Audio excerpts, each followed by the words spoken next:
All right. L0 of oaf bricked was first. Loaf of bread. My headset might be slightly quieter than previous. Let me hear. Aha. There's a little physical toggle on it that I gotta turn all the way up. Somehow still lost. Or somehow still got that. Oh, actually. Even better.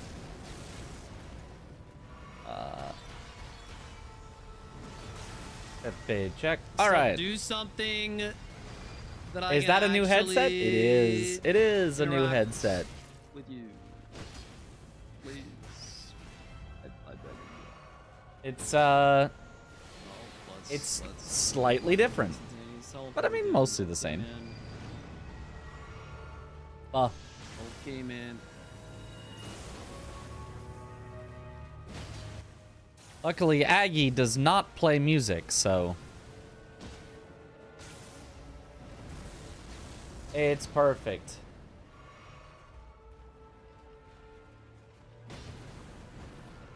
Hey, we feel good after hours? Is it currently not feeling good?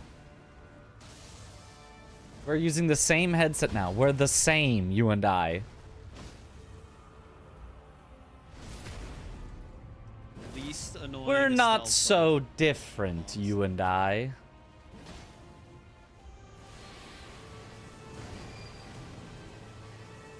At least we can listen to Aggie struggle. Yeah, he's definitely struggling in this game. This game is, I think, about to end here real quick. Aggie is quite behind. I do not think he has any real way to come back here, but...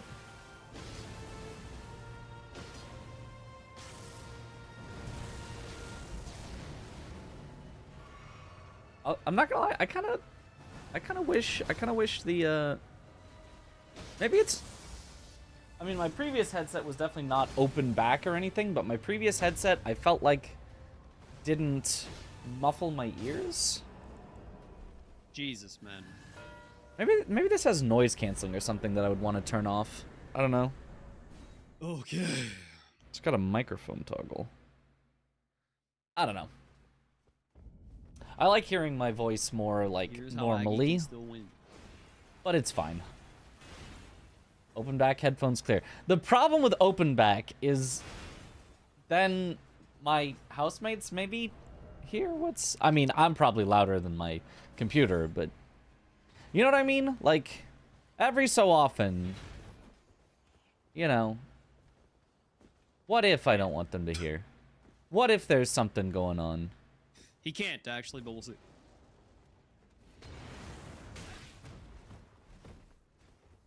I think when I do Microsoft play tests, they're like, make sure no one can hear what's happening on your computer. So I don't know if an open-backed headphone would accomplish that.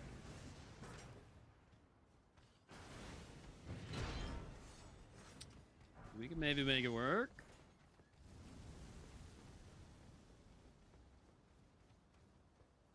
Okay, Aggie brought it only to a 3-square deficit. He only has to get 5 before Jack gets 2. That's... It counts as a bow. Pretty good, right? It's just bad.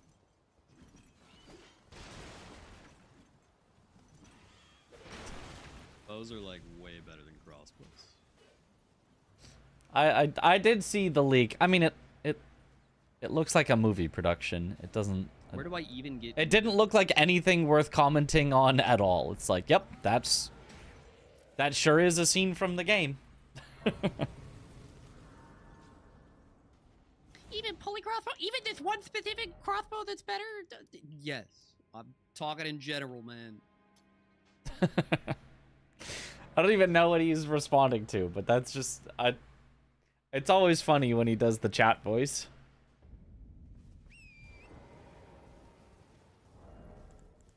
I'm presuming Kale sells bolts. I have no idea if Kale sells bolts. Any knowers? Nice headset, by the way. Thank you. Okay. Oh, they're both going for Remembrance Boss bow only. Jack is closer though, with a big old bow there. So Jack probably just wins off of this. I mean, it's a little. Make it messages. Don't worry. No. That's real chat. Trust. Oh, Kale does sell bolts. Okay, man. Don't sound like that. I hate to inform you. Yes, you do. That's exactly what chat sounds like. Grace. Classic. Big ol' Yojo great. Open 4 hours, by the way, so I want to come in and say hi. Gonna come Well, in thank you, for Max. my magic crossbow, right? Oh, Thank. no. What's that? Crossbows just don't have any scaling whatsoever? Oh, okay. That makes sense, I guess. Oh, wait. Aggie actually has a faster boss to do. Aggie actually should win this. I think. I mean, unless his crossbow sucks, but it seems to be doing something. What a cool weapon class. Bro, That was a bit greedy. Is they fucking suck cock. Aggie, I think is a little tilted. I'm not so. Where is it even possibly landing? How is it not hitting it? He's not Hello? having a good time. No, he did make a message like 5 minutes earlier. I think he's going insane. You know, actually, he might be. He is gonna win this square though. Oh, except well. This is a maxed weapon. This is a maxed weapon versus boss 1. What the fuck? He only did one fire thing. That's weird. Okay.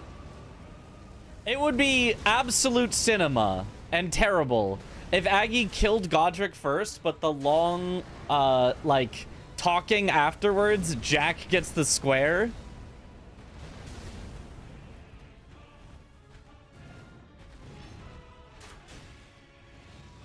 No!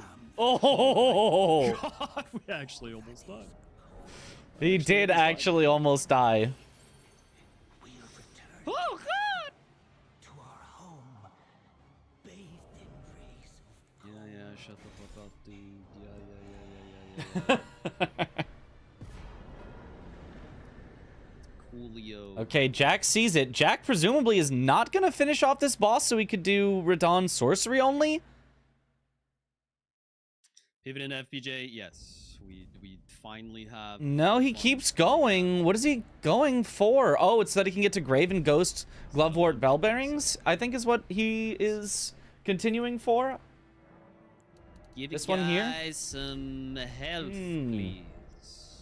But Aggie has 30 int. Oh! Oh, and Jack dies. Wait a minute. Aggie only behind by 2 squares now. Has access to the capital. He can go do Morgott. That's a remembrance boss. If he can do Morgott sorcery only, that's a 2-for-1. Wait a minute. Graven Ghost 2 is not behind Radon. They're in Mountaintops and Noxtella. Oh my god. Oh, Noxtella, which we can get to not going through Nokron because we have a Grace in the Lake of Rot. I mean, the 20 int is, okay. That's what I need. Yeah, understood. Wow. Okay, gotcha. Extra 10 levels of garbage. Yeah, that's right? Okay. Yeah, Ash War scales heavier on it. I always forget that this season has the extra graces that they get. Welcome for saving your ass for commentary tomorrow. I would have said it. Domo would have corrected me, or Domo wouldn't have corrected me, and chat would have corrected me.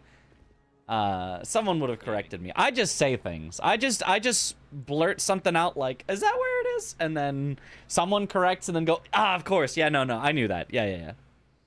Thought Ash War was just scale purely on. Tom would have been busy speaking German poorly. Speaking German like an American speaking German. Some do, yes. Ah, he's going for ritual pots is what Jack is currently going for. Chat, but what if Sork German only spoken poorly is Morgott? cursed. Oof. pots. Okay, well, Jack is almost certainly going to get the ritual pots, which is going to make it very hard for Aggie. Aggie would have to get every single other square, which... What Sork do I have? None. Yo. Zweihander. But we could find one. Oh, he speaks German all the time. He knows it's cursed. Makes it worse on purpose. He's losing his German privileges. No. No. I don't really understand what Pepe Jack's doing here. I guess just trolling.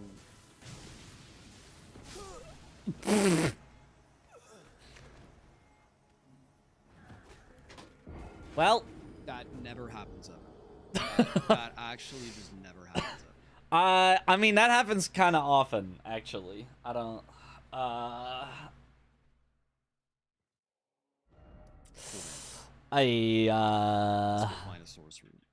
don't think Aggie's having a great time here. Will I even pick up the gravel stone there? I don't know. I don't know. I didn't know that that was a gravel stone. I didn't know why he was going for it. It's crazy how when you have enough health to survive something, if something like weird happens, something weird never happens. But as soon as you're a low HP character where you just need things to act normal, all of a sudden things are just going crazy and getting in double hits and triple hits and comboing with other enemies. I mean, that is fair. That is true. That is a true statement. It's just wild. Mm-hmm. Just wild, man. Just wild. It's great watching an Aggie match because I don't even have to commentate that much. I can just listen to Aggie and go, But also skill issue. Yep. Got him. Ashmore is actually a lot more physical than magic damage, so it doesn't help much. I mean, I guess it is gravity bolt. So that sounds... The Ash of War is physical type damage, but I think it still scales off of int for the Falling Star Beast Jaw, if I remember correctly, which I could misremember, but I think it scales off of int. Very well, but I refuse to anticipate. He's Glintstone looking. Comet Shard for 36 in or Rock Sling. Rock Sling. That's a good sorcery. This is interesting. Rock Sling Morgott. That could work. This is interesting, chat. I don't know. I think it could work at least. I don't know. I haven't done Rock Sling Morgott.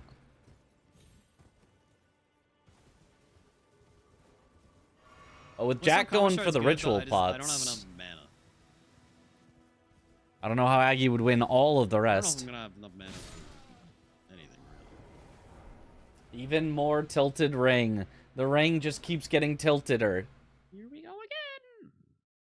again! I got the Grace by selling, right? Just in case I need to switch a room. Surely.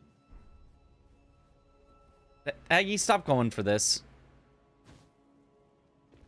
Okay, well, he got it. Surely I remembered to do that. You should just never go for that skip. That skip is just so not worth it. There's the 5 ritual pots. 5 ritual pots. Nice.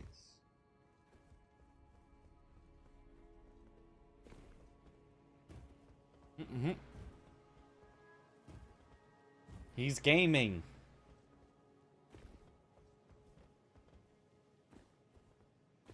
Let's see here. Is there a theoretical way that Aggie wins all 4 remaining squares? Obviously, it has to be all 4 snipes. I don't know if Jack has access to the capital. And if he does, I don't know whether Aggie knows that Jack has access to the capital.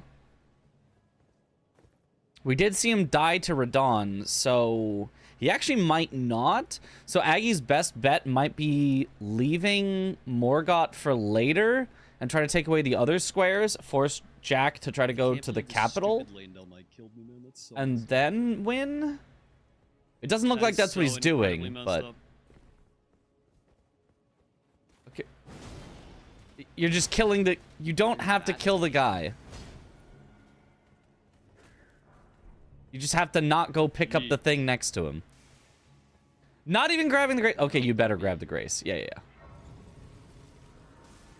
You also need to swap to mana flasks. Was delivered 8 minutes ago. Oh, no, he's not doing... Sorry, this is gold free, not Morgott. What am I thinking? Sorry, in a second. He'll have to swap after... I was full in on thinking about the sorcery, not on where he was.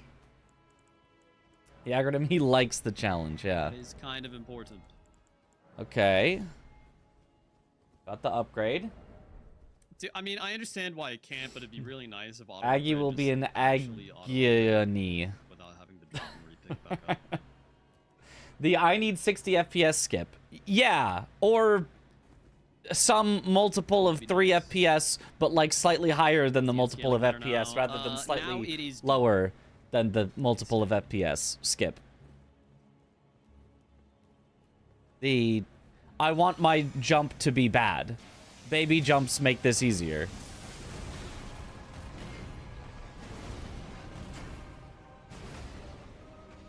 Okay, well played so far. Yep. I knew he was dead. The instant he went for the jump R1, I knew he was dead.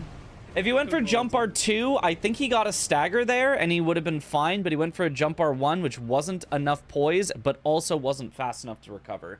Yeah, I knew he was dead there. Colossal, you cannot do jump R1s unless you get a stagger. Probably only Colossal weapons that can't do the jump R1 roll there. Or maybe I just jump late. I don't know. Yeah, if you jump completely early, you might barely be able to do it, like, frame perfectly or something, but, like, not worth. Never worth to just bet your whole attempt on... I bet that I jumped frame perfectly as early as possible. See a comeback angle. I mean, he didn't spend 18 minutes getting 5 ritual posture.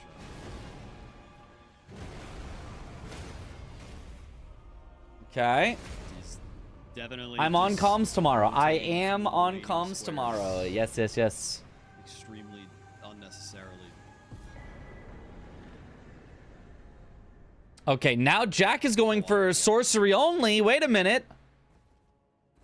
If Aggie steals away sorcery only with Morgott, now all of a sudden the advantage that Jack had of just he only has to get any square. I'm the one that threw away 65k and level 30. Isn't that much? That's the origin of my woes. The bow only tile is also valid with crossbows. Yes. Bow or crossbow or great bow only, but that was just a lot of words. So it's anything that has bow in the name. So a crossbow has bow in the name, therefore. Grace. It would be faster to just quit out, I think. Well, it would have been faster for him to do the sneak thing, where you sneak behind her so that she just doesn't see you, but given that he got seen, I think quitting out would have been faster. You fail to consider that Aggie is gaming. He is gaming. Okay, he's gonna... I need to switch the flasks. They both have Rock Sling, but Jack is gonna head in faster, and I think has a faster kill. This is so not gonna work. I mean, Jack, both of them could struggle here, though. This is gonna be very awkward for both of them. Big zoom. Yo, what up, Jack?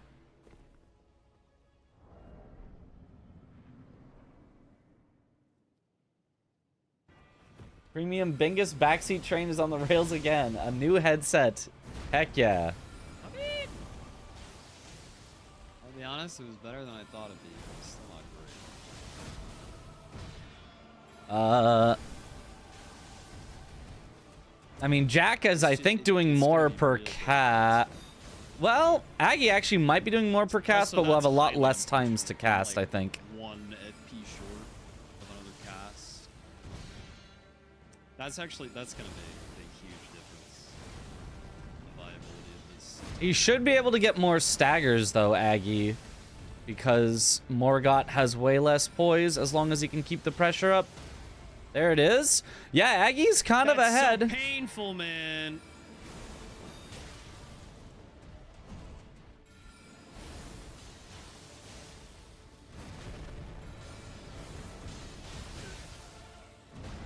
Ooh, gotta be careful. Is he standing?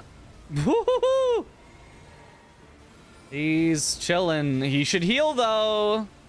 Aggie is getting this fight a little bit faster, although he will have to deal with the phase 2, which could be more difficult. Aggie just does not want to heal.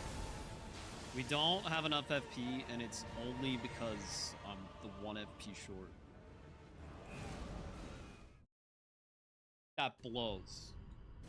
Oh, but Jack died! blows. So Aggie is going to go again, but so is Jack. So it's actually back to an even race. I'm gonna go yard sale for like $4,000. Oh. I mean, I can't just get Slicer. Slicer. The commentary is just backseating Aggie. I mean, it's backseating both, but I can hear Aggie, so my attention keeps going, oh, I hear a noise. Oh, I should look in that direction. Oh, because Jack is playing copyrighted music. Tints featuring Kendrick Lamar. Meteor Staff Like, would specifically be. I can't listen to him.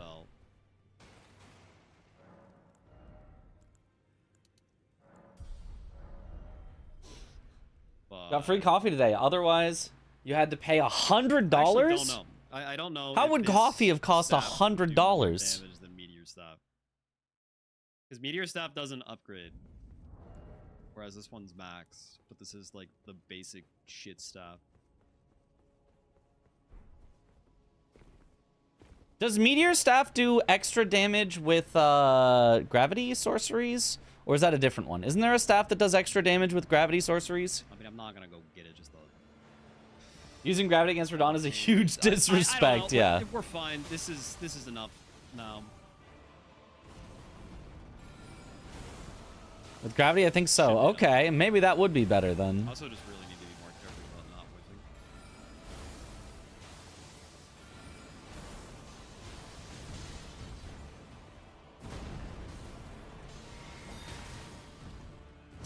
Oh my god, my fucking flask doesn't fully get the FP bar. Yeah, that was a little greedy. Okay, now I need a Sacred Tier 2. Great, man. I love mage builds. Wow. Oh, no. Made from the tears of the people who Still paid +0. for the No, it's not. coffee. That's a Ah. max stuff. Or who paid for the coffee. Yeah, that must That be is a it. max stuff. Like, we could get the thing, but the bigger problem is... I dare he use this one trick to prevent content thievery. I'm sure that's why he does it. Yep. Oh, the flask is +0, yes. Which is pretty crazy. We just never went anywhere with a thing.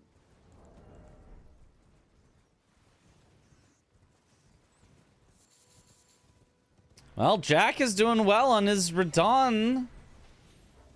So Jack could win this here. Oh, takes a big hit though and has no healing. Oh my god. He just got lucky that he didn't get hit. Radon definitely like swiped at him, but he just got moved along with his legs so he didn't get hit there. Sure, dude. Jack just kind of living on a hope and a prayer here. There's Aggie going and getting a little more set up so that hopefully he won't have so much troubles.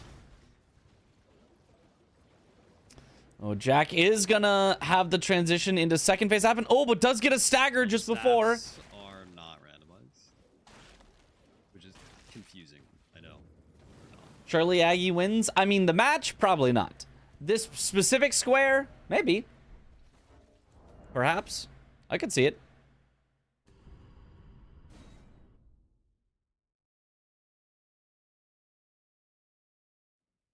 Okay. Jack into the second phase cleanly. He's still got plenty of mana. He just cannot take a single hit at all.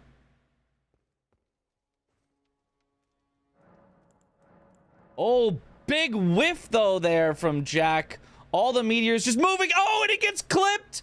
He tries to do the stand under him thing, but the casting animation just keeps you very upright, so he gets clipped right on his forehead. Oh no, bit of a disaster for Jack. I think he's pivoting out. I think he says, man, this sucks. I'm gonna go somewhere else. I'm gonna do something else. But Aggie committing. This is bad for Aggie that Jack is pivoting out. Oh, yeah. Aggie can no longer snipe him while Jack gets no progress. Jack is going to make progress on something in the meantime. Oh, big stagger.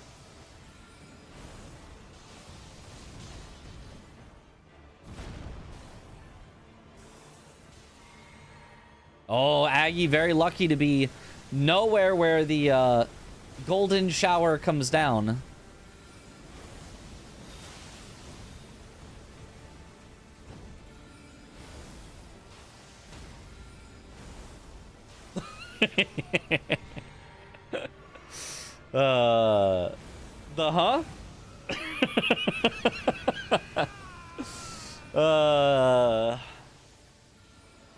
Some of you definitely get that reference.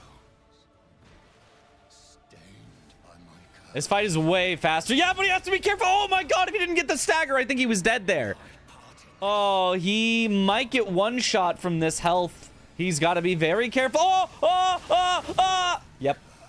I knew it. I was like, yeah, he's dying to that. Yeah. That's crazy that I couldn't roll out in time. Yeah, no, you just can't. It sucks. That's crazy. Oh, Jack going for Renalis, who actually didn't pivot off of the square. He just pivoted to a different remembrance boss. One that... I mean, this first phase is going to be really annoying, but once he gets to the second phase, shouldn't be that bad. He's just trying to target Renala, and he can't do it. And now he's out of mana, and now he's losing the whole time. Oh, it just keeps pivoting. Oh, what a disaster. He's going to get exploded. Oh, he gets the roll nicely. Oh, my God. Oh, this sucks.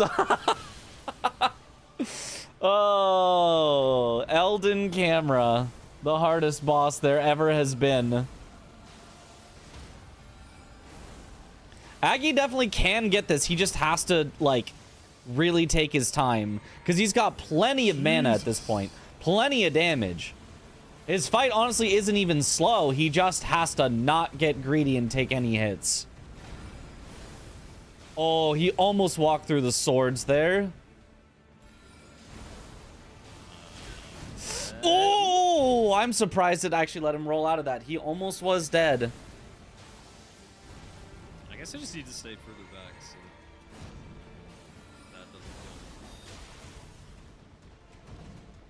kill me. Morgoth's so annoying. He's just constantly avoiding any hits. Okay, nice. Into the second phase already.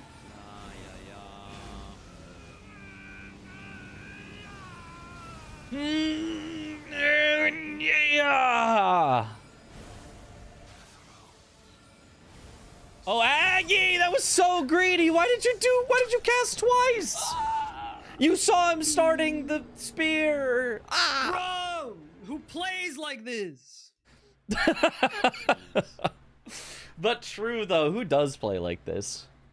I thought we'd get the stagger, man. I think he ate the stagger in the phase transition. Magic users BTFO. Holy greed. How much shard's right there? I don't have 36 in.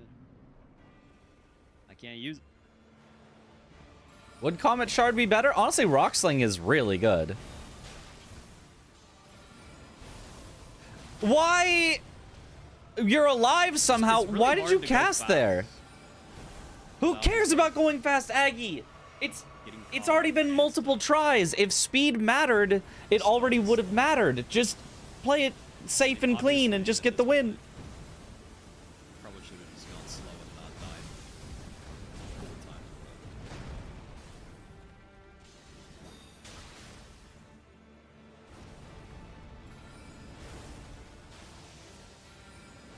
I think the rule is generally you can try to go fast once, and if you die once, then timing was not an issue, so take it safe from then on. Okay, nice.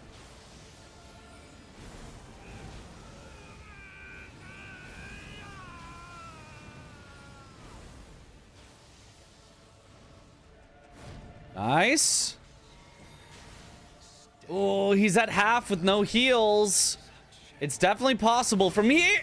Dude, that attack sucks. I do hate that Range. attack. Holy shit. I do hate that attack. From range or from close, I hate that attack. Maybe I just need to dodge to the side.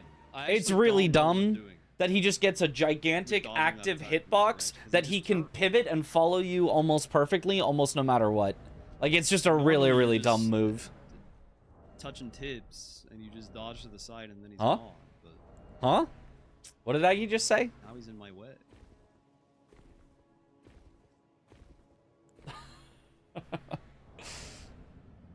That's just spears in general, I feel like. Pretty much, yeah. What a disaster. I mean, the way to properly design a spear attack in a video game is that they thrust it and that's the hitbox and then it stops. But that's just not what they did in Elden Ring. That is what they did in Sekiro. Well, also you can Mikiri counter in Sekiro, which is really cool. But I'm gonna do all this, and then I'm gonna. in Elden Ring, they were like, yeah, the enemy has a spear. And He Jack kind of is like just gonna holds it in front of you. mark. And if it ever touches you, you die. And it's like, oh, that's kind of lame, actually.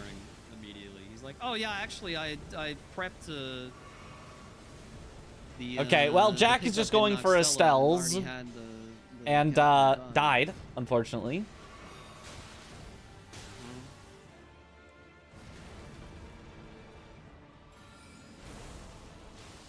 Was that in DS1 as well? Did it This is happen in actually DS1? I don't remember. such It's been bad too long. Okay, you Oh, can nice to the dodge, side. though. And then died.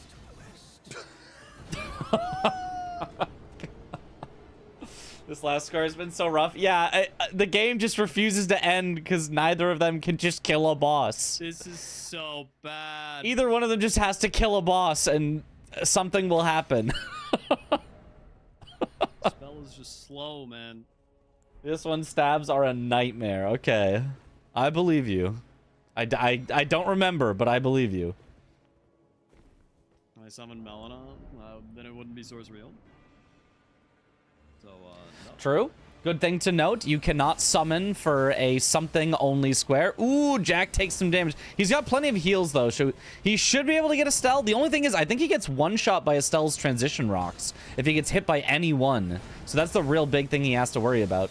Why does Jack have so low of health? Has anyone been watching this whole game and know why does Jack have 0 vigor? He didn't do the Memory of Grace with 65k plus. He didn't do the 30 int. Why does Jack have 0 vigor?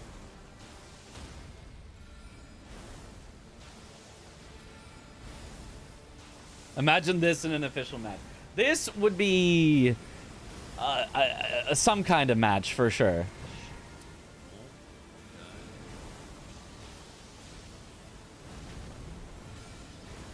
He's dead. Oh, he got the stagger! The stagger saved him. Maggie was so dead if he didn't get the stagger. But here comes the Estelle kill from Jack. I don't know if this is his first or second, but there's the Estelle. It was his first.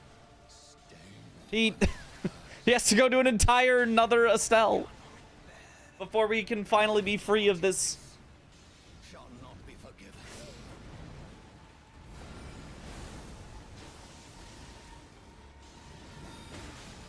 Reminds me of the Deathblight Dancing Lion game. Oh, me and CBD both just Deathblight Dancing. That's... Look, let's be honest here, though. Deathblight Dancing Lion, ooh, way harder than Morgott or Estelle. Or Radon. That guy is some shenanigans. I will never forgive Domo for making that a square. That you have to do the Deathblight Dancing Lion. Stagger, please, for the love of God. Okay. He's so aggressive phase 2. I don't think I can actually get super safe opening. Please. Nice. One more. He's got the stagger. Aggie finally does it. Brr, brr, brr, brr. There's sorcery only. There's Morgott. We're down to 2 squares left. I mean, but Jack is just going to get the other Estelle and win, but...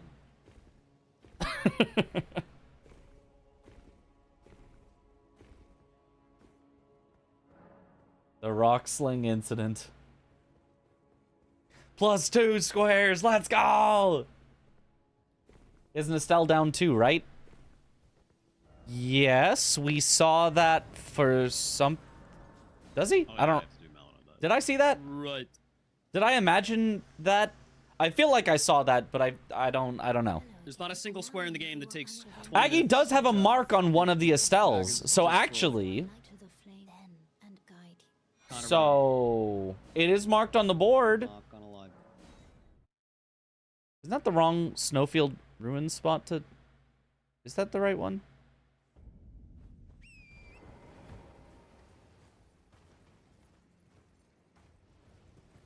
Is this the Estelle?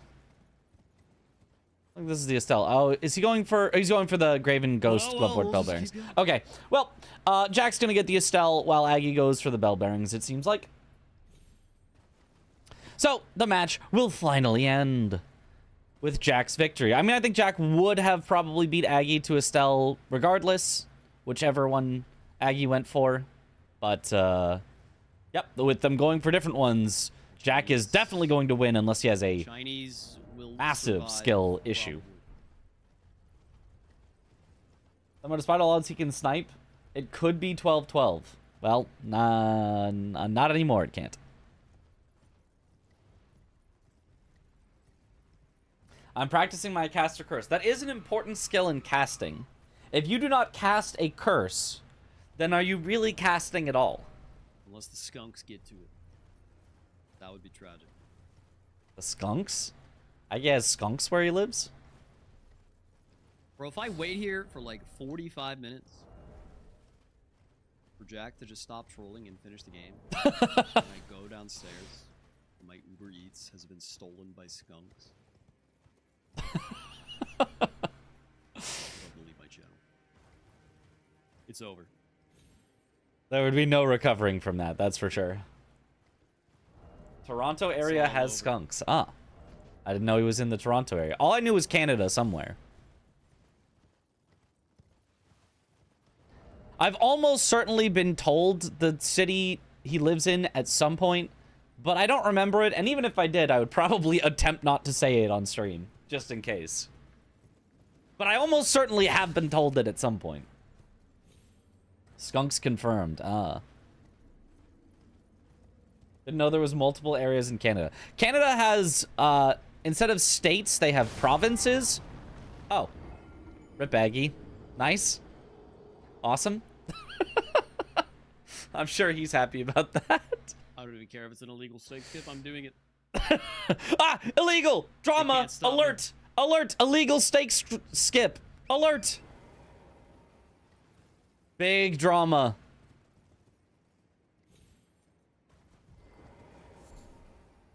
Now, Canada, by landmass, is, like, as big as the U.S., right?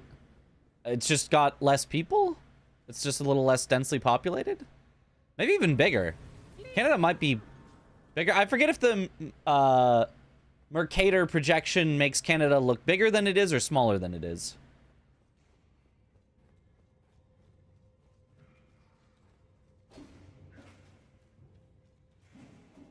Canada's huge with lots of lakes too. Oh, okay. So it's the stuff in the middle that looks bigger and the stuff on the outsides that looks smaller. Okay. It makes it look bigger, but it's still really big. Doesn't it look not bigger than the US? So it is middle looks smaller, outside looks bigger? I don't know, whatever. Top looks bigger. Oh, yeah, I guess it would have to, because top angles in, and it has to get spread out to go across the whole map. Yeah, you're right. Does it look bigger on a map? Well, now I'm curious. I'm gonna Google a map of the world. Map of the world. Images. Oh, it looks way bigger on a map. Chat, what if we just open cheating? Okay, now I see. Because of all those silly islands up at the top. I was kind of thinking mainland Canada when I was thinking about it. Mainland Canada only looks about as big as the United States. A little bigger. Yeah, that seems like a good idea. But all those shenanigans islands, I see. Okay. Those guys never hit you with their explosion, by the way. And Aggie exploded. Literally. Wonderful.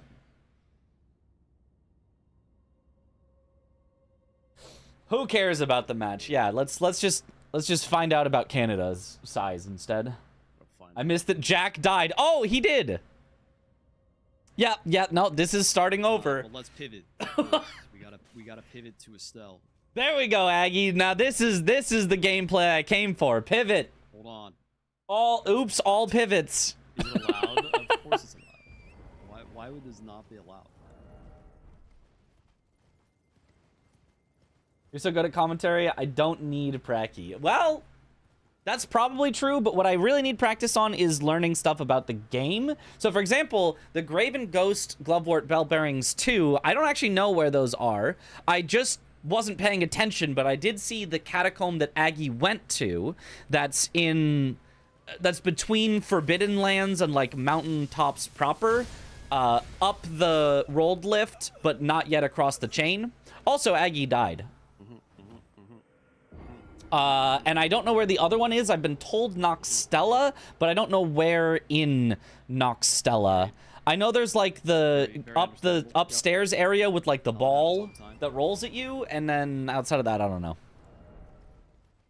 Use Fextra. Fextra never lies. Yeah, but I won't remember anything from Fextra. I'm not a learner where I can just read where something is one time and have it committed to memory. I do it much better if I go there myself, but at least seeing someone else go there, there's an okay chance that I'll remember it. What did he die to now? Natural causes, old age. Okay, there we go! Jack has finally gotten the kill. And now the game can finally end. Bong. Darn, we almost had him. I can't believe it. Almost had him.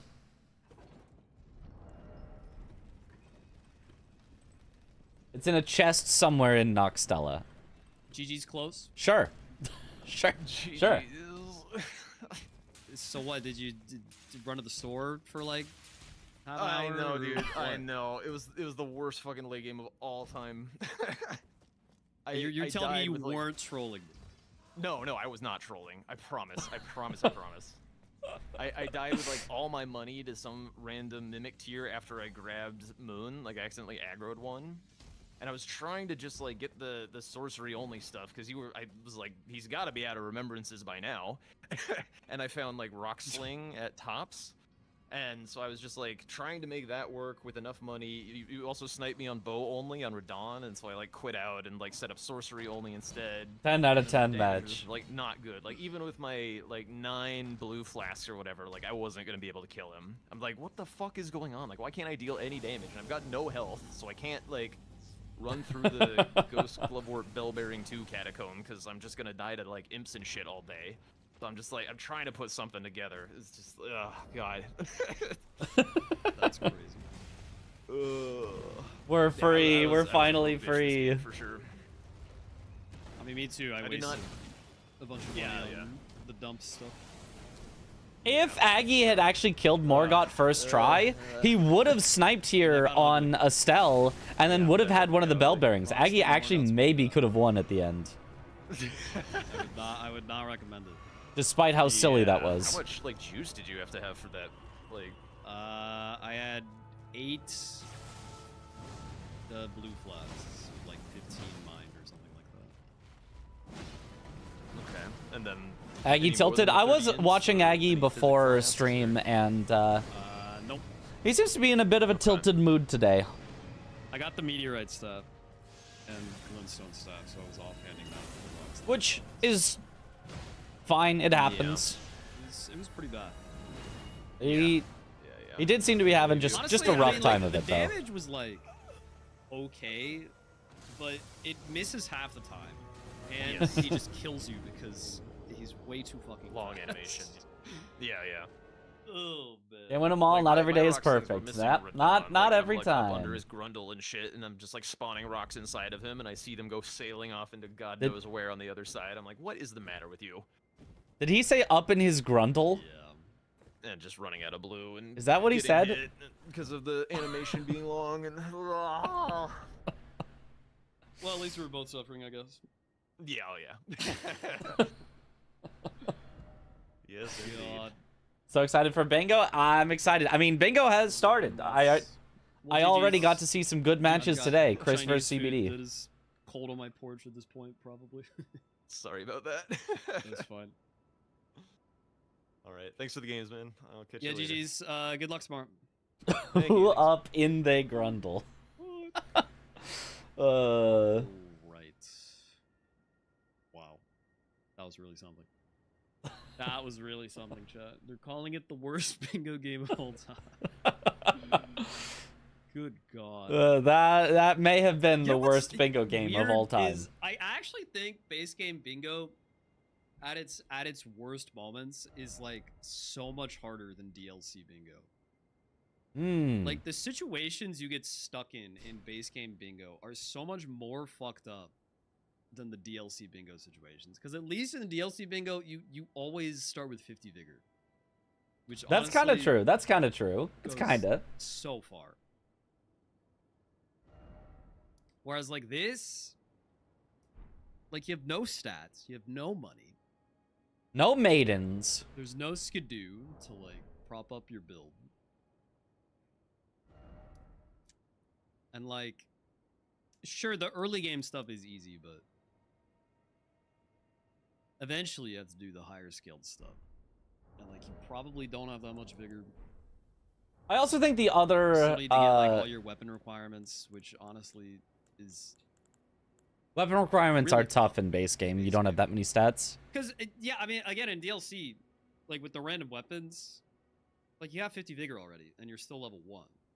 So like getting the requirements for whatever, it's like free.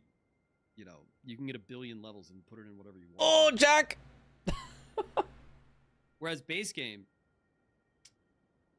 like if I have to put in, 7 levels to get 15 in, or 15 decks or whatever, that's like actually a huge fucking issue. Yeah. Especially if you've.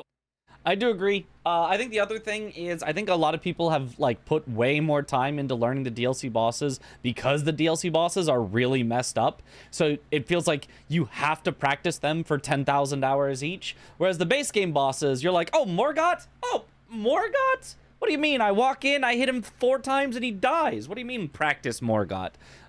So I do think there is also a difference there that leads to some like more incidents. There are also absolutely super messed up base game bosses, but I think almost everything in the DLC is super messed up that everyone just like has practiced and practiced and practiced and practiced and practiced them. So I think that also leads to it. Yeah. Base game has low vigor.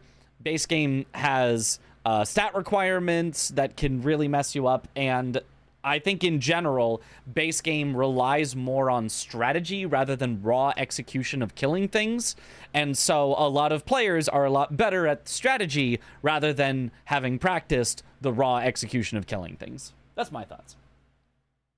Didn't know I was commentating. I am. I'm commentating tomorrow morning, commentating in 12 hours from now. 12 hours from now is when the commentary will start on Captain_Domo's channel. Bingo Brawlers starts tomorrow. Bingo Brawlers started today. Started 12 hours ago. And the next match is 12 hours from now. Bingo Brawlers is in full swing. So yeah, we're in there. I mean, technically it's the preseason, but like it's bingo that is happening under Bingo Brawlers. And it is actual matches to determine who is eligible to play in the season. So that, we count that. Who did I bet my runes on? I haven't bet runes on the website. I don't I guess I should do that. Tomorrow, 10 a.m. Pacific. Correct. What a time to be alive. No way you missed it. You can always go back and watch it. If nobody is practicing today, we could also go over the matches ourselves as well. Let me look in the Discord and see if anyone is currently still practicing. Oh, there's 2 sets of people practicing. We'll see who is less far into their game and steal their content. Okay, so let's look at... Yeah, it happened. Oh, sorry. That's X. Okay, how far in is Tom? Tom and CBD are about to finish, but if they're going to do another one, we could watch the one after that. Thank you for the good luck. And Ness and Swed literally just finished. We'll see if they're going to do another one. Both great ones to watch, but there is a chance that everyone is finishing right now and everyone goes to bed. So who knows? We may have nobody to watch, but that'd be okay. We could review the VODs of the Chris versus CBD matches today. That could be fun as well. Another night of content thievery. Heck yeah. Hamstay was cool. Rewatch is worth, especially if you don't know who won. Yes. No spoilers, I guess. I won't try to say. I might accidentally say, but I will try not to say who won. Or we could Sekiro. That's also true. I do also want to get... It's so funny because it's like, this is right when bingo's happening, so obviously I want to practice a lot of bingo, but it's also right when there's a cool new route in Sekiro that I just want to get a finished run in, because I haven't done a single finished run yet in the new route, and it's like, we're so close! Just finished watching Aggie stream. That game was brutal. Yeah. Yeah, we were watching the end of it. It was pretty brutal. All right. I think Ness and Sweat are going to be done. I'm just going to sit in their channel and listen to their post-game commentary. Got some tough RNG on him, too. He didn't really give me any good attacks. Did you have any Midra? Hello. I was just trying to split progress, maybe a little too much. I had killed Jory. At that point, when you marked Midra, I had just gotten into the first Grace of the Mance. I mean, Huge. I don't know. It was so tough because I was like, I know that you had to kill Midra to win the game, but I was like, I don't know which one to pick, man. I lit Midra's Grace when you marked, I think it was Invaders. Okay. And then I immediately left the second I got his Grace. But like the one right before 20 him? plus minutes, 10 minutes. Yeah, like outside his boss room, yeah. Yeah, I was so worried about just straight sending it. I don't know. I had an insane Yori. I had like a no warp Yori, Rot and Frost. I had a really, staggers. really worse Jory in my fucking life. Yeah, mine was so bad. really good. So I felt like I was ahead no matter what, and I was gonna send Midra, but since you marked Invaders, I was like, nope, I'm going to do everything else. I'm playing with some on the Discord. If I was Can I in watch? Midra, like if you waited 20 seconds to mark Invaders, I might have just finished it. Fuck. Yeah, like that's those little things, right? Like because like at that point I'm in the fight. Maybe I wouldn't have actually, because I have the Grace that's right there. I don't know, but it was just like I lit it, you marked it, and then I just literally left. Like I was like, nope, I'm going to do other stuff. Yeah, I think this was a really tough game for me because like I recognized the back section was really important. Got the new headset. You had Yeah. so many squares in the beginning. And I just really wasn't sure. It feels a little tiny bit tighter than I saw the squares at the one, beginning, and I was like, it's pretty nice. I was looking at what was in the back, and I was like, she's gonna make a comeback. It's probably just because because it's new. The comeback to it be probably as will get less tight on scary my head. as it was, to be honest. I was like, oh my, she's like really making a comeback. She's like winning now at 10-9 at one point for you, I think. And you did take Devonia from me. But I fucked up. I fucked up, dude. Do you want to hear what I did? So, like, I was practicing all day with Tarnish Tool on.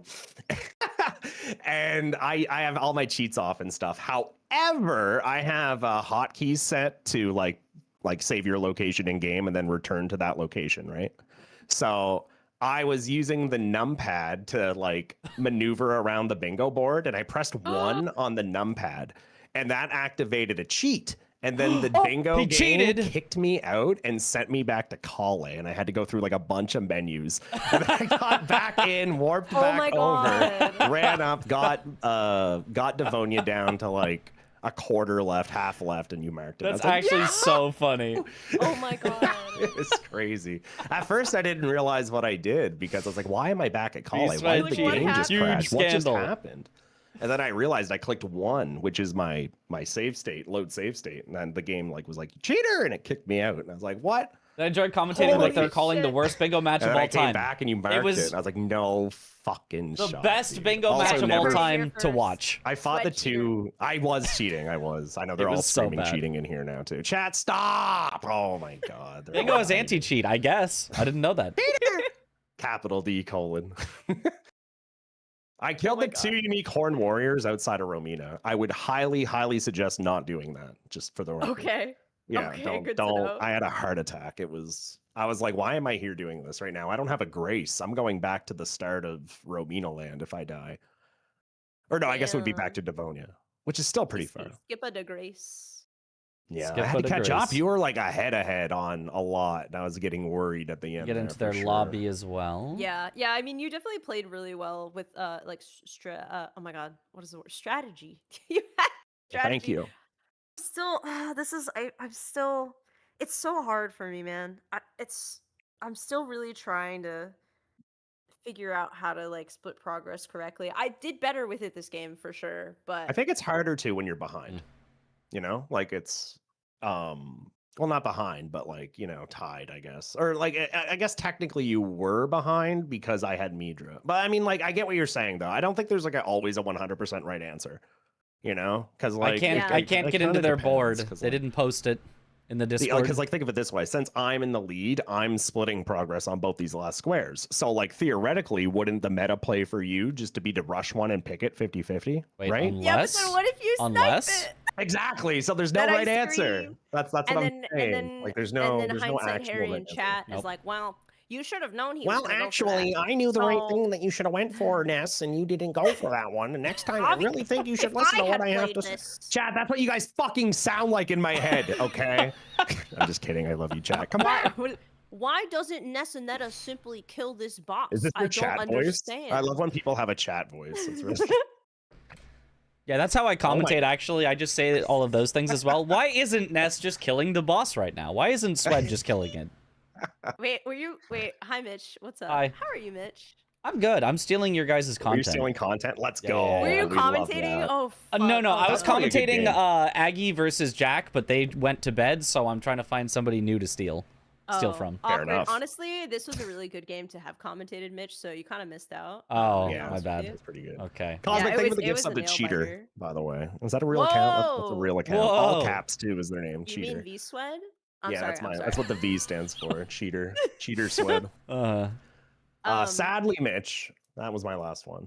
Yeah, it's 1 a.m. I'm so sorry, gamers. I have to get sleep and be scared for my Sunday game. You got Tom and CBD though.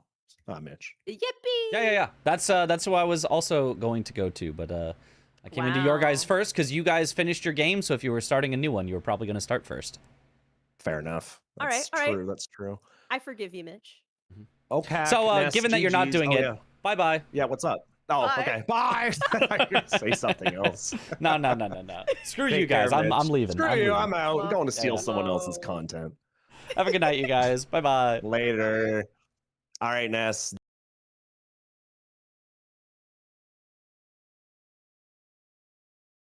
All right. Now we steal their content. No content here. We gotta go find another content. All right, let's take a look. Is Tom red or blue? Tom is blue, so we can put Tom on the Twitch player. Pop out player. Put on the right. Close Ness.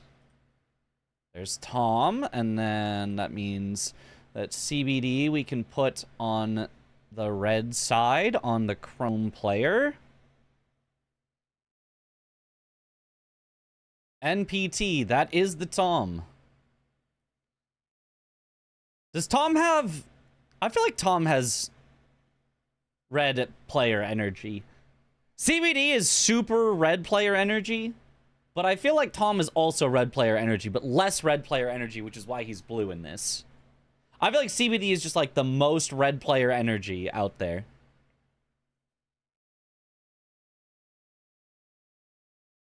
Yeah, CBD is the on the spectrum of red to blue. CBD is all the way on the red side. I feel like someone like Chris is somehow like all the way on the blue side. And then everyone else is like somewhere in the middle. Okay, now I just have to steal their lobby code. Let me see if I can find it.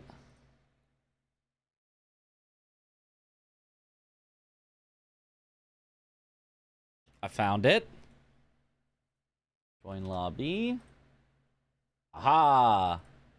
Here we have it, and now just bring up the Chrome one that likes to freeze whenever you're not actively tabbed into it, and there we have it. Both are probably playing music. CBD playing like some light jazz, so it would be fine. Or we can just talk through it as is. It looks like it is about to finish up because Tom just needs any one square.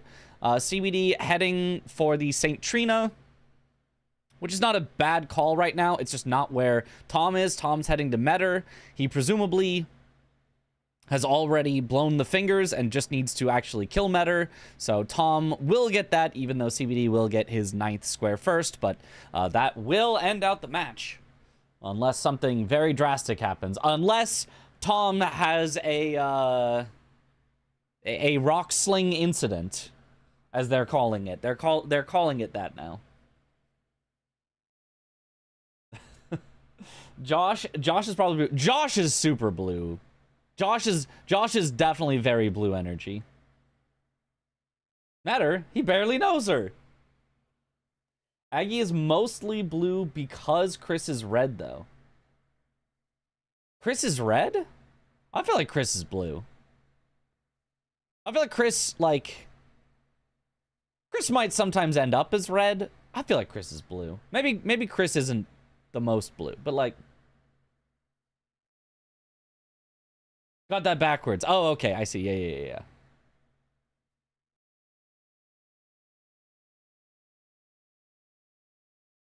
Tom, I feel like, is fairly middle, but a bit on the red side.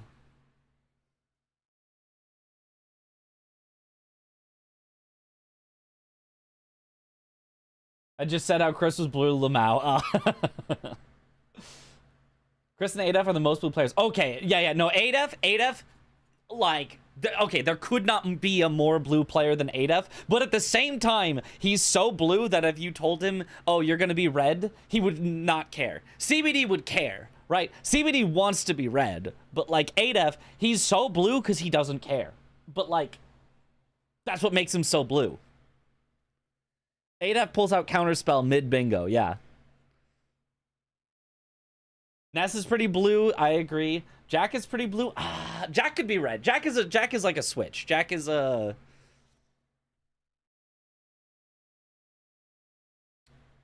Jack, yeah, somewhere in the middle.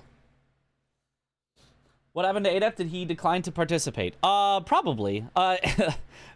Anybody that's from USA, knew that we would have a really tough path because we have to do an entire preseason that you have to win just to participate. So a lot of US competitors just said, next season.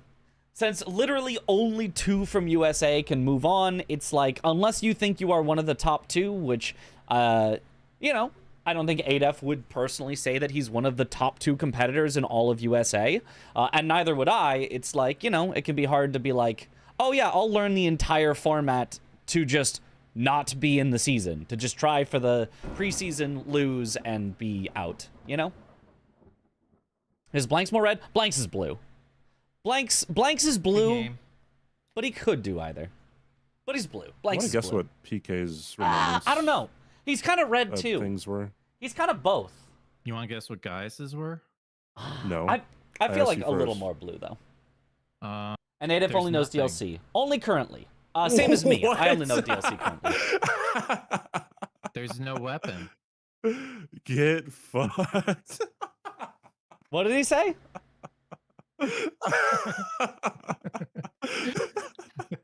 What did he say about no Did weapon? That happened to you too? No, I got Renala's staff and Rilana's testicles. Oh, he tried to do remembrance with remembrance and got no weapon? Yeah, so guys doesn't have a weapon, dude. So okay, I don't know if it's a bug or like, yeah, that's the first time I killed Gaius since the mod. If his name was Ranks, would you still say blue? No, then he'd be red. No, you're right.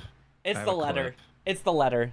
I have, well, because the sword lance was in the shop. Got new headphones already? Yeah, I ordered them from Amazon for like next day shipping through Amazon Prime. I just picked up the executioner's axe and then I left. I didn't even notice it. Oh, I used Lemon Killer Cleaver. Yeah, I used that and the executioner's axe. Oh, were you jumping? Hashtag ad. And if you have Amazon Prime, on some of it, did you know story time. you get a free sub to any streamer of your choice? Just connect your Twitch and Amazon account, and then you get a Twitch Prime sub. That much. Then jump, dude. Completely for free. I do. Holy.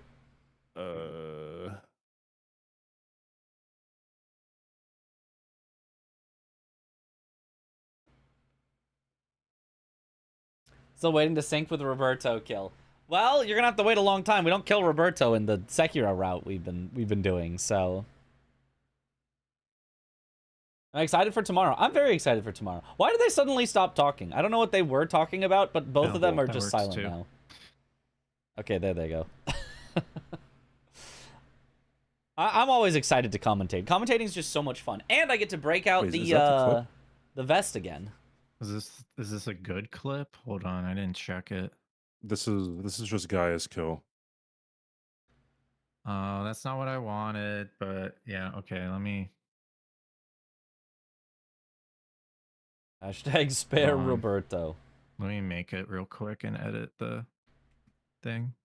Main reason I'm gonna commentate. Yep, just so that I get an excuse to put on my fanciest outfit. It's not actually my complete fanciest. I have like a full suit, but like the vest, the white shirt plus vest plus tie.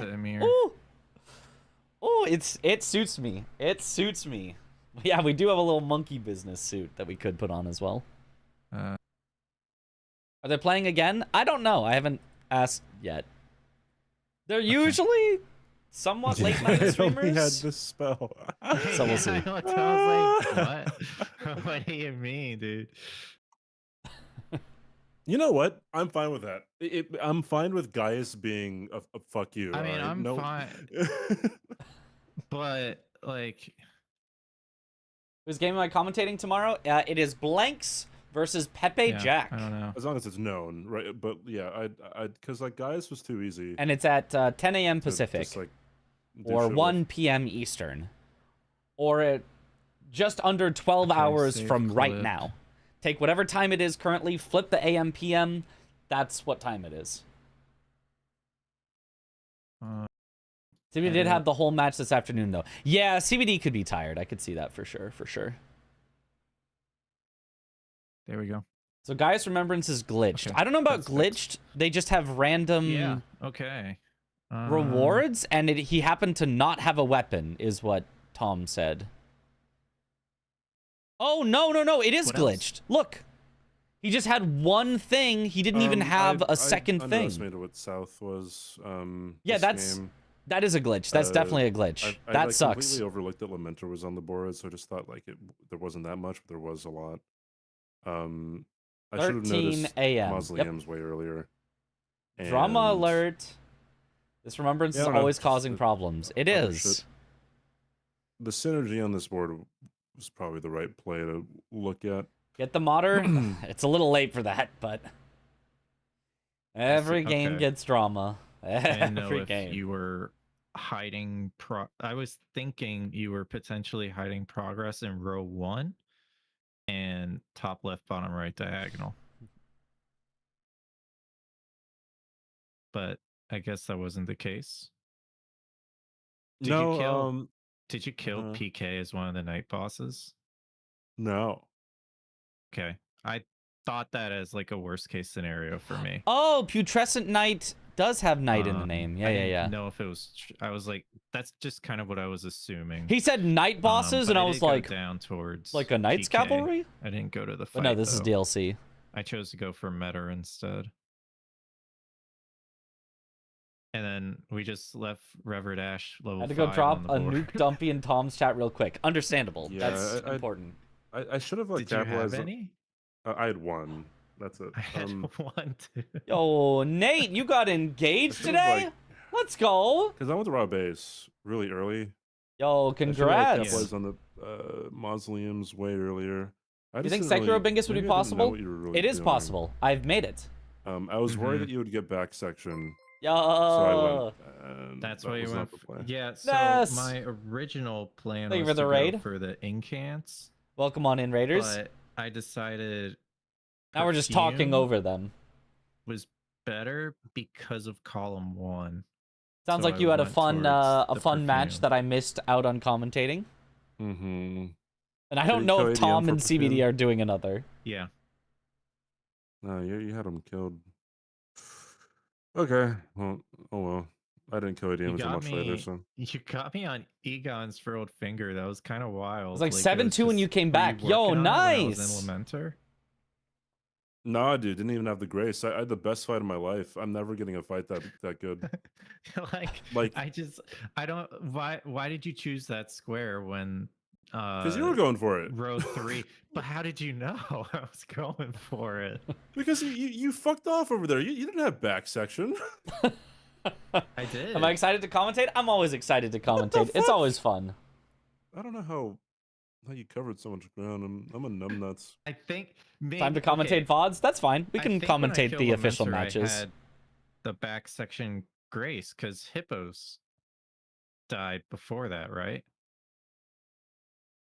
Maybe there's a Yeah. VOD to commentate. There's definitely So, VODs to I did commentate. a The official Bingo Brawlers dumb VODs. play of going down towards Jory, getting the hanging pot there, and killing the 2 hippos. Because there was nothing else on the board there. Where's the hanging pot? I don't even know where that is.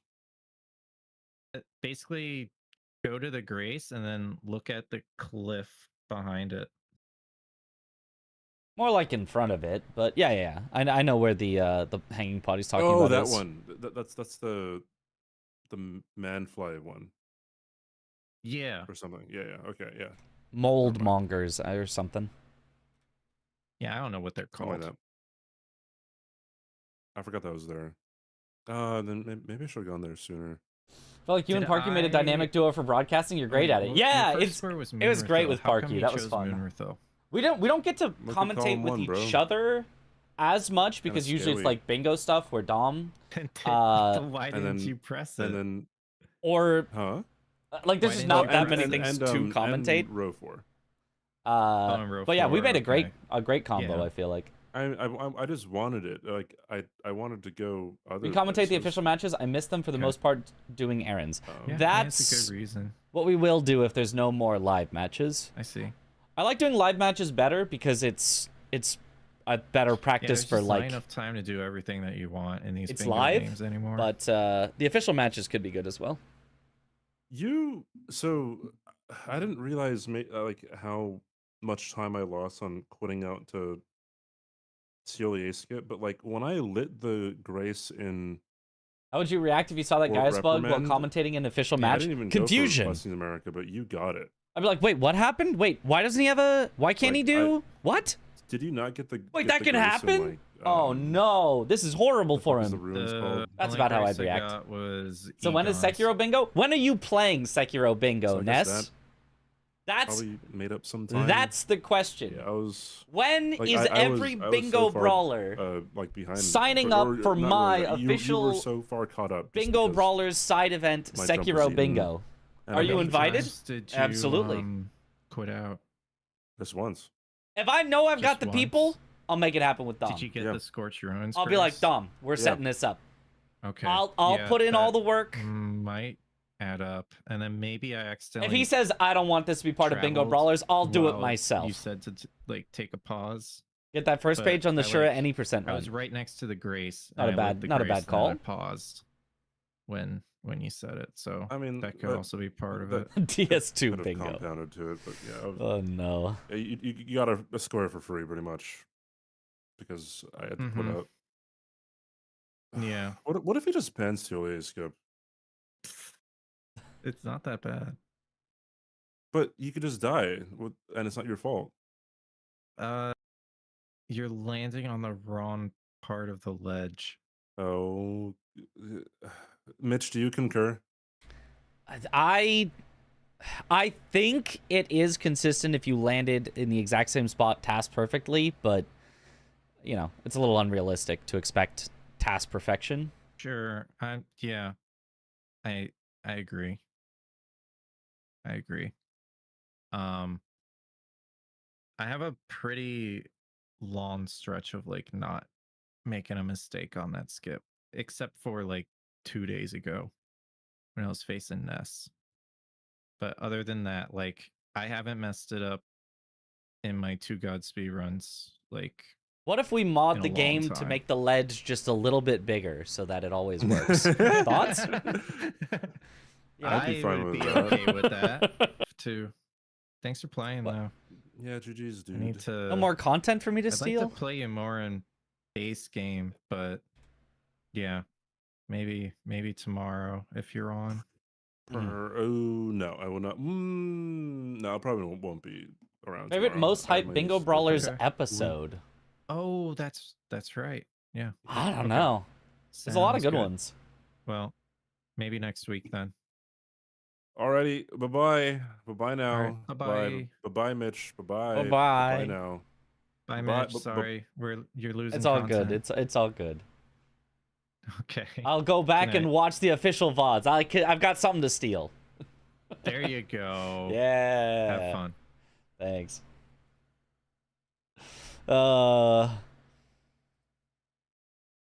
My free content is gone. No.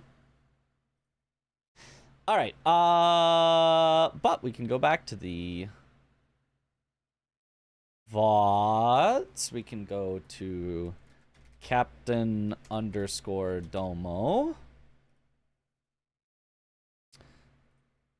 We might... Would it make sense to skip through them? I mean...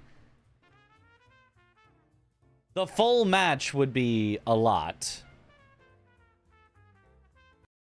Force Chris in the morning. So we might have to do a little... Oh, no spoilers. We might have to do a little skipping through, perhaps? Oh, what has happened to the layout? Low-key can't believe CBD played more Bingus today.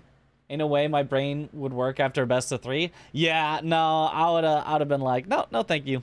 Never mind. Can you leak the script for the games tomorrow? I can't leak it, you know, but just, you know. Whoever wins the first match, you know, maybe they don't win the second match, so there's a game 3, so there's more stuff. I'm just, you know, it could happen. I'd never leak the script, though. Monka. Alright, I guess I just go into this scene. I just close this. I just full screen this. And then display capture? That's kind of all you really need. Don't tell Domo. Here's the spoiler. Better player will win. Holy. All right. Picking also the starting classes here from both players. We have Rotten Duelist Axe, which I think is very good. You will see that on Chris. I guess I would want to kind of actually have their commentary off so that I can talk through it myself, because I'm not evaluating their commentary. I'm talking through like what I might say or do or look at. Game 3, maybe one team wins a lot, and then there's a big comeback, and the last square is a race on that one boss. You know, it's always possible that such a thing could happen. Can you duplicate Midge and cover both commentators? Ah, so that it's Midge and Midge. Now there's an idea. Hold on, let me just... Here we go. It's me and Domo. There we go. Now it's exactly how it should be. Thank you for the hydrate. Yo, Tom, thank you for the raid. Welcome on in, Raiders. I might have said that already, but you know, we're going through the stuff, so we're figuring it out. I need the Majula theme under this. Okay, yeah. Let's go find the Majula theme to put there. I actually don't think I could do that just by what a basic setup I currently have. I don't think I could, but now we're stealing content. Now this is the real content stealing. Nice tie. Thank you. It's a very important tie to me. It's one of my favorite ties.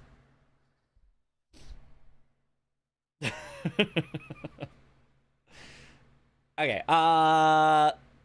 This is this game. I do remember how this game ends, but looking at how it starts, the thing that I see is Commander O'Neill. Bottom middle is one that I see people do often start with. Because it's one that you just don't need to upgrade a weapon for, you can just go sploosh kaboom in the rot pools. How late am I staying up? Not too late, but later than I should. I will definitely be staying up later than I should and not getting as much sleep as, you know, doctors would recommend. I can tell you that much, but outside of that, who knows? I don't need sleep. Who needs it? It's all about the sploosh kaboom. Why? Because I can't sleep that early. If I ended stream right now and went into my bed that is right here, and I said, I'm gonna sleep, and then I'll wake up early, and then I'll have tons of time before the match, I would lay in this bed for 5 hours, not sleeping, and I would be horrible. I don't want to do that. I'd rather wait till I'm tired enough that there is at least some chance that I sleep. Then I'll also do a night shower. Normally I'm a morning showerer, but I'll do a night shower because if I do a night shower, it makes it a little easier for me to fall asleep because it keeps me a little cooler. And usually the thing that stops me from sleeping is because I'm so, like, excited, my body gets too hot and then I can't sleep well. I'm not saying right now. Yeah, I'm just saying we'll get more than 5 hours and less than 8 hours.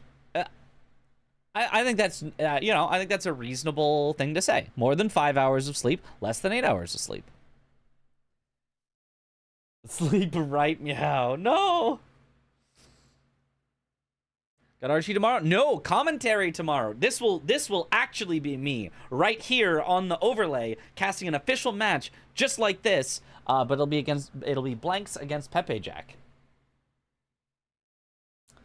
Imagine going to sleep before you played some Sekiro. I would like to play some Sekiro, though, tonight. That's the thing, is I would like to play some Sekiro, but it might not be the night. I know I literally promised we'd get a run of Sekiro done tonight, but it just might not be the night for that. It might do me the best good to just practice commentary, then go to bed. Like, so that I'm just all ready for commentary tomorrow. And then tomorrow we can stay up and we can do Sekiro runs. Super excited for this weekend. Heck yeah. You know, joy and excitement, never heard of those things.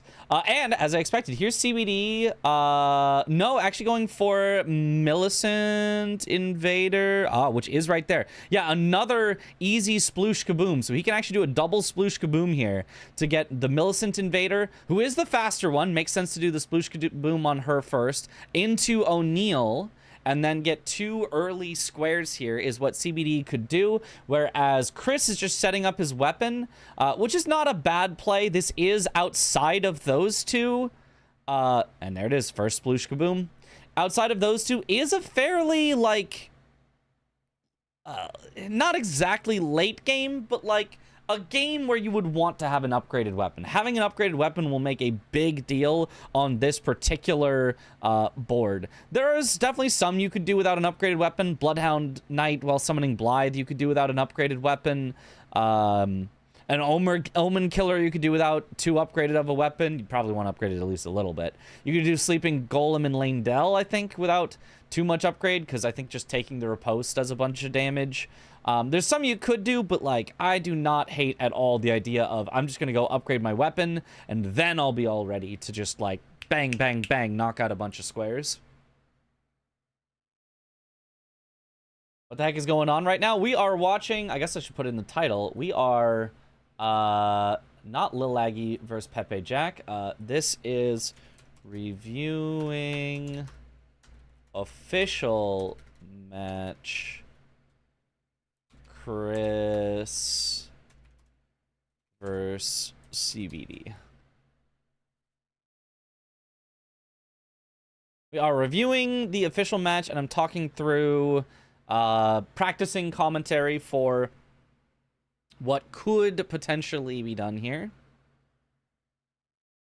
Didn't watch the side-by-side on this yet, so yippee, stealing content, hooray! I did delete the verses earlier.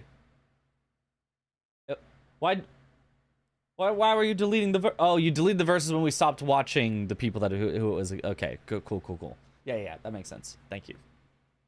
I thought you meant you deleted just the word verses, but kept the ats of the people. I was like, I feel like it sounds better with verses, but I see what you mean now.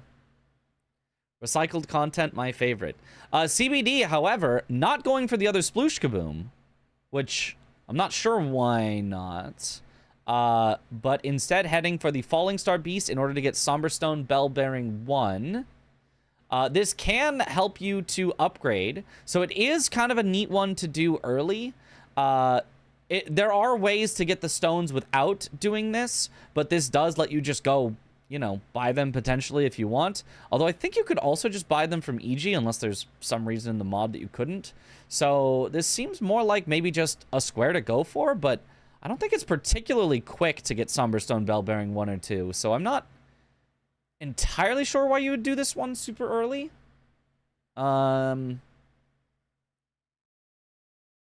He does have the Rot Grease, though, for the Falling Star Beast. So it's not the slowest thing. The only problem is, you know, you're still really, really low on health. So if you get hit at all, you could get 1 shot or you could get 2 shot and then just, you know, you get hit a couple times and you run out of heals.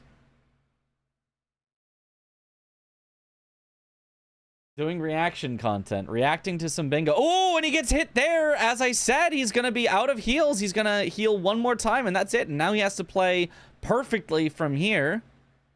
Otherwise, just die and lose out on this opportunity. Square off is really, really big, though. Square off does 40 poise, where the Falling Star Beast, I think, only has, I mean, it's either 80 or 120 poise. So either way, it's either 2 or 3 square offs for a full stagger on the Falling Star Beast. So big, big, big damage. Another thing to note is you might think that doing something like pierce damage would be bad against Falling Star Beast, but he's actually equally resistant to all physical damage types. You'd think you should use strike, but it actually doesn't matter at all. So square off, pretty good.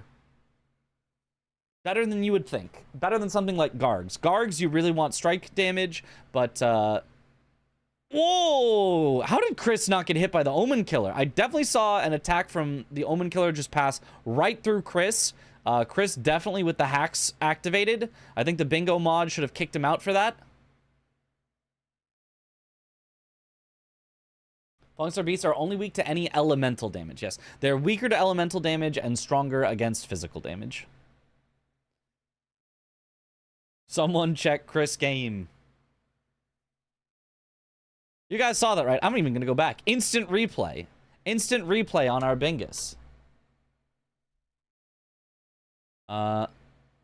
See, there. Look, it just went right through. Look at the attack just go right through him. Chris is just blatantly cheating right here. Look at this. Yup. I can't believe it. Thought they were 35% physical and 40% elemental. You know what? They might be resistant to elemental as well. I'm not 100% sure. They're pretty resistant to everything. Falling Star Beasts, just kind of resistant. Just kind of hard to kill. Spliced. It's 20% elemental. So it's not like a giant difference between physical and elemental, but you would be a little better off with elemental if you had it.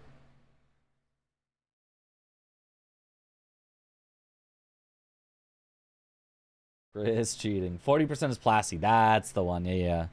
Plasty, yeah. Hard to take down quickly because he is just so resistant.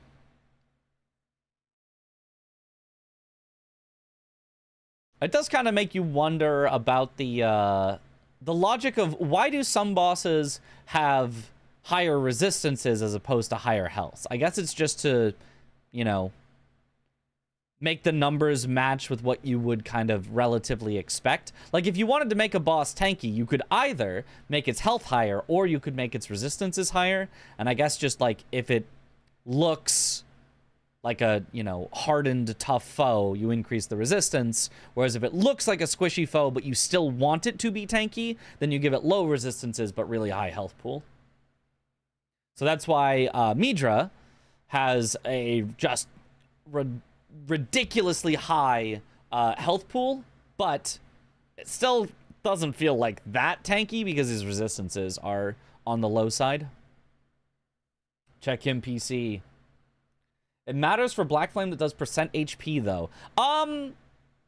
Technically no, because that either way it would do the same percentage of HP. So like the whole point is if you increase the boss's health by 10%, it would take 10% longer to kill them. If you increase their resistances by 10%, so they're taking 10% less damage, it would take 10% more time to kill them. Technically not, it's 9% because the way that damage reduction, or it's 11%, but close enough. You get the idea of like 10% more health or 10% more resistance both lead to approximately 10% longer fights. And so similarly, if you had Black Flame that did 1% of the boss's health, it's still going to do 1% of the boss's health. It would still take 100 ticks to kill the boss, so it would still take the same time to kill the boss.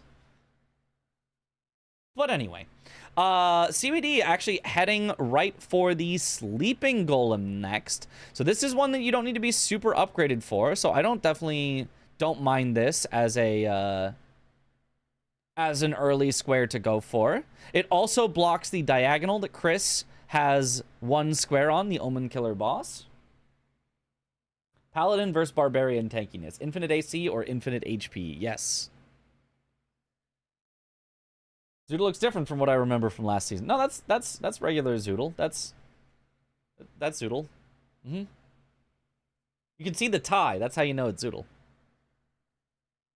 Percent HP damage sources also do flat extra damage on top, so higher HP would end up making them take longer to kill. Unless those flat damage values are also affected by resistance, which I don't know if that's true. Chris going for Bofa so that he can get a cave or grotto. The Omen Killer he did was in a cave. He has already done another cave that I missed because I was not paying attention. I was rambling on about whatever I was saying. But Chris now with the slight lead 2-1, but CBD is going to get his square. Oh, unless he dies, he's going to get a square right after, so it'll be 2-2. Very, very similar on their timings. If you can get it, boom. Okay, with this, if he just takes the riposte, that should do it. Not for rot or bleed, at least. Oh, okay. Well, then I guess there would be a slight difference. You're right. All right, Chris heading for a Bubaha. Oh, enduring through Bernal. I love the use of endure on NPCs. I used to think endure was super useless, but it was pointed out you can actually use it pretty well against some NPCs. And Chris showing it off there. If you just endure through, you can just win those trades and just take that. Very nice. Bubba. Picking up all of Bernie's stuff in the middle of fighting a bell-bearing hunter. Seems a little scary to get through all those text boxes, but I guess it doesn't really matter. He doesn't need to see that part of the screen. Whereas CBD going for more of the upgrade route. I think Chris has a more upgraded weapon at this point, because we did see Chris go through a good bit of the upgrade route as well. And so CBD kind of getting caught up on that. CBD does have one of the Somberstone bell bearings, though. So he's got some progress there. HP in Elden Ring is used for extra hits. Yes, it's a resource that you can spend. But now Chris has half of the Bellbearing Hunters. So both of them kind of have half, but I mean, Bellbearing Hunter is way faster than Somberstone Bellbearing 1 and 2, if I'm not mistaken. So Chris, you know, with progress on a faster square, he can finish that off faster and start to take a bit of a lead here on CBD potentially. Oh, CBD. Oh, no, he's actually heading into the tunnel with the Crystallians. This is where he's going to get Somberstone Bellbearing, the other Somberstone bell bearing. So this is, I think so, unless I'm, again, silly. So this is where CBD actually can get this square first. Chris splitting some progress, though, in Bosses and Limgrave and Weeping, though. So Chris making progress on multiple squares, where CBD kind of only making progress on this one square. So CBD, I think, is going to get, you know, his square marked first, but Chris is going to get his next two marked probably before CBD gets his one after. So Chris should get to 4 before CBD does. Already verified Chris's cheats on. Those text boxes don't matter. Yeah, he doesn't care. Somewhere a heavy door has opened, he can just ignore that. The square-offs nicely getting a stagger on the Crystallian, but they're not being nearly as passive as you would normally expect. He's got to start getting one of them into a loop here. There we go. Closed heavy door fans are furious right now. Oh, Chris also going for a watchdog here. So Chris actually doing really, really good synergy. He's doing Bosses in Limgrave and Weeping that are watchdogs, and he did, I'm not sure, I guess the Omen Killer maybe was also in Limgrave or Weeping. I don't know where that Omen Killer was. Where was the Omen Killer he did? What cave grotto did he do? I genuinely have no idea. The Omen Killer in Miranda spot. Altus, okay, definitely not also a Limgrave and Weeping then. But CBD does get his third square before Chris has his third. Can't believe Starro Cheater would do this to come back, dude. I like how the C and the B are interchangeable, but D is just always dude. It doesn't matter. CBD heading back to Caleb. Is he going to come back to Commander O'Neill? It looks like he is. I think that's a good call. Commander O'Neill is good because Chris has a little bit of a threat on the bottom row. He's got 2 in a line there. So if CBD can cut that off early, then he gets ahead of it and does not have to worry about that line. Have you put your cam over Zoodle? Yeah, no, what do you mean? This is... I'm Zoodle commentating right now, as you can see. One really interesting thing about this board... and spoilers, it will come into play, is there are 3 squares that require you to level different stats. 30 Arcane, 30 Int, and 30 Faith. That's bad. That's really, really bad for our competitors, because it's effectively impossible to get all 3. You're not going to get 90 levels in, you know, these random arbitrary stats. There's just not enough runes in the base game to make that reasonable to do. Possible to do? Sure. Reasonable? No. So one of them is going to get 2 of them, and the other one is going to get 1 of them, basically for free. So it really comes down to which one do you want? Do you want the arcane so that if you have like a bleed weapon, you can get more bleed? Do you want the int so that if you have like Alablaster or something like that, you could get more damage? Do you want the faith so that if you get, you know, like a big faith bonk weapon, like a sunflower or something, you could do more damage? Oh! CBD gets caught by O'Neal! Just gets poked from behind when O'Neal was at about half health. Oh, that's gonna cost him dearly on time. Just do a quick trip to the DLC for runes. Oh, yeah, right, you're right. Did a quick Alablaster there? Thought we wouldn't notice. You better have noticed. I always say Alablaster. I don't get why Rebirth is not allowed. It's specifically because it would make those squares too easy. Oh, I get enough stats to get one of them. I get it. Then I Rebirth. Then I put my stats into the other one. Then I get that. Then I Rebirth. Then I put my stats into the third one. And then I get 3 squares instantaneously with no effort, right? It would make these squares in particular silly. If these squares did not exist, I think rebirthing probably would be allowed. I think rebirthing is a cool mechanic of, oh, I committed to this weapon too early, but I want to get out of it. Let me go kill Renala. Let me go out of my way to kill Renala to rebirth. I think is cool and awesome, but I think it doesn't work with those particular squares, so that is why it is not allowed there. CBD grabbing the Somber Ancient Smithing Stone. That one, actually, most players avoid. Most players just run by and do not grab it. CBD goes for it. That is about an 8% increase in damage if you end up using a Somber weapon as your final weapon, or it's about a 3% increased damage if you're using a non-Somber weapon as your final weapon. Either way, I mean, that's a solid damage increase for the time that it takes to pick it up. So I'm on CBD's side. I would grab that personally as well. But a lot of other competitors have been stopping only at 9 because the 1 through 9 are just a little more convenient to grab than that particular 10.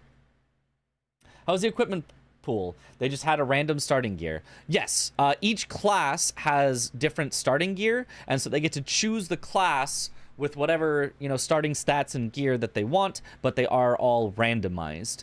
So you might end up with a class that's got a great weapon, but terrible gear. You might end up with a class that's got great stats, but a terrible weapon and terrible gear, you know, etc. You kind of have to weigh the pros and cons of each of the classes. They started with different classes here. CBD started with a broadsword with a square off.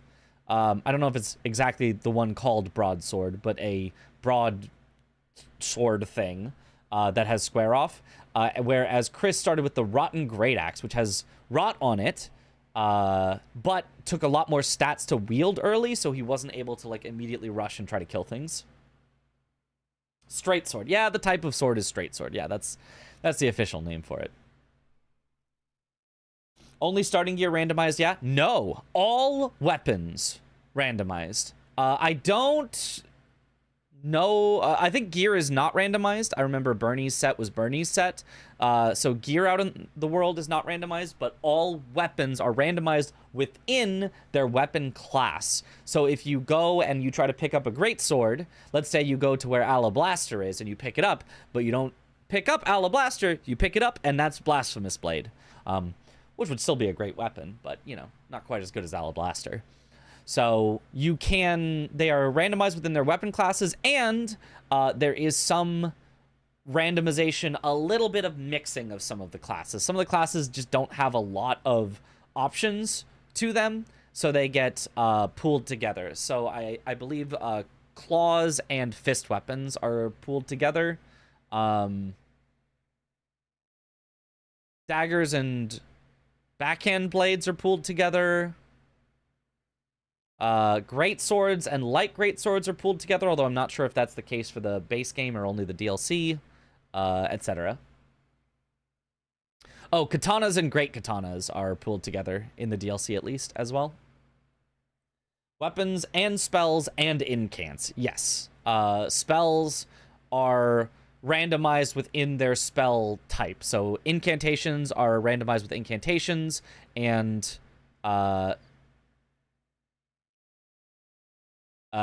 sorceries are randomized with sorceries. I forgot the name of sorceries for a second there. Okay, now I want to go back a little because I wasn't paying enough attention. When and why did CBD go 30 faith? So he got all of the upgrade materials that he needed. He popped all these runes. And he just instantaneously went 30 faith. Why? Why did he do that? Why did he do that? He said after the match he just got too nervous for that bottom row. Yeah, he was going for O'Neal immediately after. So I guess his fear was that Chris, A, had a bunch of runes, which he could have. B, was currently killing Commander O'Neal at this very moment. And C, had progress on Top's Academy key. I mean, that's a lot of betting to do. After dying to O'Neal. Yeah, he died so he was afraid he could get sniped. Yeah. I guess, let's say he went to O'Neal and got sniped on O'Neal. Would Chris then have had the runes to immediately get 30 faith before CBD could? How many runes does O'Neal give? Chris never does the cheese, so I think the fear was a bit unwarranted. Yes, I mean, I agree. But we have a little bit of hindsight here. But let's think through the scenario. If CBD is going for O'Neal, and, you know, O'Neal's at half health or something, and he suddenly sees Chris Mark kill Commander O'Neal, would he have had time still to sit at the Grace and get 30 faith before Chris could have gotten 30 faith? I think so still, right? Because I don't think O'Neal gives nearly enough to get that. I think O'Neal gives some pocket change, yeah. Some lint and some pocket change. So, I don't think that's a concern. If you get sniped on O'Neal, you just, oh, well, I've got all the runes here ready anyway. Let me just go sit and pop and spend them. Not if he has to pop runes. Yeah, you pre-pop them, so you have the runes ready. Technically, you are then, you know, risking the runes while fighting O'Neal, but, like, you're risking them in a completely safe spot. If you die here, you 100% get to grab your runes before aggroing O'Neal, because the Grace is right there. That's the Grace. This is where you do the cheese. O'Neal comes from somewhere over here. You could 100% always get them back. So I think if you popped them, we're ready to do faith while you're fighting O'Neal so that you don't have to commit to this. Because committing to 30 faith sucks. Horrible, horrible, horrible thing to have to do in order to try to block a row. Now, it does block both the row and the column that Chris currently had, but, like, it puts you so far behind. You get no health. You know, it probably puts you behind on the money to upgrade your weapon, although I'm not 100% sure. Maybe CBD still got a well-upgraded weapon. It not exactly locks you out, but makes it much harder to get either of these two squares, right? Because something like 30 int, well, maybe also it's like, I don't know, maybe you also didn't want to commit to 30 int, but imagine if he instead had 30 int and was now threatening this column and this row that Chris had to block both of, right? So it's kind of the worst one to get out of the three in terms of board positioning. It doesn't block a diagonal either. And so committing to it really early, you know, is hard. I think it puts him behind.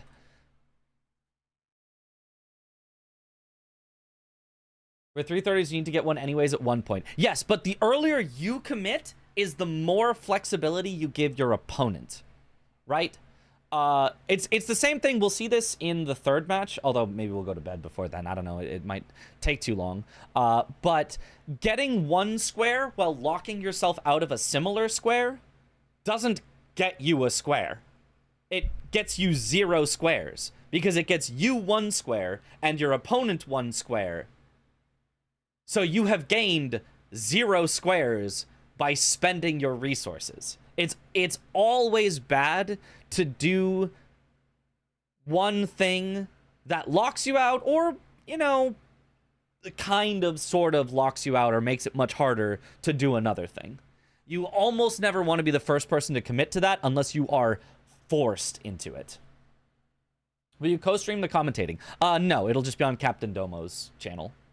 It would be too much to set up the co-streaming. Besides, I'll be looking at the chat in Captain Domo's chat anyway, so you should go there and you can say things there, and hopefully we won't be on delay, but I don't know how it'll work. I don't know if we will have delay on our commentating. Oh no, actually I think we will have delay on our commentating, so never mind. You can post things in Captain Domo's chat, and I might respond to them 5 minutes after you post them. Just don't be cringe in chat. That, you know, that is really hard for chat to do sometimes. Delay should be on if the server was fixed. I believe the server is fixed, so I believe the delay will be on. Honestly, I like having the no delay. The no delay is fun, but like, it makes sense why the delay exists. I think it is a good thing that the delay is on, but I liked the no delay. I liked that Zoodle and Dom could respond to chat immediately if they wanted to. I thought it was fun, but yeah, a little bit less keeping in perfect fairness. Chris going for his second watchdog here to cash in on that progress he had made. So he will get his 4th square here, which I said he would have done before CBD got his 4th square, which would have been true, except that CBD dumped into Faith, so CBD actually did get his 4th square first. But again, I've explained why I don't think that was necessarily the optimal play in this situation. The Leyden ring fixed, Pog. I just read the future and comment 10 minutes early. Ah, perfect. Okay, so there is the 5th square for CBD. O'Neal, 5-3 now, as Chris is about to not quite technically even it up, but effectively even it up as soon as he gets killed 2 watchdogs. The score is 5-4, but CBD, having already committed to 1 stat, effectively gives Chris his pick of whichever one of the 2 he wants whenever he wants. So it's effectively 5-5 right now, even though it is technically 5-4. CBD does this so good, but it stresses me out. I mean, it stresses me out too, and maybe stresses CBD out as well, because he did get poked once and did take a death doing it 1 time, which is kind of what caused him to commit to the 30 faith, is because he died, and so he was like, uh-oh, I panic, I need to block this right now. So if he had not died, this match could have gone differently. When I have Prime and give you my totally free Prime sub, after some time I get this cool banana before my name, or what? Yes. Correct. If you were to Prime sub or sub in any other way, you would get a banana before your name. It would start out as a green banana because it's, you know, it's a new banana, and then over time it would ripen.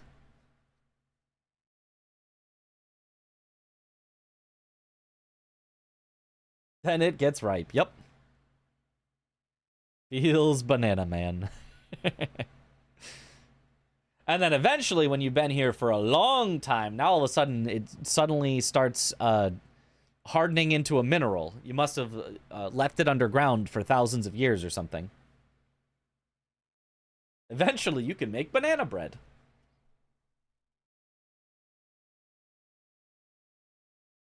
All the carbon in your banana somehow gets, you know, crushed into a diamond.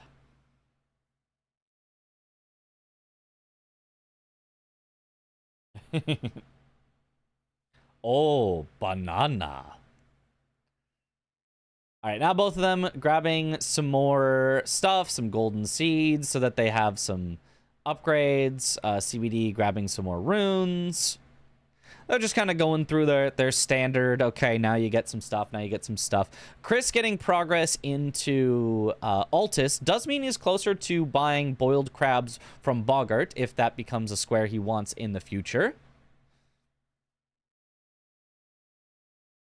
I thought the white banana had died and become a ghost. It's supposed to be a silver banana. It is supposed to be silver, and then gold, and then diamond.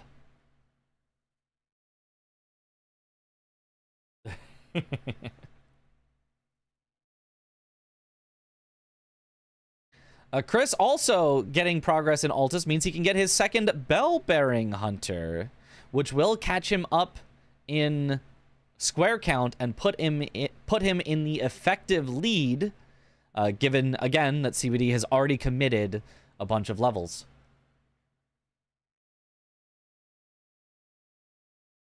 The other thing that's really nice for Chris, because he knows that CBD effectively has a 0% chance of taking both of these, Chris kind of doesn't have to take either of them.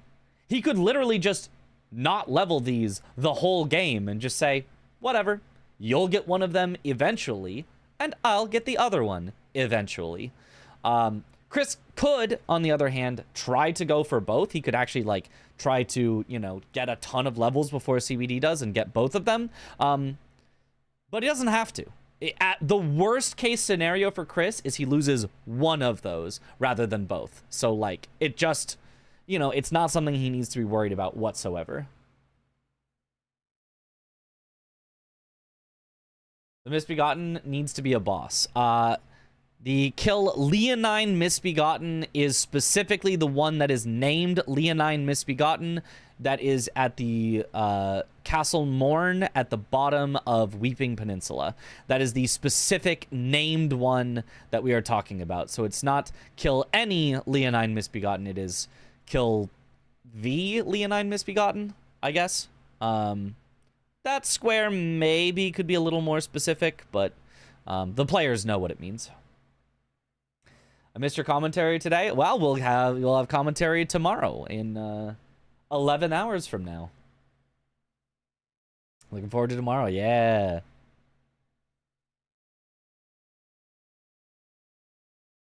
So we'll make sure to go to bed in time that everybody can sleep if they are of a time zone that needs to sleep before 11 hours from now. The real Slim Shady? Well, Perfumer and Crucible are just called Misbegotten Warrior. Ah, interesting. You know, the things you learn. Get your popcorn ready. Get it ready, chat. Mitch in the morning, awake, but at what cost? Yeah. Yeah. Right now, in terms of lines being made, both of them only have one true, like, line threat that they're making. Chris is threatening column 1, where CBD is threatening column 3. They're both threatening a column that they have 2 in, but neither of them, like, pushing it. Oh, Chris going straight for the boiled crabs from Bogart. Very nice. He has made good synergy with Altus. So Chris now ahead by 1 square with effectively priority on another square. So Chris has taken a solid lead in this mid game due to, you know, CBD maybe playing a little too scared, a little too passive, and going for, honestly, not bad squares, but just like maybe not quite as synergistic of squares as what Chris has gone for at this point. He is going for the Blythe here, Bloodhound Knight while summoning Blythe, which does block the column that Chris is currently threatening, so I think this is a good one. If you're going for blocks, that's a great one to do. Way better than Fia's Champs. Way better than 30 Arcane that he basically can't do. So if Chris lost Bloodhound Knight while summoning Blythe, this column would be a disaster for him. He would be forced into either 30 Arcane, which, since he's already spent 30 Faith, those levels are mega expensive, or Fia's Champs, which is okay. So to get to Fia's Champs, you have to, like, you know, kill Radon and go through Mimic Tier and go through Valiant Gargoyles to get to Fia's Champs. And it's like a 15, 20 minute, maybe even ordeal to get 1 square. He would be screwed if he had to go do Fia's Champs. So he's taking that off the board. He's saying, I'll just kill Bloodhound Knight while summoning Blythe. Really smart call from CBD. And Chris recognizes that as well, is going for it now, but is too late. CBD has already taken that and tied it up 6-6. If Chris had gone for that earlier instead of boiled crabs from Bogart, I mean, it could have been really scary for CBD, but luckily for CBD, he noticed it before Chris did. As Domo explained yesterday, you only need 2 prayer books plus some from that incant dude. Yeah, there are a lot of incants you can buy from Corrin. Something Blythe isn't too bad, especially compared to Fia's Champs and 30 Arcane. Yeah. Way better. A meaningless L for Kale. Yeah, I just killed him for no reason. Can you believe that guy? Can you believe Chris? Can we cancel him?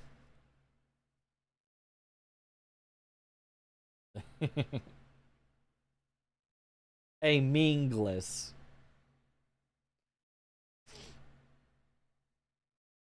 All right, Chris heading down towards Castle Morn, it looks like.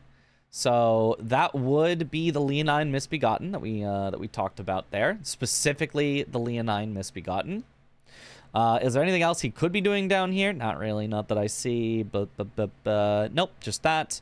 Unless there's some incantation down here that I don't know about. But this is not like a fast square, but it is a simple square. You just go to a place, kill a boss. So those are always like my preference. I like squares that are go to a place, kill a boss.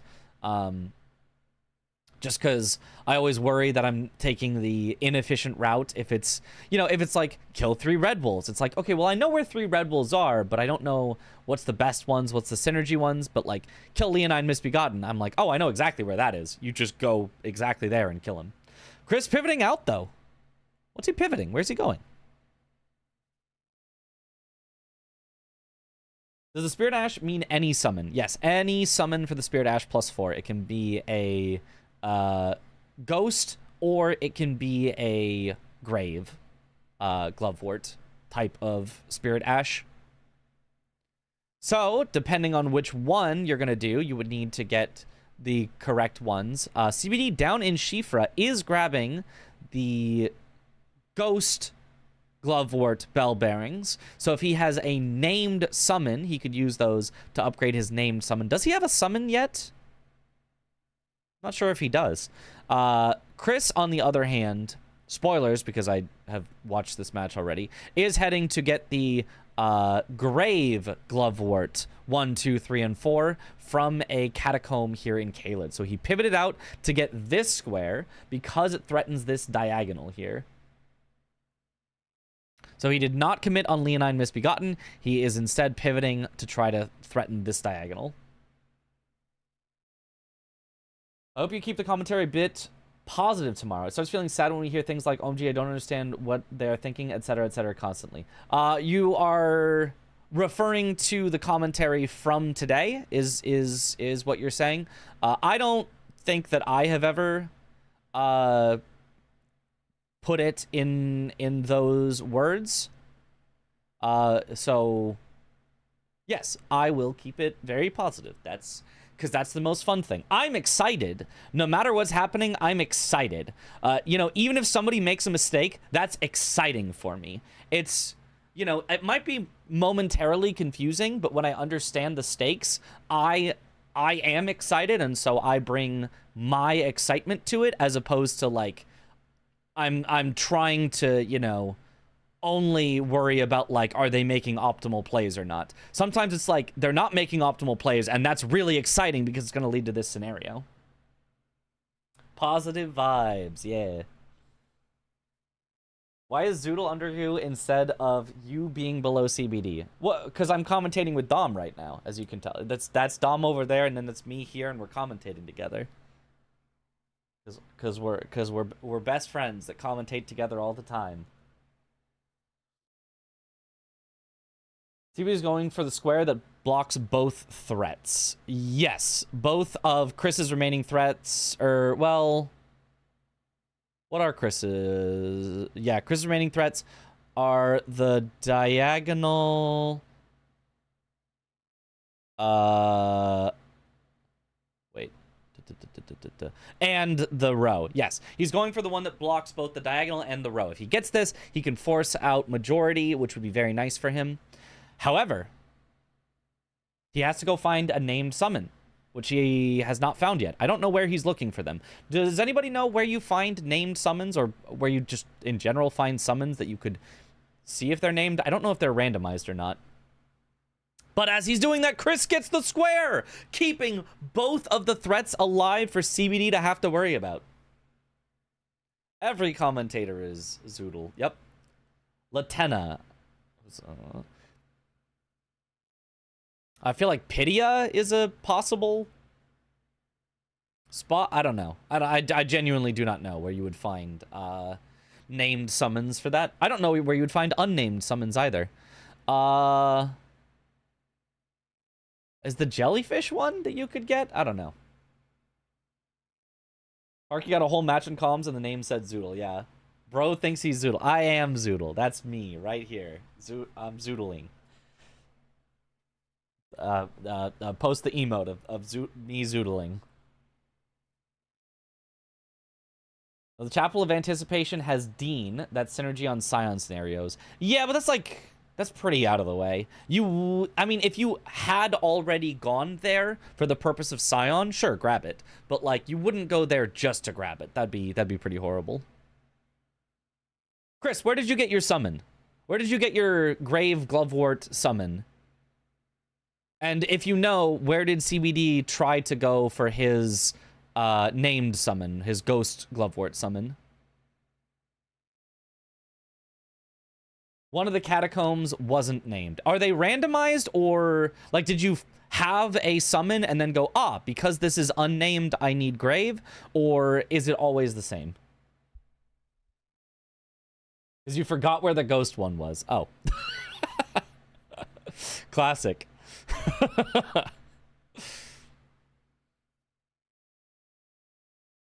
Hughes is in an Ever jail. If you kill Hughes, do you get his summon?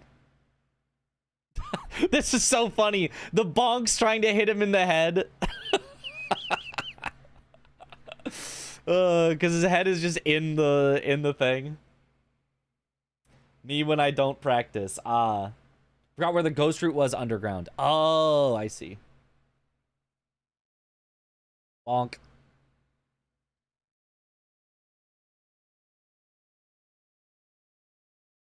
Okay, so we don't know where you got your underground summon from, but whatever.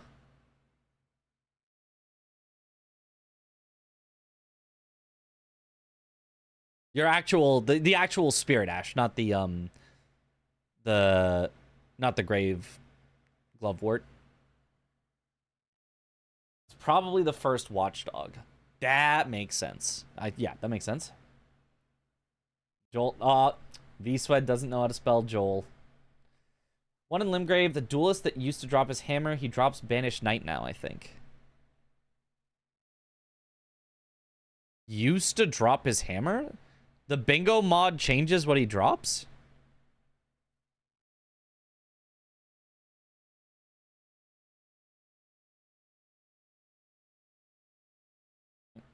Noble Sorcerer guy. I'll be honest.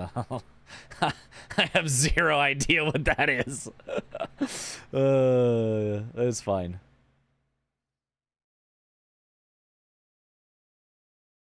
CBD taking out Bowls just as a quick boss in Liurnia. According to the markings, he is ahead on that. Which does put some pressure potentially on this row 3 if he gets it. The game updated to change his drop. Oh! Fascinating.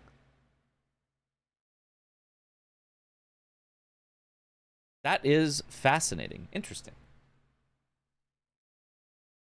Engvall doesn't exist in the game originally. Huh. Wonder if they just forgot to put him in the game initially and were like, oops. Like, what is this? What do you mean? You don't like Joel teaching his son Joel how to spin while Wide Boris passes by? That's a classic emote. Everybody knows Joel teaches his son Joel how to spin while Wide Boris passes by. Okay, CBD going for the final boss here of his Liurnia bosses. Oh, trades a hit, but health is a resource. Might as well spend it. Gets a Dan. Ties it up 7-7. Although, again, we have to always be aware, Chris has the extreme priority on these 2 squares. Now, at this point, honestly, before this point, but at this exact moment, I think most people watching, myself included, were screaming at the top of our lungs at the screen, Putrid Crystallian Trio. Putrid Crystallian Trio. Whoever gets Putrid Crystallian Trio probably wins. Because it is CBD's only column with 2 in it, CBD's only available row that has also 2 in it, Chris's only, literal only remaining line is the diagonal through there. It is both, no matter who gets it, it is a block and it's setting up your lines. Everyone, probably even before this point, was screaming Putrid Crystallian Trio. I was just going to let him do that. Didn't have damage on your weapon at that point. And then he never did it. Yeah. We were all just like wondering when either of you would do it. The thing about that square is that you actually don't need that much damage to do it because they are Crystallians. As soon as you break them, you're gonna win the fight. It just... Oh no, I'm gonna have to smack them 20 times while they don't fight back instead of 10 times while they don't fight back. You know, that is one that you can do. Not necessarily that you should, but that you are able to do at pretty low damage.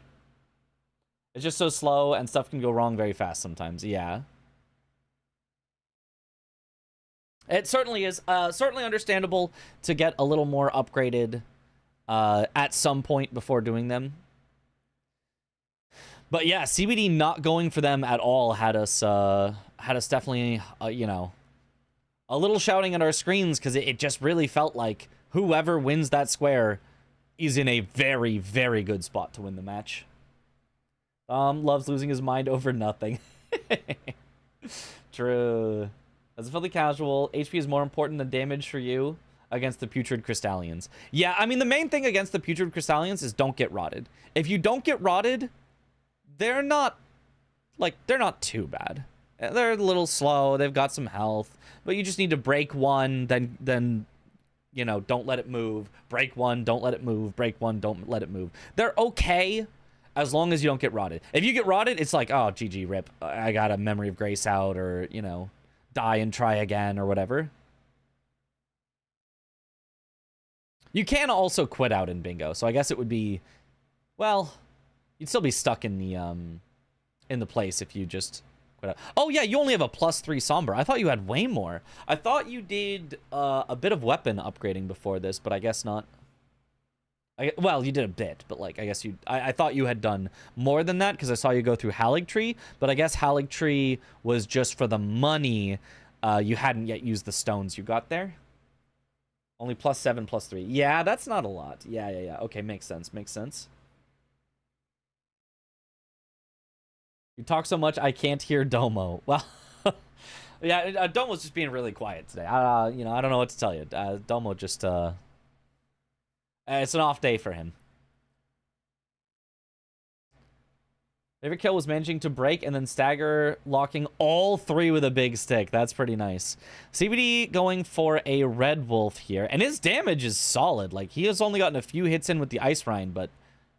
Boom! Yeah, with just an axe doing that much damage. Yeah, he's way more upgraded at this point for sure. He must be in Doomer mode. No, not the Doomer jokes. No. Why'd you change your name to Zoodle? What do you mean? I've always been Zoodle. I am Zoodle. Never known the Prince of Darkness to be quiet. I am the Prince of Darkness.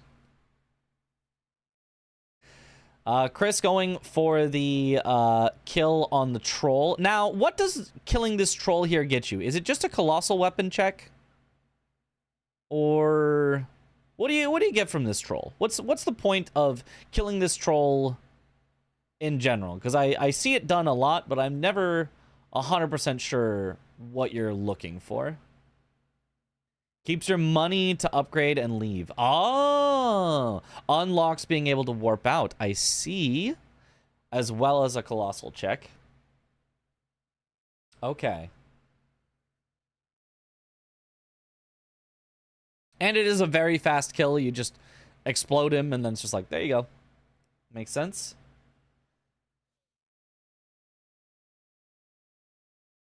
Usually it's for a boss kill, an Altus, or a tunnel or colossal check. Yeah. I just know that it's a very common kill that is done. CBD now making his way to Leonine Misbegotten that Chris had already had a little bit of progress towards, but then pivoted out. So Chris's earlier progress just kind of getting wasted at this point, but that's still fine for him because, again, Chris has the priority on the stats that exist. And neither of them going for Putrid Crystalline Trio just means, you know, whoever decides to go for it is just going to be leading by a lot. To be honest, I'm not sure I understand CBD not going for it at this point. Yeah, I mean, I think both of them should go for it at this exact moment. I think Chris with a plus 15, which is, you know, way better than his previous plus 7, I think could also go for it at this exact moment and do it very well. I think Chris is thinking he would get sniped on it if he went for it now because CBD hasn't marked something in a while. And CBD maybe is thinking the exact same thing, although we'd have to ask him. But yeah, I mean, it's so important of a square that there's an argument to be made that a square of this much importance you should go for, even if you think your opponent might also be going for it.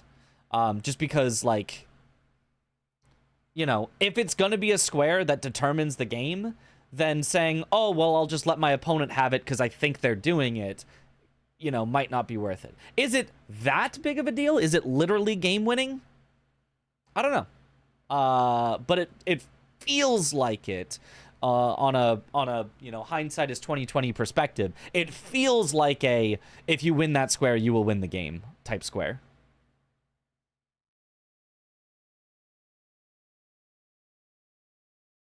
Healthy gamble whether you take just whether you can just one-shot him with the barrels. Yeah. I think Domo's talking about the trio right now as well. I think Domo was talking about the trio for like 20 minutes in this match. I think it was all about the trio, which is understandable because, you know, outsider looking in, you know, when you have the omniscience to know neither of them is going for it, you're like yelling at both of them to go for it. If one of them was going for it, right, then you'd be praising the other one for not going for it and wasting their time. But us on the outside knowing that neither of them is going for it, we feel the need to criticize both. If either one was going for it, then both of them would be making the right play, but because neither of them is going for it, both of them are making the wrong play.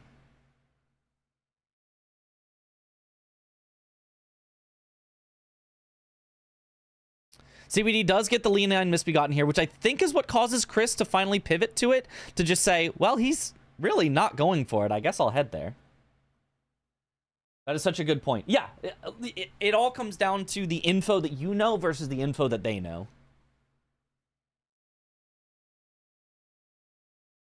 Great point, Zoodle. Thanks. I'm Zoodle, and I've been your commentator. Not me watching 2 minutes in the past. No.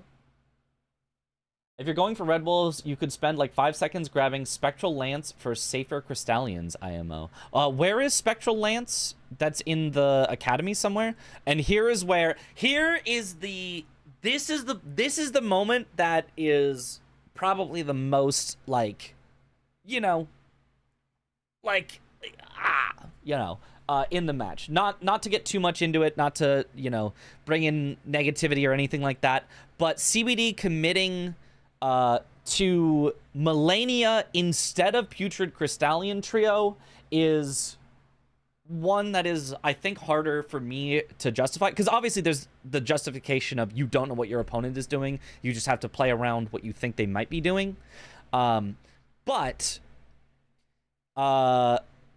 like Putrid Crystalline Trio, even if you get sniped, it doesn't cost you that much time. Melania, even if you get it, costs you forever and ever and ever.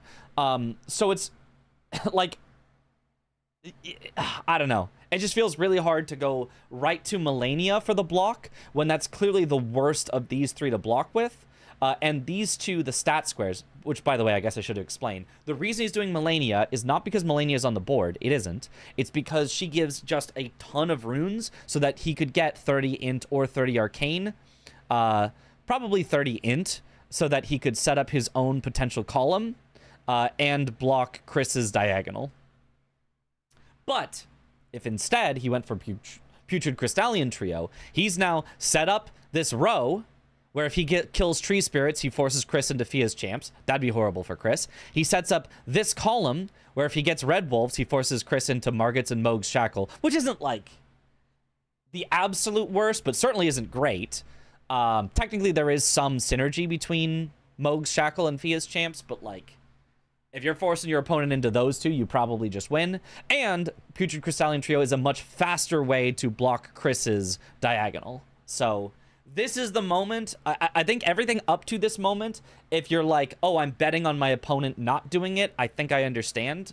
This moment, committing to Melania, it feels like, oh, it feels hard. I mean, but that is still with 2020 hindsight. I know that he doesn't get it first try. Immediate death. But yeah, it's a decision that I don't like personally. I'm addicted to fighting Melania. I need to stop for reasons like this. I mean, if you're really good at her, it's awesome, right? If you know you're always going to win Melania because you have just practiced her for 10,000 hours because you like fighting her, that's awesome. I would say don't stop practicing Melania. Maybe just don't always commit to her in actual rounds. Just know if you commit to her, you're going to win. I like to think I'm good, then I die. Yeah, that's the rough part. Are the runners allowed to go into the DLC? I have no idea why you would, but can they? No. Nope, not allowed to. Or at least they were not allowed to in the co-op season, the 2v2 season. So I assume that rule is still in place for base game players, but I guess I'm not 100% sure.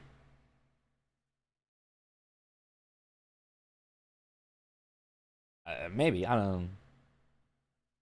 Bingo Brawlers is a new season and already started. Technically, we are in the pre-season. There's like a season before the season to determine who gets to play in the season. You got to win the pre-season qualifier in order to be able to play in the season if you're from America. If you're from a country that's not America, you are guaranteed a spot because Domo wants to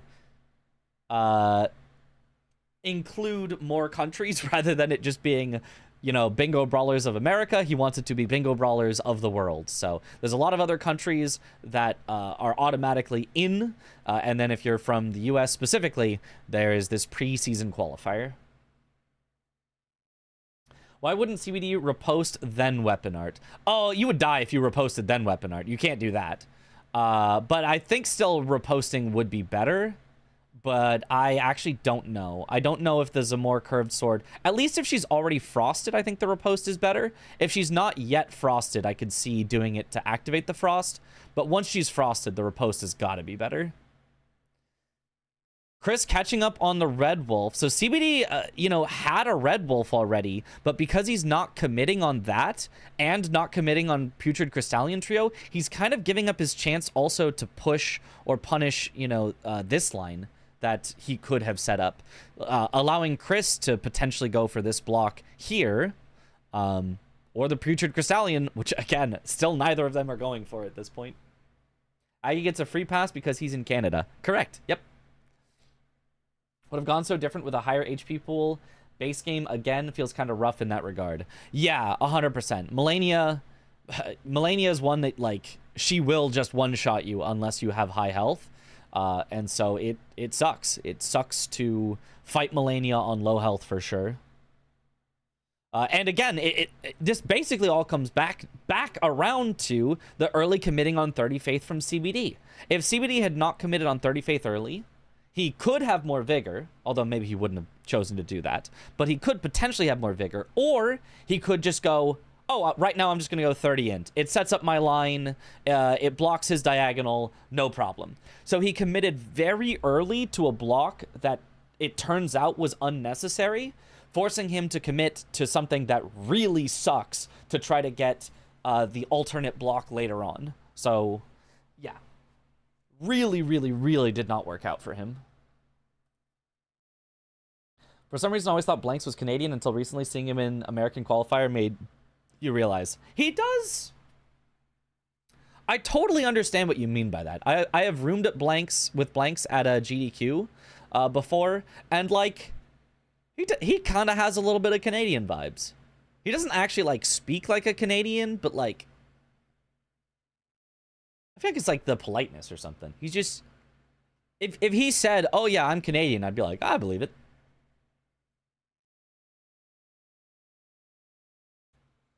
There's a quiet background noise when you talk. Maybe I'm tripping, need to sleep, I guess. But not when I don't talk? There could be some problem with my microphone setup. The microphone setup software that I have sucks, so it's, yeah.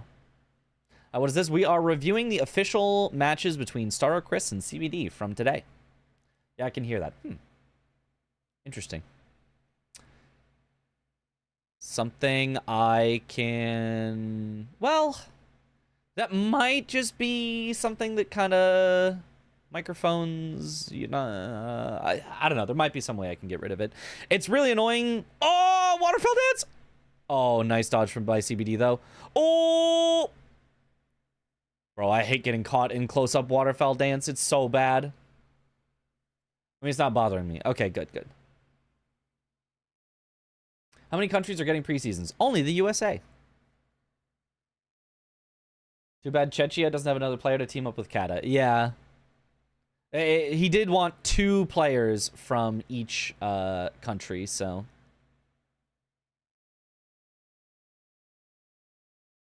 We check before this attempt when CBD is running in for his Zamor upgrade level.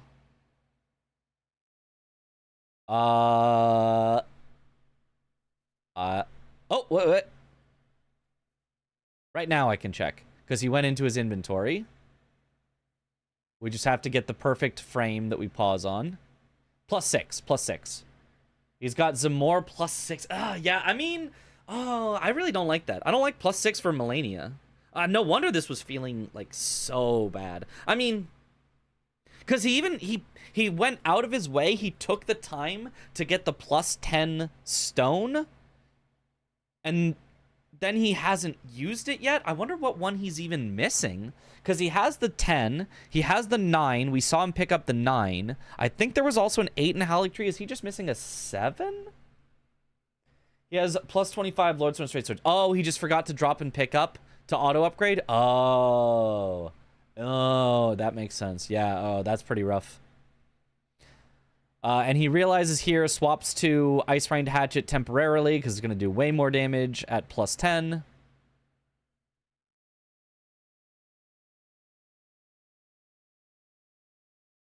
Makes sense. He confirmed no stream was +6 instead of +9. Yeah. Well, it should be +10, because he did get the Somber Ancient.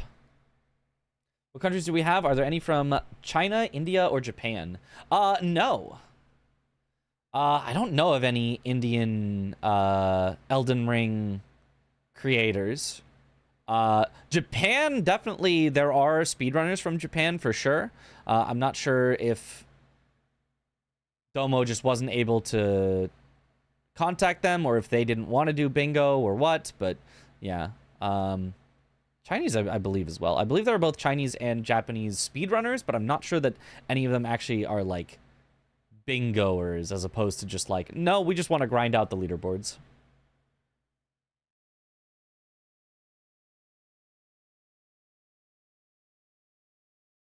This is a rough time in the match. Yeah, this is the skip ahead. Chris finally commits to Putrid Crystallian Trio because it's just been so long. He's like, well, I guess I'll try it.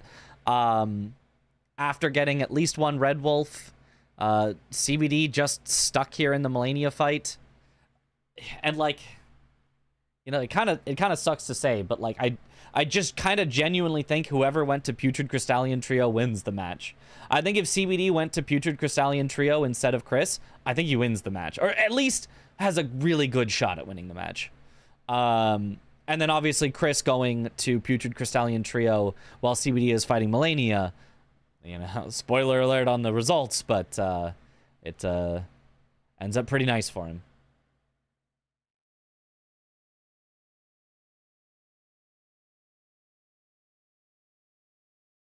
Is there some rule about Melania or something? Is she necessary to get to Farum? No, he's just trying to get runes. He's just trying to get a ton of runes because he wants to block this diagonal that Chris has set up. And the only way to do that is either Putrid Crystallian Trio, which for some reason both of them were avoiding, and you can ask both of them, and Chris basically said he thought CBD was doing it and didn't want to get sniped. I assume CBD would say the same thing. He thought Chris was doing it and didn't want to get sniped. Or he has to get one of these two squares, which require just a ton of runes to be able to level, because he's already dumped 30 points into Faith. His levels are now really expensive, so the only way to get enough runes is to kill Melania, or like maybe Moog. Moog might have enough as well, but you have to kill one of those like super late game optional bosses to have any hope of getting this many runes, so he just commits on Melania. There is no going to Farum. Yeah, there's no reason to go to Farum in any of the boards. There's no squares that go to Farum.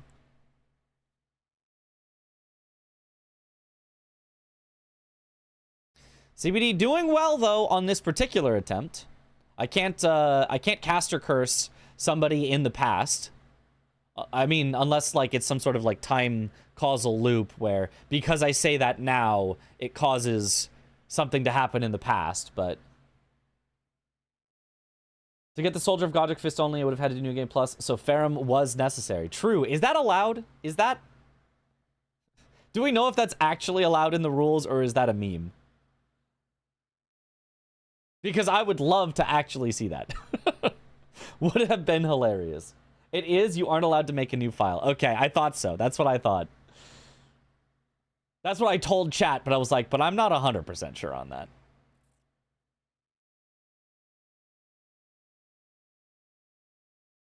So Chris finally getting the Putrid Crystallian Trio, which again sets up the diagonal. So now CBD has to commit to Melania. Before this, he could have left if he really wanted to, because, you know, he could have gone to Putrid Crystallian Trio for the block instead.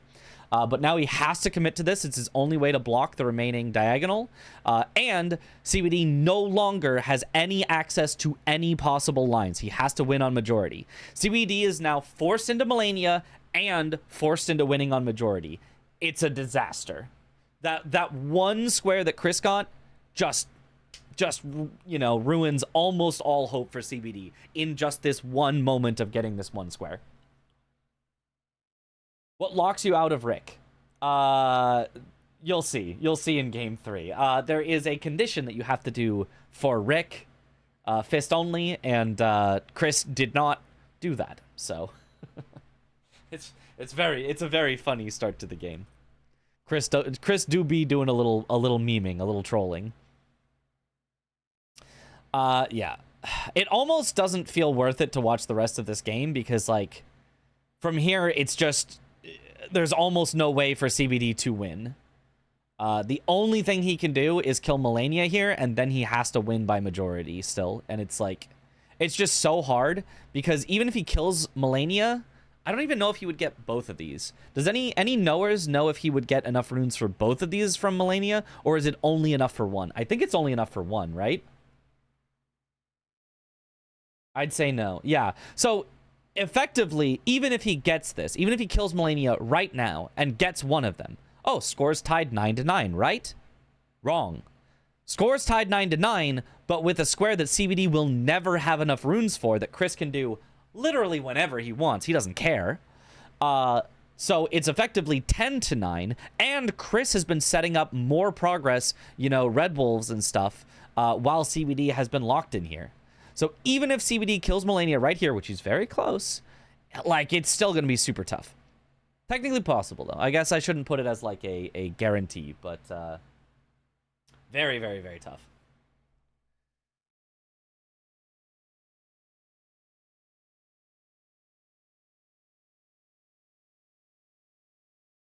And it's, you know, it's basically all just, you know, Putrid Crystallian Trio. Like, it really, really, really makes the difference.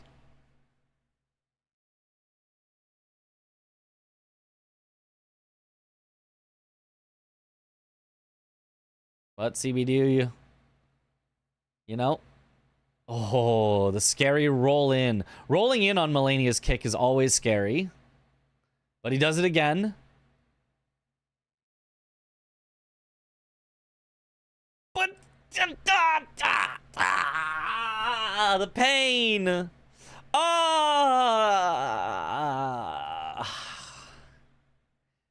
Like at this moment, it's like now we are all just in pain. Now it just sucks for everyone because he's like 2 hits away and then he just gets clipped. I think he was trying to strafe it and he just gets clipped and it just one-shots. He's not. Maybe he was trying to roll. Maybe he rolled late. I don't know. But whatever he was trying just did not work, and it's just brutal from there. If he got it there, you know, he still had a chance. It was maybe Chris favored, you know, 70 to 80%, but he had a chance. But with that death, I mean, even with that death, I think if I were CBD, I would still go somewhere else. I would still do other things and then say, I'm betting on Chris is not going to go 30 Arcane and 30 Int at the same time. I'll come back to this later.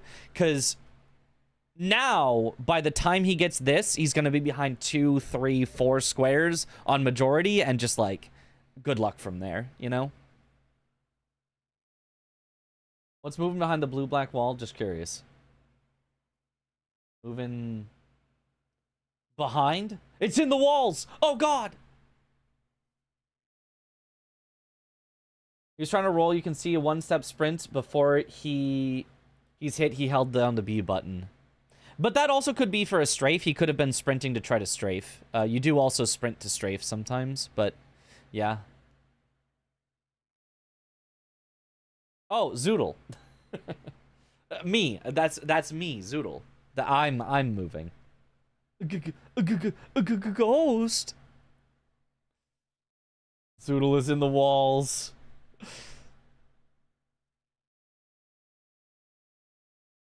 Yeah, and now Chris is just taking out tree spirits. Chris just kind of has free reign.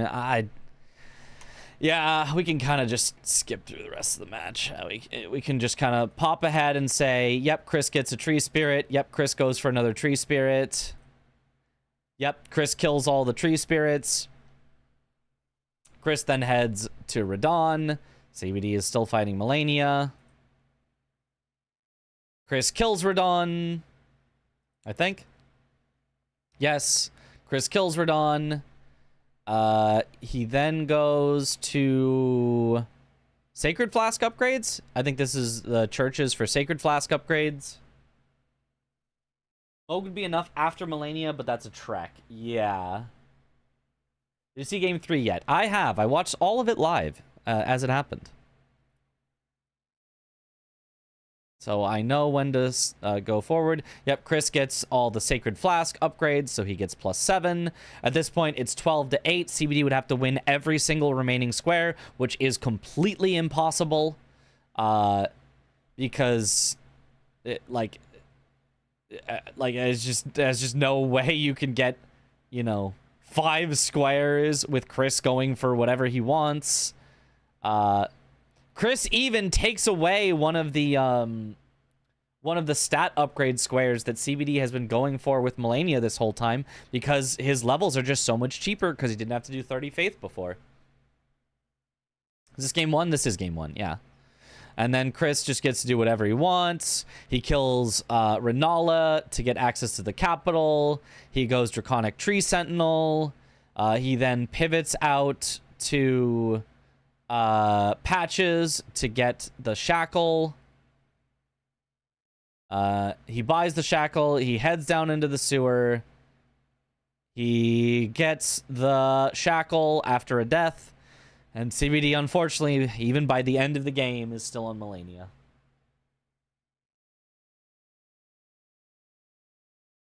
And there it is, 13 to 9. It was close, or even CBD favored for a very long time, but That mid game, both of them not going for Putrid Crystallian Trio almost cost both of them, but Chris eventually pivoting back for it, you know, paid off big, and CBD sticking to his guns unfortunately did not pay off at all.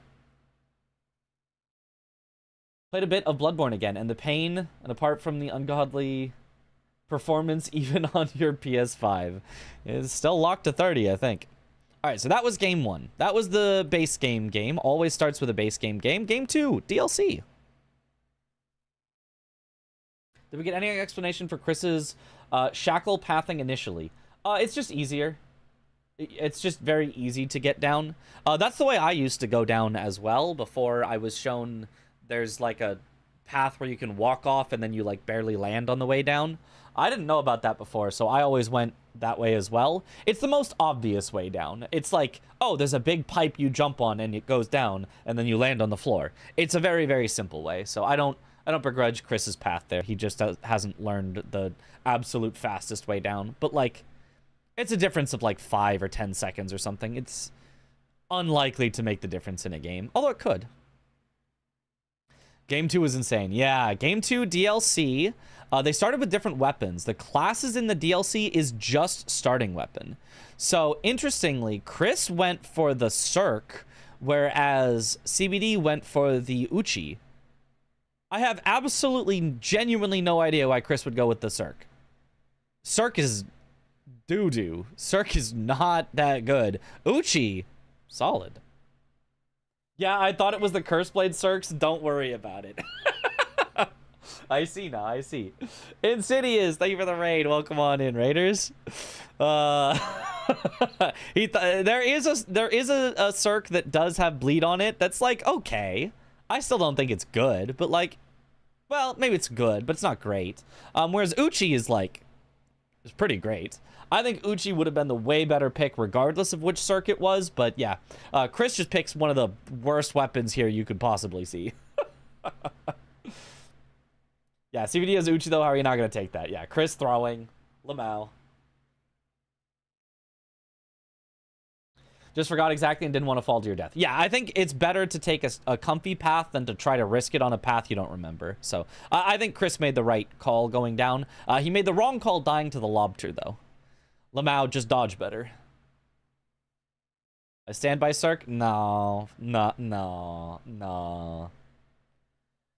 What do the stars indicate? It indicates ones that Domo has marked. So Domo can put the stars on whatever ones he wants to specifically talk about. So in this case, he has marked ones that could be done early. So drain the water in the church district.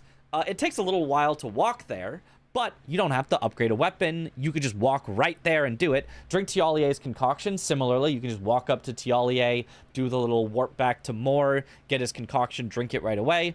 Kill Bowls in front of Castellensis does require killing, but Bowls is very, very easy to kill, so you could do that very early. Ancient Dragon Man boss is like a little tough, but is often a rush square because it gives you access to the southern area. And so taking him out early, if you feel confident, if you're comfortable with it, taking him out early is a good way to get more map presence while getting a square that your opponent in the future might have to follow you and also kill Ancient Dragon Man without getting credit. Moonrathel, similar to Bowls, is just not too hard to do early. And kill a boss after inflicting 3 different status effects. You can pick any boss you want. Bowls is not a boss, Moonrathel is not a boss, but Ancient Dragon Man, for example, is a boss, and you just have to get 3 status effects on them, usually Rot, Freeze, and Bleed. So all of those could be done early, which is why they have been marked. Chris ignores Tialier and instead does Tialier skip. He says, I don't need that Tialier's concoction.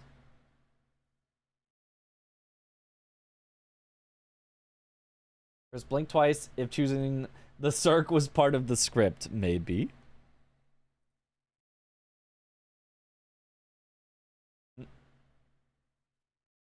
Ancient Dragon Man.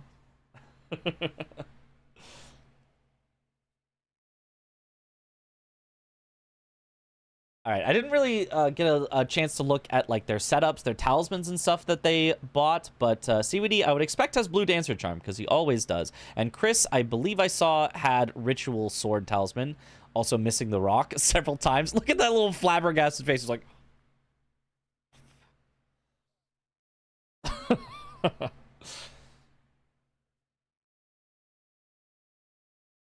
If you blink 3 times, does it count as blinking twice? Yeah, for all the information, you go to bingobrawlers.com. No www. Or it doesn't work for some reason. Just bingobrawlers.com.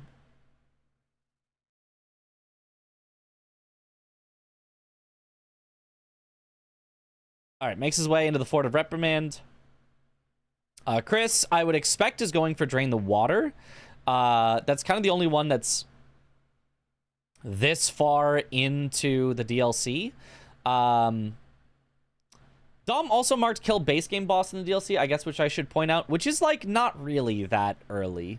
You can either do Tree Sentinel, which would be like way up in the back of Shadowkeep, or you can do Mariga, which you'd have to get through Ancient Dragon Man, or you'd have to do like a bunch of walking to get down to the coast. Like technically, Mariga isn't that high scaled. It's just like she just takes forever to get to. She's really not a rush square. I've timed it to try to see, and it's just like, nah, never worth it as a first square. CBD going for immediate Tialier's Concoction, so he does get the very first square, but Tialier's Concoction does also cost some time. You can see Chris has gotten further into the map in the same time that CBD has gotten that square. I think both of their methods here so far are very, very valid, very correct. 2 separate but optimal ways to play the game so far. Those of people for these runs, I'm excited to see this. Me too. Mariga's ads, though. Yeah, that's the really scary part. I have done Mariga on really low like upgrades, like just starting the game and just rushing to her, but like sometimes they just are really rude and it sucks. Chris even grabbing some Skidoo along the way, so he's not even rushing Drain the Water because he saw that CBD did drink Tialier's Concoction. He says, I know I can get a little more set up here. I don't need to rush it. I'm still definitely going to beat you to it. And here's where Chris makes, in my opinion, a mistake. The specific mistake is not noticing Clear 2 Jails is on the board. Given that Clear 2 Jails is on the board, and as you're about to see from Chris's pathing, he's going to try to get the Great Axe. Bro, I made more mistakes than not mistakes. Well, true, but I'm going to explain this one in particular for the sake of the audience. Not for the sake of berating you, although I do love berating you as well, but for now, for the sake of the audience. Because he wants to get the Great Axe check, he's going to have to kind of hop back across the river to get the Great Axe and then hop back across the river again. Kind of go out of his way a little in order to get to it. He should have instead dropped down near the Grace, grabbed the Grace so that he could come back to it later for Clear 2 Jails, because Bonnie Jail is right here.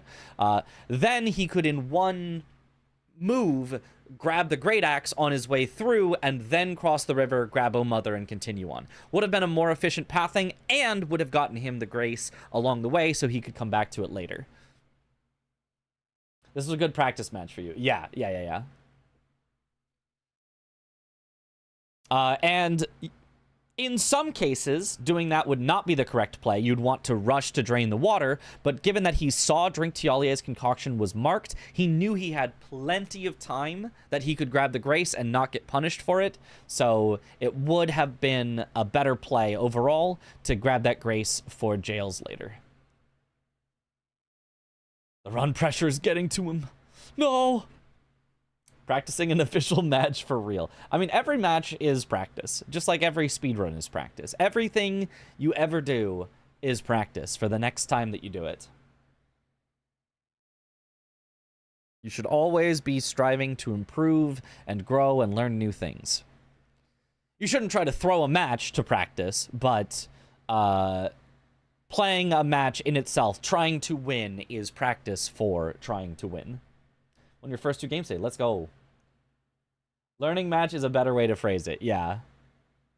Yeah, practice sounds like you're not trying to win, whereas learning match, yeah, you are learning along the way. Yeah. Technically, you could practice throwing. You know, if you wanted to. Practice the drama of it. Sucking at things is the first step to being kind of good at things. Yep. You're old, so you get a handicap. Yeah, honestly, can we just give Swed 1 square to start every match? He's old. Sadly, not everything is practice. It needs deliberation. Yeah. So sometimes thinking about things, I would still like sort of count as practice. Like going through thinking about routes can still be practice of thinking about routes. It doesn't always have to be doing things. That is practice. As much as I want to watch you berate me for 3 hours, gotta get sleep before your Pokemon tournament in 6 hours. Good luck on that. Good luck, Chris. Don't go out in the first round, Lamau.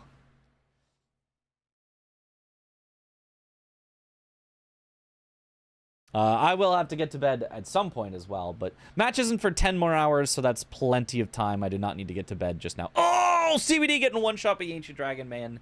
The classic. Luckily, it happened very early, but really unlucky, it happened after he had already used his rot grease. So CBD was trying to combo Ancient Dragon Man with 3 different status effects, so he needs to rot, freeze, and bleed, but he only bought the 1 rot grease. So since he used the rot grease, then died, he can no longer combo that square together. Don't click self-destruct unless it's part of your plan. You know, sometimes you can do that. CBD self-destruct is a powerful move. Yeah, if you take out their ace with it, you know. CBD opening with my opener. The try to hit Ancient Dragon Man, get punished for it, try to heal, instantly die, true combo. Chris doing the little sneaky path up to draining the water. CBD does still commit with his Frost Grease, which will give him a much faster Ancient Dragon Man fight, but also means that he'll have to buy another Frost Grease later in order to get the 3 different status effects square. So, honestly, it's a good play. You should probably just always use all of your greases as soon as you can. You get tons of money in the DLC, but just something worth noting. It does cost him, there's a little opportunity cost to using his grease here. Doing any tourneys lately? No, I have not. I mean, aside from casting bingo brawlers, but that would not be participation. That's commentating. Felt bad for CBD. His strategy was there, but he had an off day execution-wise. I mean, I mostly agree. I think the execution is, in the end, what costs CBD. But I do think there were also some strategy decisions that I definitely think I would have made differently. He was playing very, very, very defensively, as though he thinks he just guaranteed will always win a majority race, which maybe would be true a lot of the times, but it was not true today. So I would have liked for him to play, you know, a little bit more, like, keeping Chris honest. I would have liked for him to be like, okay, you're showing that you're going to do this, but are you really? You know, I'm going to contest it, and I think I can get it faster than you. Whereas CBD was really like, oh, you're showing that you could be doing this? That's okay, you can have it. I'll go do something else. I'll do something that's worse. Which you know, if you are way faster can work, but if you're only a little faster can just lose you the match, because now you're just giving your opponent more efficient, better squares than what you get. South kind of OP on this board. Not really. So South, what does South have? South has dragon bosses. To get to South, there was Ancient Dragon Man. It does have Perfumed Oil. It does have a Nameless Mausoleum if you want it. It does have a transformation. It's a way to get to St. Trina.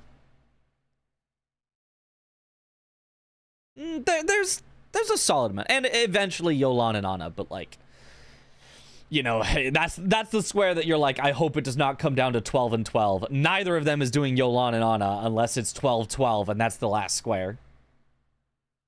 Jails too? Yeah, there is a jail down there, but it's like, you know, it's kind of the worst jail to do. But it does have jail as a specific synergy with transformation with Lamenter. So that is... It's true. There is a lot of stuff you could do in there. Oh, there's also a base game boss in the DLC. There's also Mariga down there. So actually, yeah, there is a good bit of stuff down to the south. Yeah. I would say up to this point in the match, I think CBD's ahead for sure. I think he's got that south access, so he can do what he wants with it, if he wants it. And he is ahead 2 squares to 1. He does need to spend a little time catching up on some progress that Chris has already done, but I would say that 1 square lead gives him plenty of time to catch up, so. It's a sleeper south board. Maybe. There's no real, like, south lines, you know? So... And then Chris goes for, and funny enough, we're going to find out he made a mistake on exactly how he did it, goes for acquiring more armor set by talking to him and telling him to be sad. Sad forever. He has already broken the seal, so all he has to do is say sad, and then he can get Moore's armor set. However, there is also on the board, kill 3 unique NPC invaders. Moore could have been one of the unique NPC invaders. So he's losing out a potential synergy here in order to get a faster, more armor set. I actually do like this as a play. The reason I like this as a play is basically because, well, first of all, he just really wants to block CBD's line right away, and this is like by far the fastest way to do it. And then secondly, let's say you got more, but by doing more, CBD gets 3 unique NPC invaders later. Like, oh no. But Moore's armor is faster than 3 unique NPC invaders. So you've gained a time advantage, even if CBD eventually gets the 3 unique NPC invaders later. So I don't mind this as a play, even though you are missing out on potential synergy. I think the synergy play also could have been good, but you'd have to be confident CBD wasn't going for it. And given that CBD has already talked to Moore in order to get Drink Tialier's concoction, I think Chris rushing for this is the right call. I think if he did not rush for this, there's a decent chance that CBD could have actually gotten it first by saying sad, sad forever immediately, or doing the NPC invader thing. You send 4 of the 5 of the row squares and make Chris do Yolan and Ana if he wants to win. 100%. That makes complete sense to me. Oh, so you're saying CBD currently has Ancient Dragon Man. Chris is kind of not locking himself out, but making it harder to get NPC invaders. So if CBD goes immediately NPC invaders, Devonia, keeps his priority on dragon bosses, then does that, force Chris into Yolan and Ana, that could totally work. The only thing is, Chris actually has priority on Devonia. So if CBD committed to, like, I'm going to do this line, it's very possible Chris could block him first. Meant column 5. Oh, column 5. Base game boss in the DLC. CBD can get to. Transformation he has definite priority on. Nameless Mausoleums, like, slight priority. There are ones that Chris could do instead. Perfumed Oil, big priority on. So yes, if CBD... right now rushed base game boss in the DLC, if he went Mariga and then went Dancer, getting this along the way, Solitary Knight, and then Lamenter, Chris would have had a really, really hard time stopping that. I totally agree. That would have been a very, very, very strong play from CBD. Instead, however, Chris gets Moore's armor set, and CBD starts going on unique NPC invaders.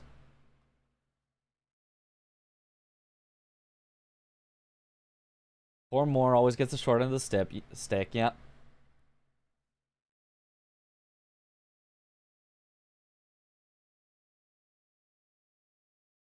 So CBD gets his first invader here,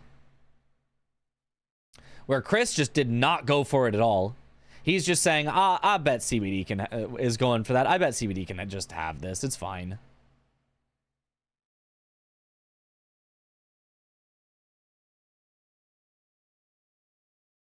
And part of that for Chris might just be he still just has just the worst weapon known to man and has not taken any time to upgrade his weapon.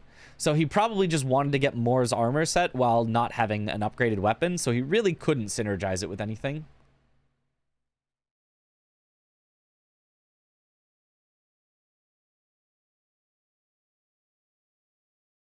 Did you say America for the base game Boston DLC? No, Mariga with a G. It is the demi-human queen who has named herself after America, but like very slightly different.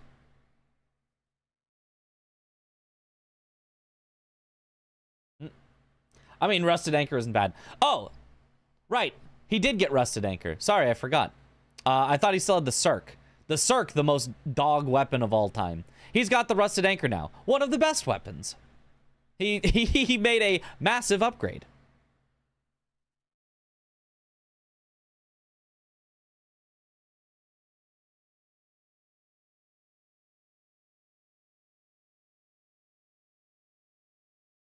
All right. Chris confirmed schemer. Cirque is not the worst. Cirque is like really, really bad. Like really, really bad. Maybe not one of the worst, but like it's really not good. I think any DLC player, if they had Cirque as their opening weapon, would go, oh, I'm gonna find something else.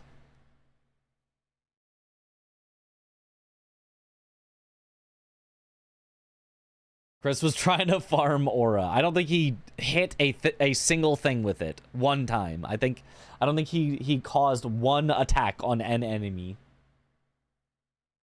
Smithscript Cirque was great before they nerfed it. Was it?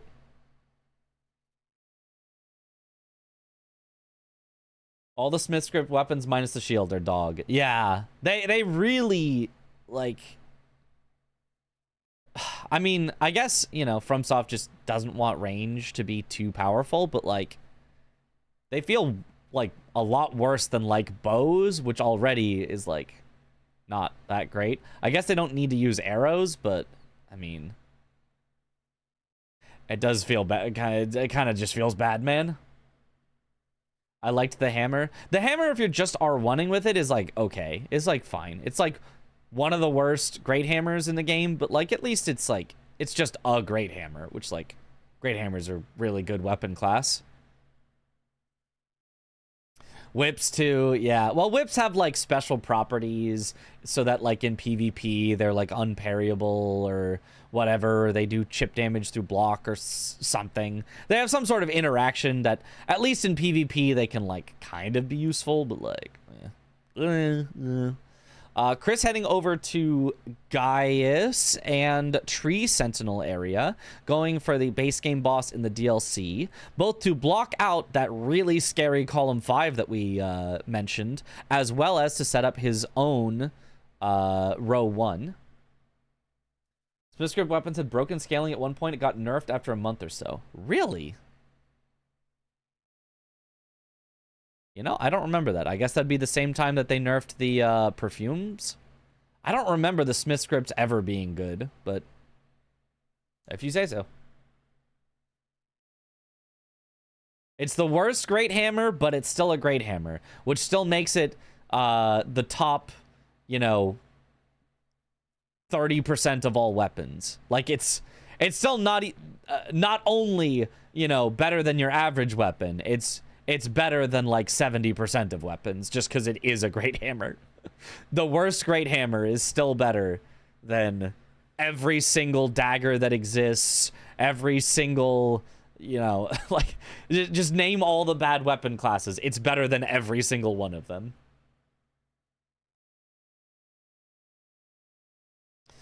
All right, CBD does get the triple status on Dane. Honestly, a nice fast fight there. I always go for the Black Knight E-Dread for a triple status just because he's like so easy. You can just kind of stagger lock him. But honestly, Dane, that's not a bad call either.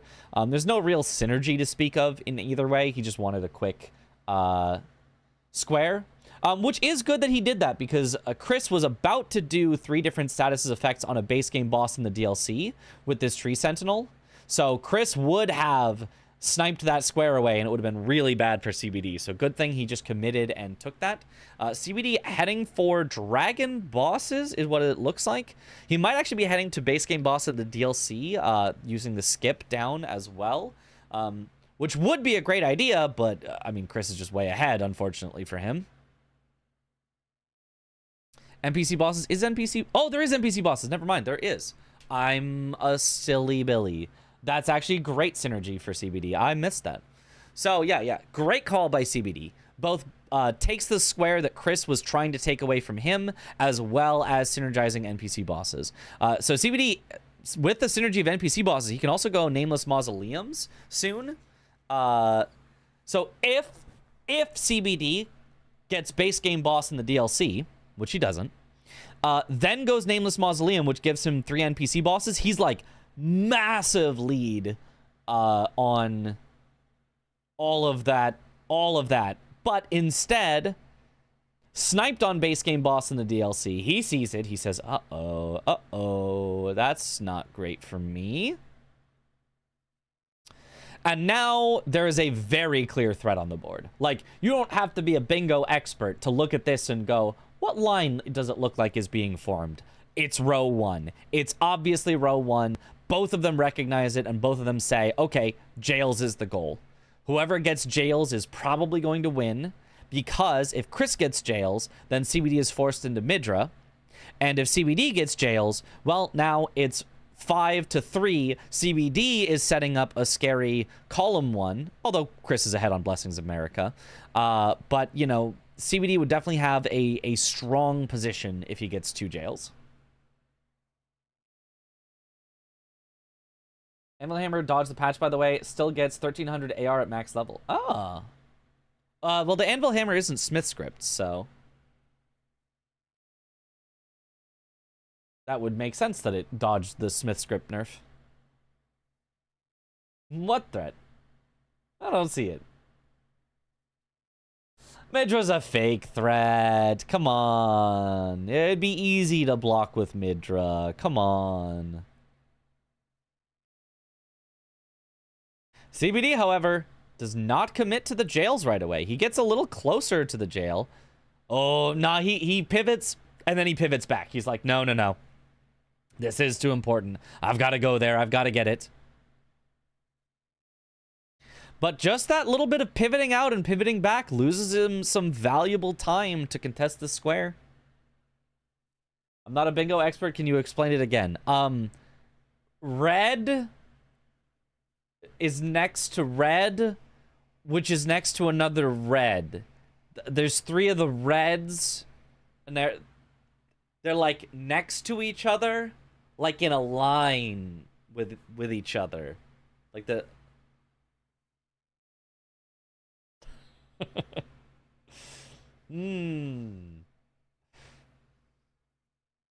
Who has more than 1 flask? I mean, both of them have a ton of flasks here, because you get to start with a ton of flasks in the DLC.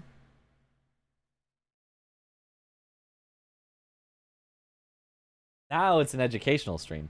Will there happen to be any Sekiro bingo plans coming up in the future? Enough people are asking that I would like to make some. There are not any current plans. Percent raw and percent Yui! Yo, thank you for the sub! Welcome to the bunch. Enjoy the emotes. And I missed it earlier. Samaritan, thank you for the sub. Welcome back to the bunch for 1 full year. Let's go. Enjoy the emotes. Outside of the Yolan and Ana row, I legit think CBD could full send any of the other rows or columns faster than he could do Midra. Yes. I mean, we'll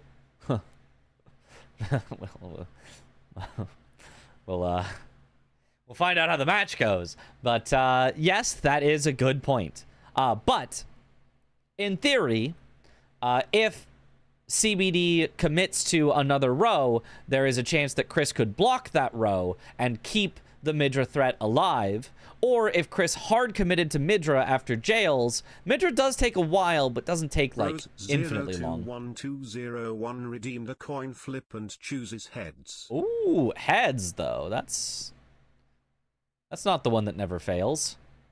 Chris immediately fighting Ons and dies. Gets straight up full comboed. Watch his health. Watch his health. Okay, so he, you know, gets hit a few times. It's like, okay, that's you know, not great. But he runs away, gets away from Ons, heals up to full, gets smacked, dead. Full to death. Just, it's just dead. Just holy.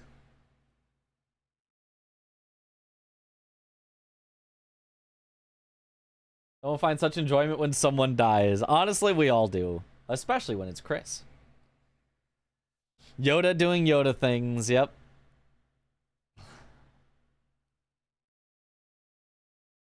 Good to know that people are asking. Sekiro Bingo looked so fun. It is so much fun. I just, like, I don't know. Maybe I'm too good at Sekiro, like, compared to everyone else, because nobody else, like, plays it as much as me. But it's like, it just feels like nobody wants to, you know. I'm like, hey, would you want to play Sekiro Bingo? And it's like, well, not against you. You're just going to win. And it's like, oh, man. Because I do be doing a lot of Sekiro.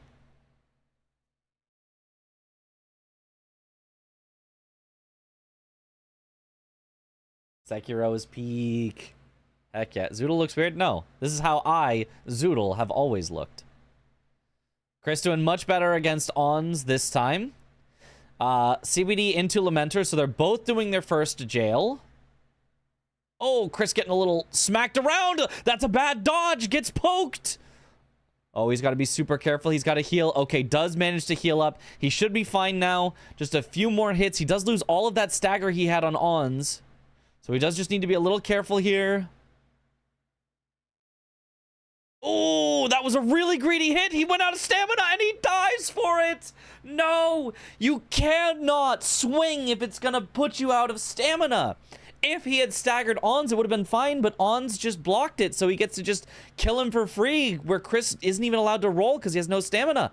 On the other side, CBD having trouble hitting the main Lamenter. They're just all comboing him, and he just gets punched down. Not even the death. Just punched to death. Sekiro is not Peak. Peak is a completely different game. Are you sure? Tough to watch even though he gets the square. Well, one of them gets the square, and it's kind of tough to watch both of them because they both die. I mean, both of these bosses are just, like, brutal to fight. Like, Ons can just combo you. Lamenter can just full to death you. Like, regardless of how you do it, it's just rough. CBD does have the interesting strat of punching Lamenter several times before actually hitting him. That way you can get some more blood splatter on him, so it's easier to find the real one. I'm personally not too much of a fan of that strat because Chris finally kills Ons. Let's go. Because obviously it's a little slower in general. And what I usually do is I'll just kill one of the clones before going for the main one. So, like, yes, it's nice to find the main one, but if you hard commit on the main one and you don't have enough damage, you just die. I say this with no foreshadowing whatsoever as to what is about to happen. So anyway, CBD hard commits on the main one, doesn't have enough damage, and just dies.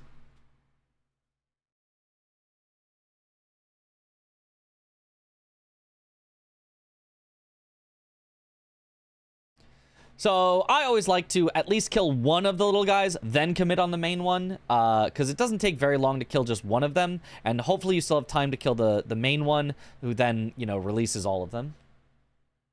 Pre-watched. The lack of unsheaths makes me so sad. Well, don't worry, he'll fix that this time. Find CBD very soothing. Chris can be annoying, so I vote CBD. True, we hate Chris. Honestly, both of them are great. Love both CBD and Chris. They're both great competitors and, you know, great people to play with. Very fun. So, we're rooting for both of them, but only one can move on. Open world Sekiro soon, for sure. For sure, absolutely. Chris played extremely well. CBD played extremely well. Yeah, well... The result is heads. Yes, but also I think both of them would tell you this was not their absolute cleanest matches that they've had. Like, you know, it's always annoying when chat is just like, oh, they played so bad. I can't believe they did this. Right? It's like, shut up. Shut up. You couldn't play better. But on the flip side of that, I think both of them would tell you this was just not quite their cleanest matches that they've had. They're still a little shaky, you know, learning in this preseason. They've been off of bingo for a while, and they only had, you know, a couple weeks in order to get back into it, and that's just not enough time. Like, a bingo season is, like, long enough that you're going to be way better by the end than you are at the start. And they are still just working out some of those early jitters. They played very well, but they did not play their best. They have played certainly better than this at the end of previous seasons. It wasn't as good as they probably could have, yes. Rose 021201 has been added as a VIP.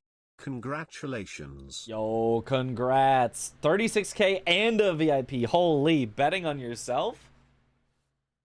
Could have lost so big there. So Chris would know how many jails he has cleared, right? I mean, hopefully. Hopefully he would know that he has cleared a jail now.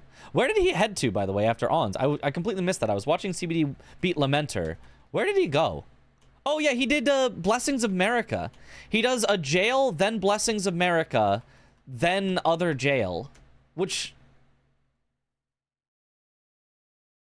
I mean... CBD, on the other hand, does get the NPC boss as soon as he kills Lamenter. And now it's just a pure race for Labirith, for the other jail.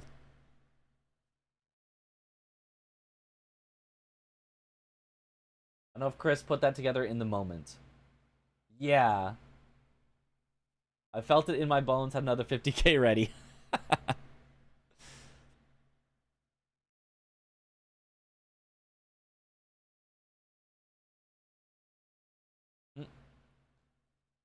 Does that number appear for everyone or just the viewers? This number, the numbers in the corner. So that... I should double check how it is currently tracked. In last season, you see your own number, and they are the reason that this number is there. CBD pressed a button that made this count go up to 1, so that he knows for himself that he is currently at 1. Chris, on the other hand, pressed a button to make his count for himself go up to 1. That is so that he can keep track for himself. Viewers get to see both.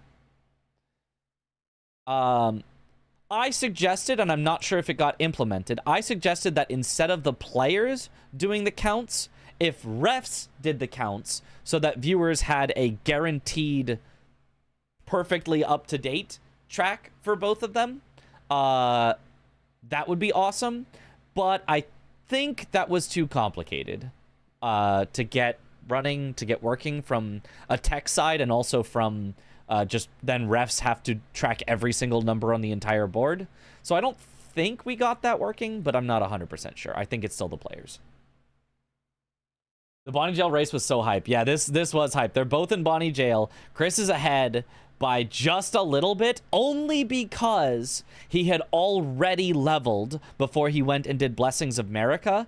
So when CBD got to the jail, he had to spend all of his runes to level and his skidoo, whereas Chris got to just immediately start walking through.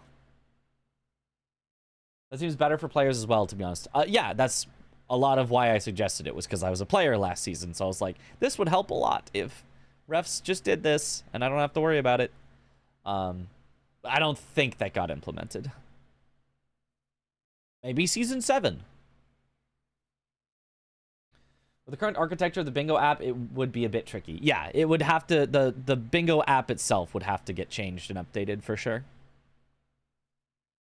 Which game should be over Zoodle and Domo? Well, but I'm only Zoodle.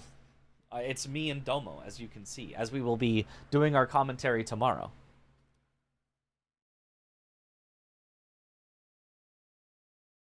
How does base game or DLC work in this bingo? It's one... So this is an only DLC board.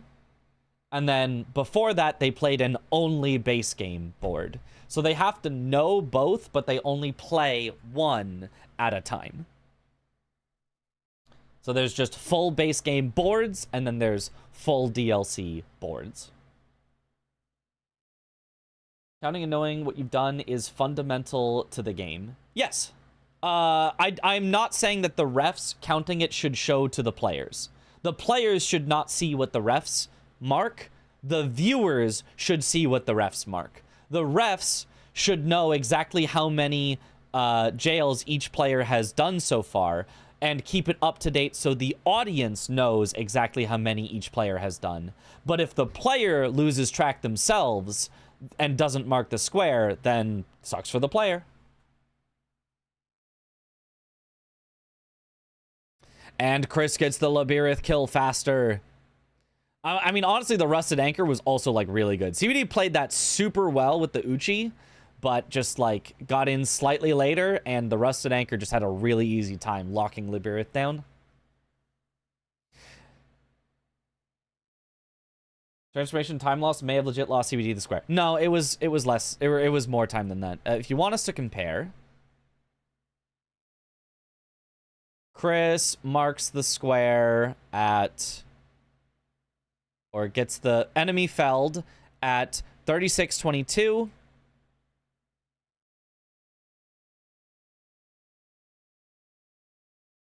I mean, this is already way more, but CBD gets enemy felled at 36:34. So 12 seconds later. Transformation does not take 12 seconds. Especially, he did it on the elevator, where it hardly cost him any time at all, right? He does it while on the elevator. He could hop off about now, at about 26, and instead he hops at 30. It cost him about 4 seconds, but he was behind by 12.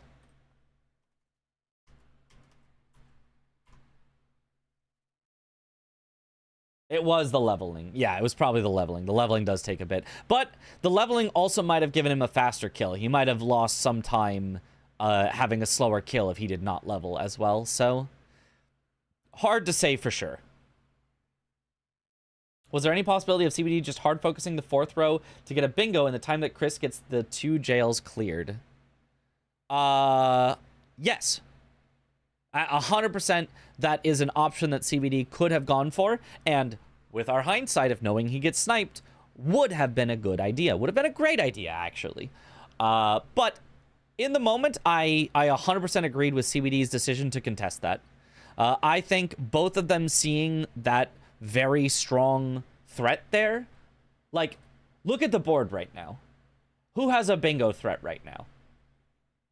If you said red has a threat, then you are using your eyes. If you said blue has a threat, then you have pre-watched this game and are spouting some nonsense that nobody would ever say unless you knew the outcome.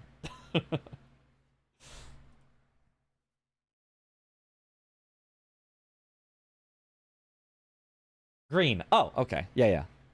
Love how your speedrun knowledge informs the commentary. Yeah, because they're just the things that I know versus the things I don't know. And I know things from speedruns, mostly. Yeah, here it kind of just looks like they're both just going for the, whatever the easiest free square is. You know, oh, Bowls is fast and hasn't been claimed. Moonrathil is fast and hasn't been claimed. And it looks like they're just trading squares right now. Bowls on the board 40 minutes in. Yeah, I mean, there were just, like, more important things to go for, right? It was just like, oh, we just have to get these things. Now, I think CBD did have some opportunity to go for Bowls earlier instead of, let's say, 3 unique NPC invaders or 3 NPC bosses, for example. But, you know, I don't think any of the decisions of squares that they made up to this point is unreasonable. I think both of them identified some threats that they could make, went for them, and I think that, you know, identified some blocks they need to make and went for them. And so Bowls maybe would have been better than some of the decisions they made, but none of the decisions that they made were bad. So they just prioritized some other things. CBD having some trouble with Moonrathil as Chris goes through the front of Ensis to try to get to Moonrathil, which I'm almost positive is just slower than just warping out and going from the backside. I'm like 99% positive this is just slower. There's just no reason to do this. Why won't he go to Midra? So he would rather, and this is a common tactic you'll see from players, create a threat and then say, go block me. You go to Midra.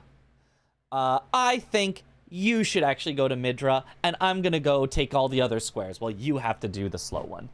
It's effectively, if you set up a very strong threat, you can either win on the threat, or you can use the threat to win on majority. So that is the common tactic that is done by a player that is slightly more defensive-minded, which I think both Chris and CBD are generally more defensive-minded. Whereas, you know, a very aggressive player might just say, oh, well, I've seen he's done a bunch of stuff in the south. He hasn't shown that he has Shadow Keep access. I'm going to rush to Midra right now. So it really just depends on your style of play. There's nothing wrong with rushing Midra, but it is not something that either player is sort of known to do. CBD as well is also the type of player that sometimes will just be like, yeah, I know you're showing Midra, but like, prove it. Bet, you know? If you go to Midra, I'll get other stuff or whatever. Like, CBD is not necessarily one to bite on that. He did the first game, and it kind of cost him because he bit kind of the wrong way. But in this game, he's like, I bet I could just get other things instead.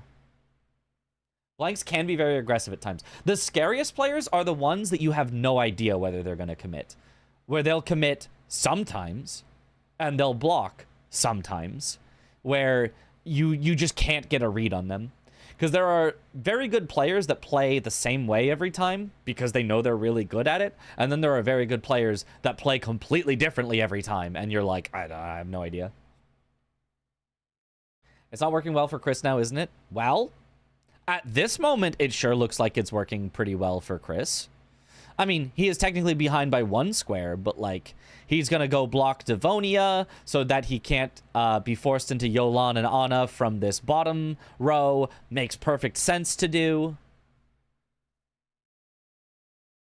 But, you know, if you know the outcome of the match, you know. How many people were in this bingo Brawlers? There are 6 people competing in America to get the 2 spots for America, and then there are 6 total countries that each have 2 representatives. So at the moment, there are 10 people from outside of the USA and 6 people from the USA. So there are currently 16 people. That's going to get brought down to 12 by a preseason tournament. So 2 from America, 2 from each of the other countries.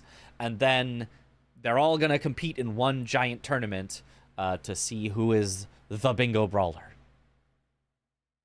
Blanks is just scary all the time because he's so fast. Yeah, exactly. Same thing with Tom. I would say Tom is also one of those where he's just so fast a lot of the times. You're just surprised. It's just like, dang. And both of that is just because they do speedruns. Like, they are both just speedrunners at heart. They will practice things in a speedrunner way where they're just going to practice it over and over and over again, trying to squeeze out 1 extra second, and then they're going to beat you by 1 second. Best tactic would be to roll the dice. True. Every decision you make, you just have dice, you roll it, and you go, okay, it rolled this. I'm going to do this square. How can your opponent predict what you're going to do if you don't know what you're going to do? Imagine a Canadian from America and an American from Canada. Yeah. Midra's a long investment too. Black Keep through the Catacomb, through the woods, then through the Manse, just to block. Then the opponent could get majority. Or for the bingo, what if you get sniped? Mind games are there. Yeah. To put it this way, in last season, in the 2v2 season, I want to say it was me and Aggie versus, I think it was Bree and Tom. I might be confusing the match. But they had, like, a really strong line setup, and, like, it looked like they could just win on it. But instead of going to block it, we went and we got, I think, 3 more squares, then went and blocked it and ended up sniping them on the block when they went to go finally cash in on it. Because we knew that if we went right away, we would lose on majority. So we forced them to try to race us on majority for a while, where we got a lead on majority. Then we went to block, and it was at the time that they also went to block, so we got to snipe them, so we kept majority lead, and it was the only way we could have won. If we went to block it immediately, we lost. If we went for a majority and never blocked it, we lost. We had to force them into going for it at the same time as us, so that we got to snipe them. If they had gone for it immediately, they would have won, but they couldn't have known that, so... Never sit on squares in duos. Yeah. Or do. I don't know. I don't exactly know how it works. Here, though, so here is kind of the pivotal moment. Here is really the moment that swings the match. Chris goes to block Devonia, whereas CBD sets up Dancing Lion. So that means Chris gets to block column or row 5, but CBD is setting up row 4. Why is this important? Chris obviously blocked row 5 because it was the scariest line in terms of what he could be forced to do. Chris does not want to do Yolana Nana. That's probably why he went for Devonia first. Even though he knows he has a big lead on Devonia because CBD has not been in Shadow Keep yet, he's most scared of this line, so he says, that's the one I want to block first. But CBD, on the other hand, recognizes, oh, he's got priority on Devonia. I'm not doing that. And instead says, wait, I have priority, potentially, on row 4. He definitely has big priority on the perfumed oil. If he kills the Dancing Lion, that's a good number of runes to help him reach level 80. And so all of a sudden, he's got kind of synergy here along this row. Gino not participating is a huge miss. Well, ask Gino to participate then. What do you want from us?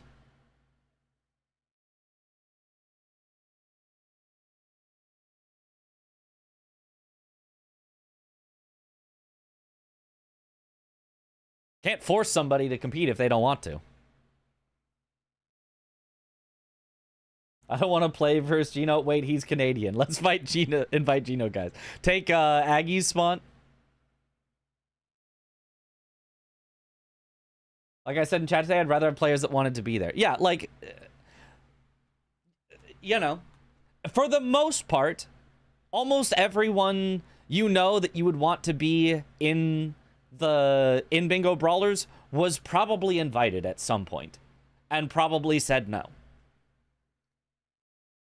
There might be exceptions. I don't know. I don't know who all was invited. I'm not privy to all the back workings.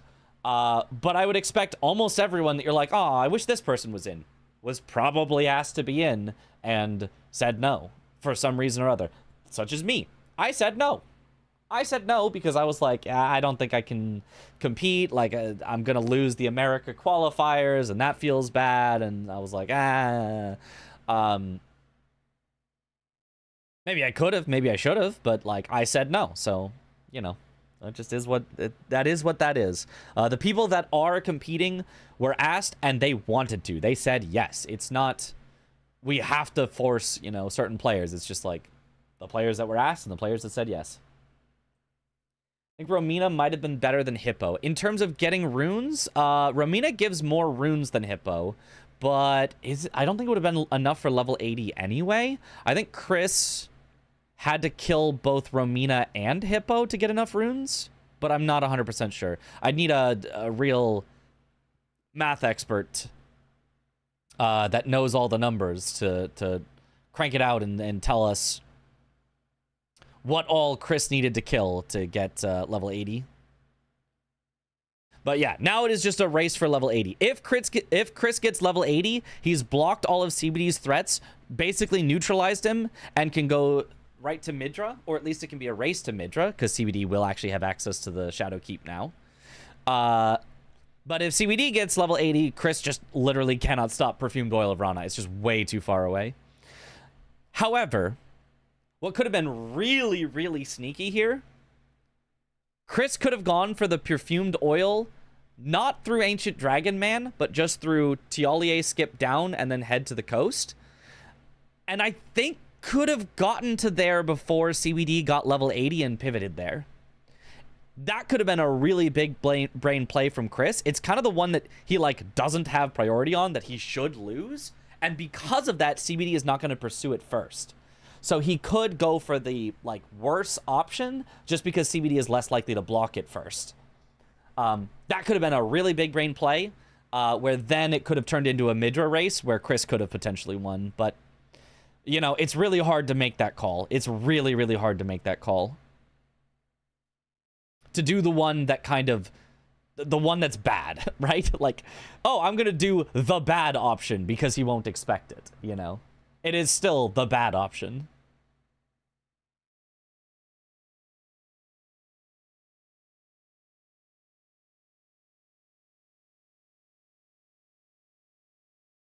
Chris wasn't at level 60 yet, post Hippo, so yeah, he was pretty far. He was very, very far from having enough runes. CBD just ended up doing a lot more things that gave a lot more runes. This actually might be Chris's first thing that gives, like, a lot of runes, because I think the jails don't give that much. Because, yeah, what else did Chris do? He did the Tree Sentinel, but he only did one of the Tree Sentinels, so I don't think that gives any runes. I think it only gives runes after you kill both? Maybe I'm wrong on that. Yeah, Bowls gives nothing. Devonia, I think, gives nothing because she's not officially a boss. Like, yeah, he just was just very rune starved. Chris could have potentially won. Thank you for the spoiler. Wow. America Skip, you can get to Cerulean Coast too, but I forgot where it is. You cannot use Stake of America skips. A stake of America skip is what you're saying? You're not saying a skip to Mariga. You are saying a Stake of America skip down is what you're saying. If so, those are not allowed. They are expressly forbidden in the rules. Yeah, at this point, CBD gets to just kill the Deathrite Bird, and that'll get him to level 80. Chris, at this point, is, like, half committing to Midra.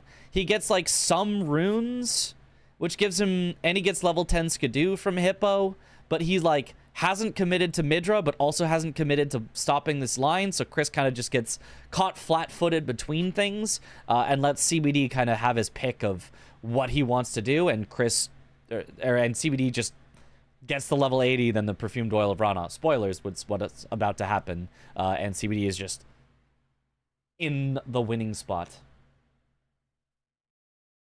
If I was a betting man, I'd go with Chris and Tom for USA team. I probably would have gone with CBD and Tom, but given that Chris is still in the winner's bracket and CBD is not, yeah, Chris and Tom, certainly possible. I wouldn't count out Blanks or Jack, though.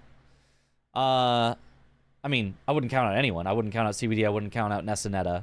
But, yeah. I feel like Tom is going to make a spot.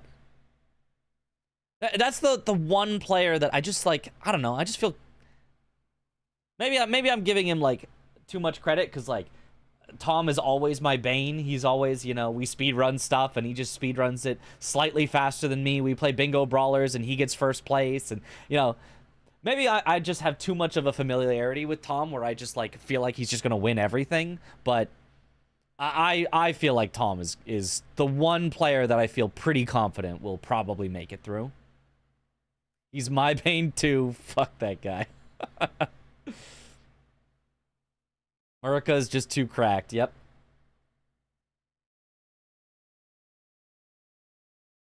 I sent it anyway. Oh, did it give you the, are you sure you want to send that? This is a pretty rude message. Are you sure?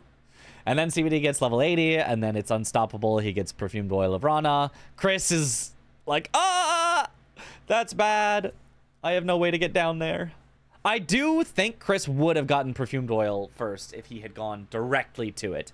It would have been like a wild call-out play, but I do think he could have done it.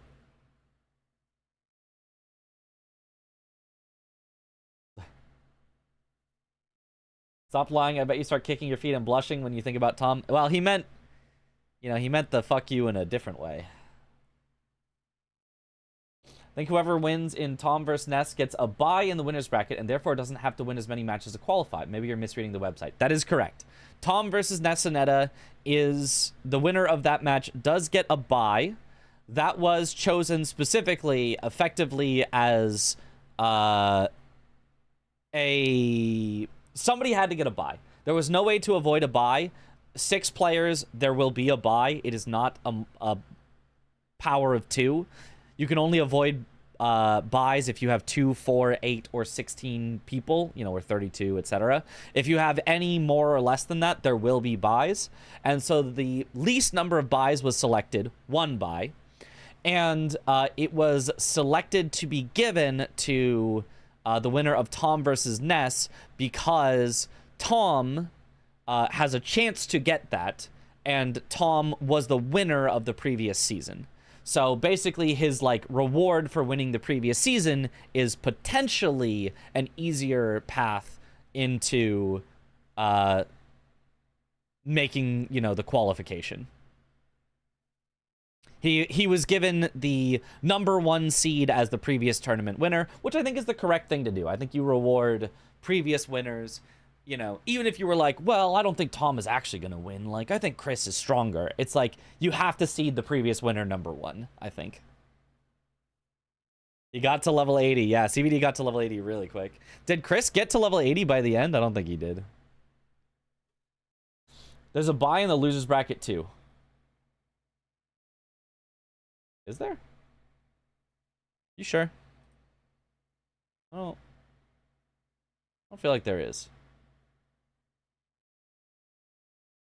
Why am I watching this in Chrome instead of Firefox? Whatever. Hold 1 sec.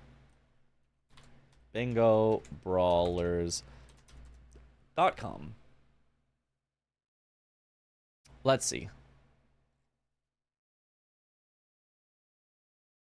Nope, no buys. No buys in the lower bracket. Yeah.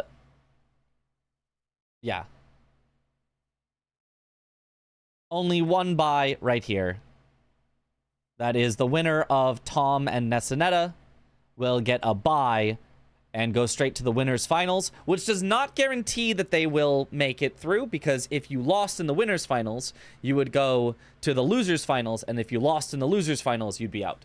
But the winner of Tom and Ness will only have to win one of these 2 matches, either one, and then they'll be in. So they have a very strong chance of making it into being one of the US finalists. Tom won season 5. For some reason, I thought it was Blanks. Blanks won season 4. Tom and Brie, Blueberry Brioche, won season 5. Weird, I thought I saw one yesterday, because we'll have 3 losers. We...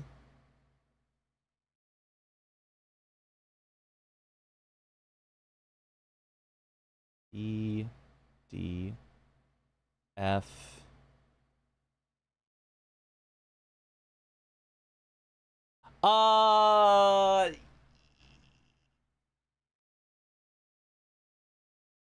So, it is a little weird. It is a little weird.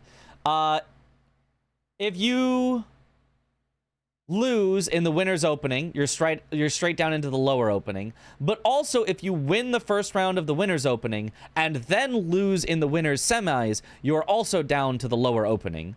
So you kind of gain no advantage by winning your first match if you still end up losing this match. So the only person that actually gains an advantage and isn't just sent straight down to this lower bracket is only the person who wins both their opener and the semis. Everyone else is sent to the same spot. Which is very rough. Not gonna lie, that's very rough. So Chris, if he lost next week, would immediately be in the same spot as CBD despite having beat him already. So yeah, that is rough. Not gonna lie, that is pretty rough. Double elimination is crazy. I'd be studying DRL website like a textbook. Yeah. 6 is a hard number for double elim. Yeah, 6 is a really awkward number for double elim. I mean, so is 5. 7 is fine because you just kind of pretend like it's 8, but one person doesn't exist. So there's just buys wherever that person would be. But 6 is just weird. You either have to have a ridiculous number of buys all over the place and pretend like you're 8, but 2 people don't exist. Or you have to do this, which is kind of like a restructuring to try to get only 1 buy. Yeah, anyway. CBD won the second game, which puts us on to game 3. We spin the wheel. For the final game, it is a wheel spin for what they will play, base game or DLC. As a reminder, Chris won base game and CBD won DLC. So, the wheel spin, if it lands on base game, is very Chris favored, and if it lands on DLC, is very CBD favored. It landed on base game. Spin at a wheel. So Chris with the potential advantage heading into the final match.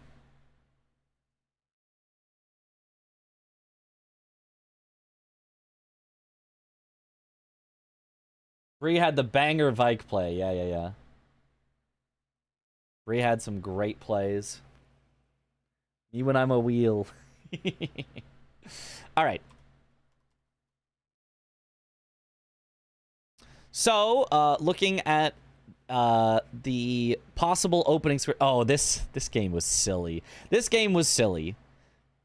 If you look at this board, there's only one really terrible play to do off the start. There's only one play that you should really just never, ever, ever go for.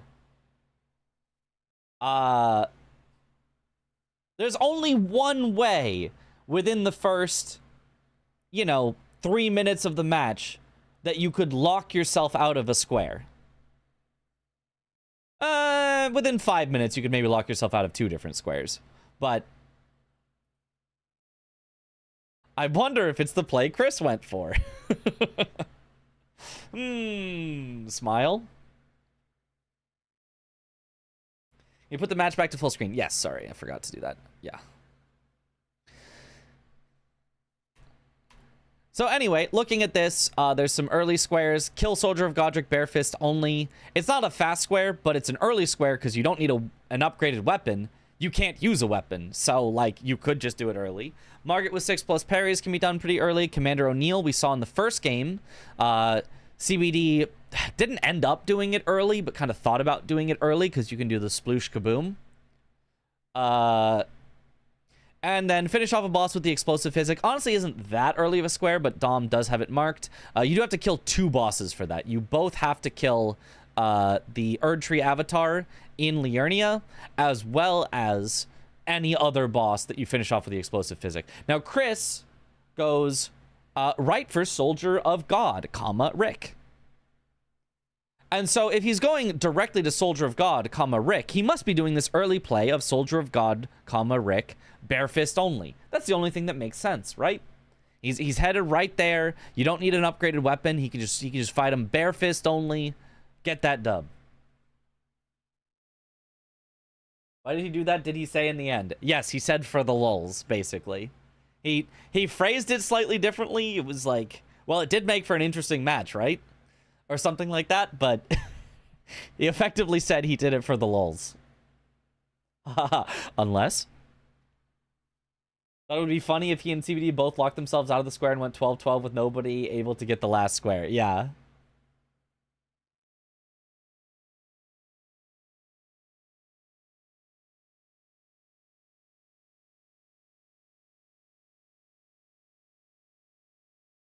But yeah, so Chris does not do bare fist only Soldier of Godric. Within the first 2 minutes and 5 seconds, Chris has already fully locked himself out of a square. -1 square. We are at 2 minutes in, and Chris is somehow behind by a square. Like,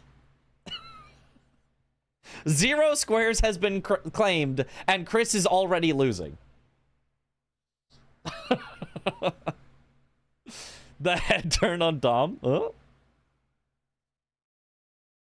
Giga Brain play.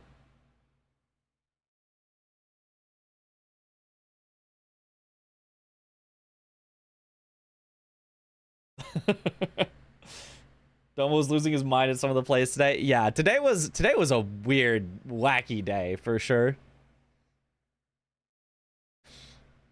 CBD is just also ahead on getting set up. So Chris now -1 square and behind in setup.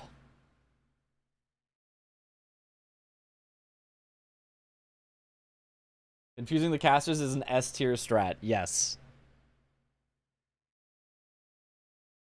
Truly the greatest thing.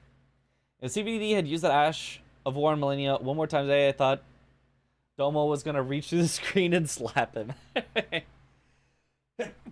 I'm sure he would have if he could have. And then Chris heads for another cave or grotto. Honestly, once he's already done the damage with Rick, this isn't a bad play at all. Just finish off the square. Like, it's fine. Although, there is actually a reason that this also does suck.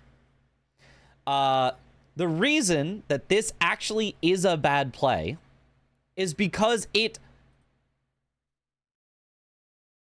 Bright flashing lights, warning, warning, CBD, alert, alert, alert.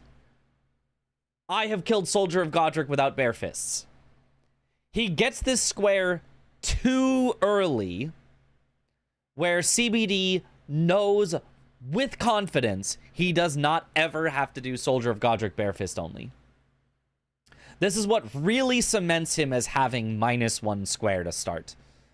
If he had gone, set up first, whatever, come back and did a cave or grotto, CBD would probably be like, oh, he probably did, you know, Bofa and patches or something. He'd be like, ah, I see. But because Chris commits to, I'm going to get this the literal fastest instant it's possible, he gives CBD complete and utter knowledge of everything he's been doing. Reminds me of the prank Chris pulled on Aggie, where he's just watching Aggie compete against nothing. Yeah, it does have that energy. So now, at this point, Chris has 1 square, and CBD might as well have 1 square.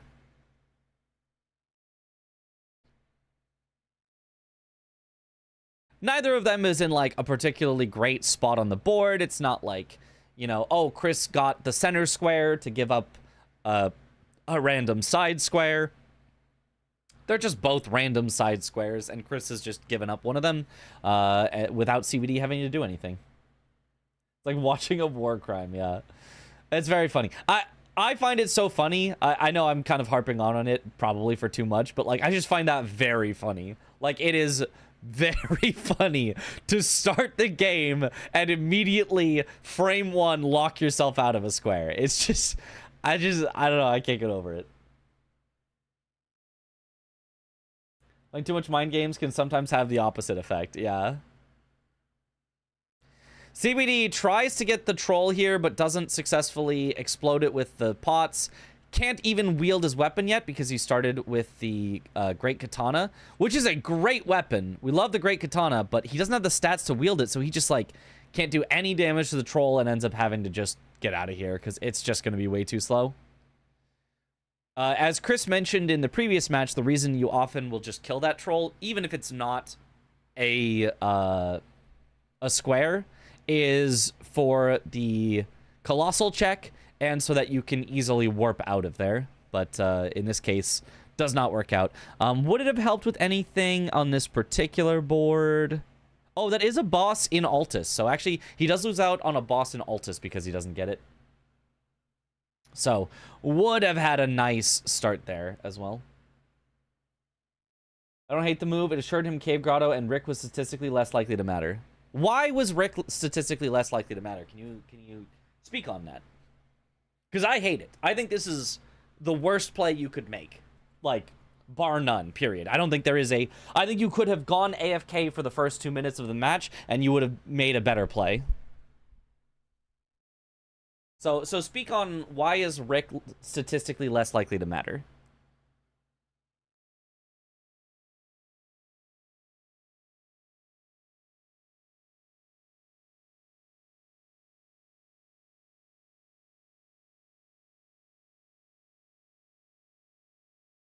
Just because fewer outcomes are connected to that square, I guess. Why? Soldier of Godric has 1 column, 1 row. Complete 2 Caver Grotto has 1 column, 1 row. I mean, if you think a specific line is particularly scary, maybe, but I'm not seeing it. I think they are equally whatever, and I think Chris just, you know, lost himself a bunch of time for no reason. Which I think also, if you asked him, he would be like, yeah, I did it for, you know, I thought it would be funny. I don't think Chris will tell you I thought that was the optimal play. Effectively locked himself out of 2 lines and gave CBD a free square over on him that he could pocket for later. Yeah. You would think it's a slow square, but CBD never needs to invest the time until it wins him the game. Exactly. It is now the fastest square on the board, because you know how much time Soldier of Godric Bare Fist costs CBD? 0 seconds. It costs him right now 0 seconds. Because he never, ever has to go do it. He just is guaranteed to get the square. He can wait till it's 12-12 and then go kill Soldier of Godric after the match is effectively over. So Chris spent 4 minutes to effectively give CBD the same number of squares as him. 1. Maybe he didn't spend the full 4 minutes. It's like 2 or 3 minutes out of his way or something. But like, you get the point.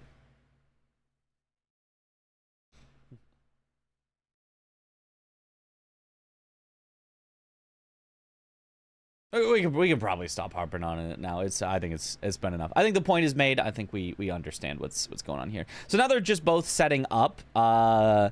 I would expect one of them to do the Commander O'Neill at some point, since it can be cheese. But I guess since both of them are actually fully setting up their weapons, you don't really need to worry about a cheese kill. This board is just so kill heavy. Almost everything on the board is kill, kill, kill. So just setting up your weapon early just matters so much. Chris also starts with the Morning Star, just so that he can do this early play. Whereas CBD very quickly is gonna like be able to get enough stats for his weapon, and then CBD just kind of has the better weapon. Also means that if the match comes to majority, CBD has fewer squares he needs to score. Yeah.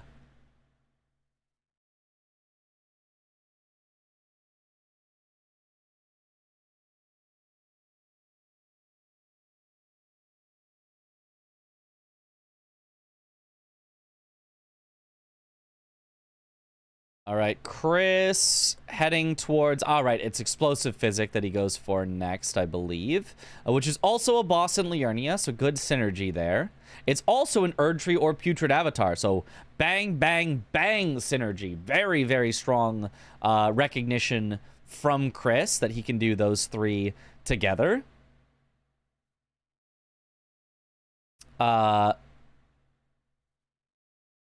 O'Neill is allowed to be killed by the cheese. I thought cheese kills weren't allowed. Gravity kills are not allowed. Gravity kills specifically are not allowed, but other forms of cheese, such as walking them through rot, is allowed.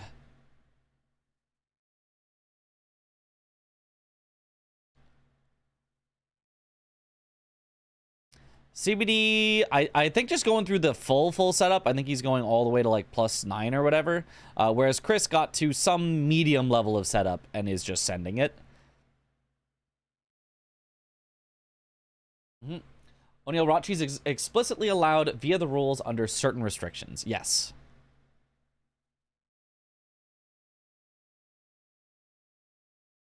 I think the reason for that is because it's more, I mean, technically you could avoid it. If you told players they're not allowed to do it, players would find a way not to do it.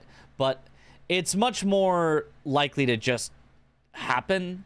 Like, if you were playing the game casually, I think that's something that's more likely that you would just accidentally, like, I ran away, and then, oh, whoa, he got hit by something and took a bunch of damage. Whoa. As opposed to, you know, an enemy rolling off of a cliff.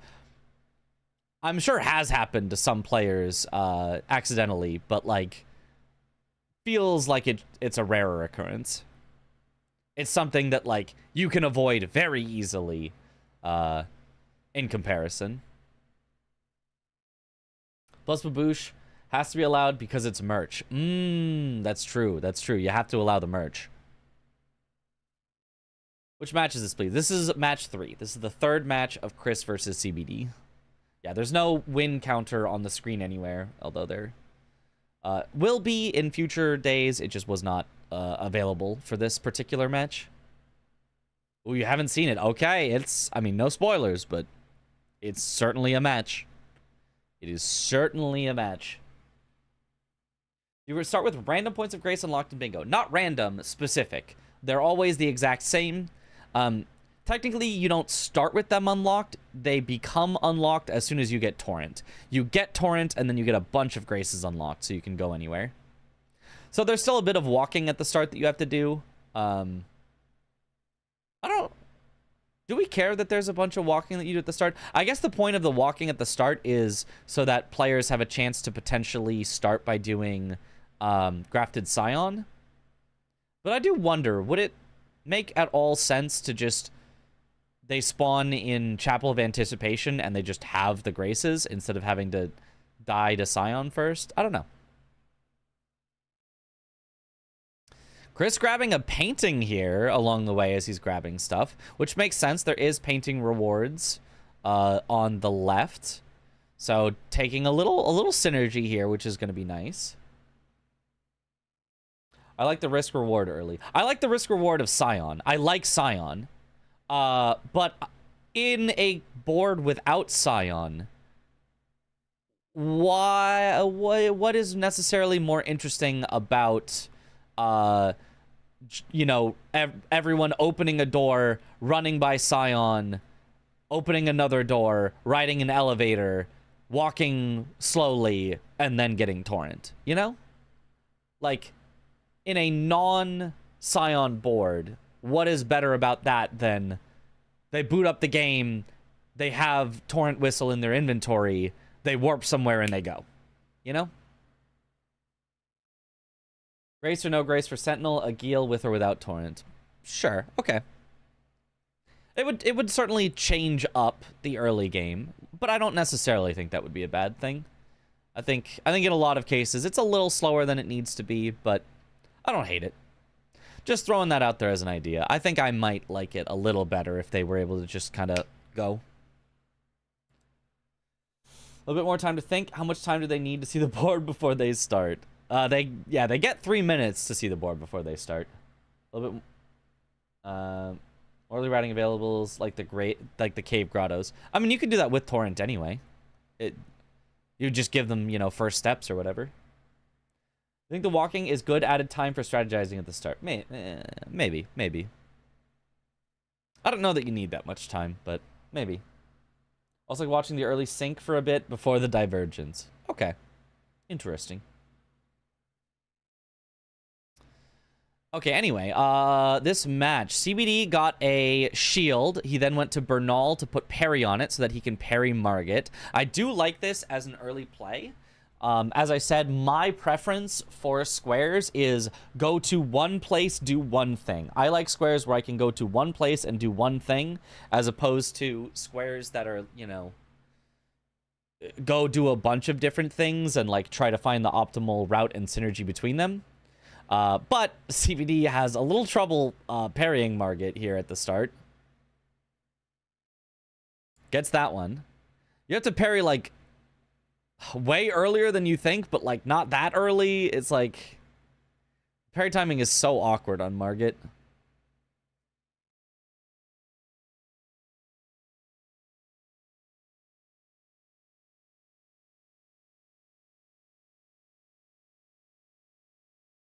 There he gets it.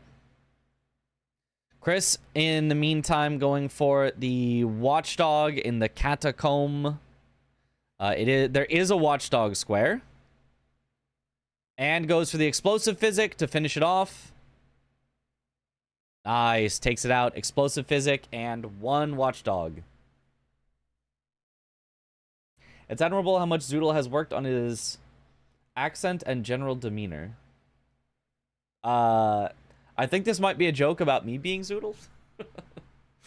I feel like if not, I'm like, I don't understand. I'm sure Zoodle has worked on many things. So he also does too much damage to Margit. Yeah. Well, this one, so this first one, is it too much damage is why? Or is it he runs out of heals? No, he gets the second phase, and yeah, he's just like, I don't want to deal with the second phase. So he just quits out, and then does not go immediately back in, but instead pivots out to Commander O'Neill. I mean, I don't know. I liked the parry Margit. I think was good. Right, the earlier you do it, the better, because of exactly that thing. You don't need to do too much damage to him. And if you do Margit, it gets you access towards Godric while summoning Nefeli Lu. It gets you, you know, in that same vein, if you do Godric, you get access to a dupe, a remembrance at a mausoleum. You also get closer to getting access to the capital, where you could restore Morgoth's Great Rune. So I really like a lot of that synergy that you can do there to just say, hey, I've got priority on a lot of this, you know, remembrance stuff. Wait, it's just 6 parries, right? Not riposte. Correct. 6 parries, which could get you 3 ripostes, but you don't have to take them all. You just have to get the 6 parries.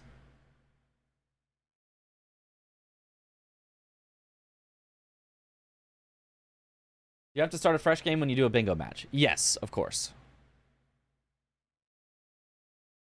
CBD runs, gets stuck on some terrain. Yeah, he really should have just gone around it. He tried to, like, climb the terrain. It slid him back. And then because he got slid back on the terrain, it just kept him in range and he died. Domo is dying right now. Classic Domo. So not a great start for CBD here. Even though Chris started the match down 1 square, CBD has just really struggled to keep up anyway. That's nasty work, yeah.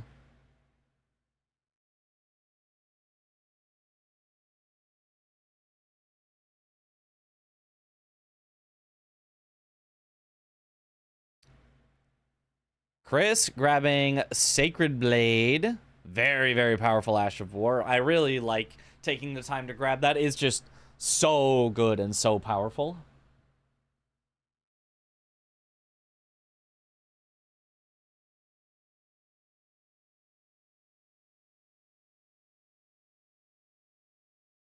You have to apply it at Hugh, because they do not start with the Wet Blade, and it's faster to apply at Hugh than to go get the Wet Blade. I've heard the term priority multiple times on bingo tiles. What does it mean exactly? It means that if you both went for it right now, you would get it first. You have priority on it. It does not mean that you are guaranteed to get it, but it means that if both of you committed, you would definitely get it first by a considerable margin, because you have done something that progresses you towards it that the other player has not done.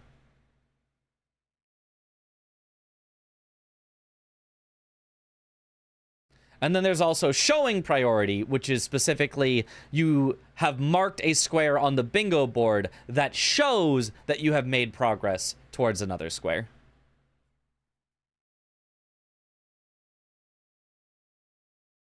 Okay, CBD finally gets his first square, kind of second. Kill Commander O'Neill. But unfortunately, it was, it was just a rough start. CBD just took a while to get that. I think he has a well-upgraded weapon, though, here. And he does head back to Margit, so he should get another one fairly quickly. But Chris has set up his Sacred Blade here and is heading for Tibia Mariners. Chris, a little all over the place, not really committing hard on anything. He's got some bosses in Liurnia. He's got some Watchdogs. He's got some, Erdtree or Putrid Avatars. Now he's getting some Tibia Mariners. But I think all of this in the end is effectively leading to the bosses in Liurnia is like the one big one that he is kind of committing to and wants to finish first.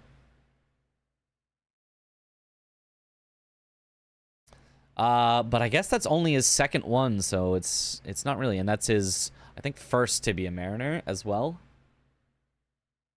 20 minutes in first square is crazy. Yeah, he did a lot of setup, so he should be, like, powerful, but it's, So then he goes for the Margit parry only, and this time has a much easier time of it. He just, boop. Oh, never mind. Missed that one. Shouldn't have tried to call it. Does not even, he didn't even take the first riposte that he got to make sure that he doesn't phase transition him. But now that he's got enough parries, now he takes the riposte. Now he stops him from phase transitioning and just gets a super fast kill. Any idea why CBD is two-handing? I know Forza also does it for DTS. Why CBD did it? Probably just so that he doesn't accidentally riposte and do too much damage. Why Forza does it is because we have figured out that if you are two-handing a shield and you do blocking jumps with it, you move like 0.2% faster in the jump, or go 0.2% farther in the jump or something. It is technically like the absolute tiniest extra efficiency if you are two-handing a shield. It's one of those things that, like, if you're doing a world record glitchless speedrun, everybody has swapped to doing it, and outside of that, there's no reason to ever do it. It's so absurdly small of a difference.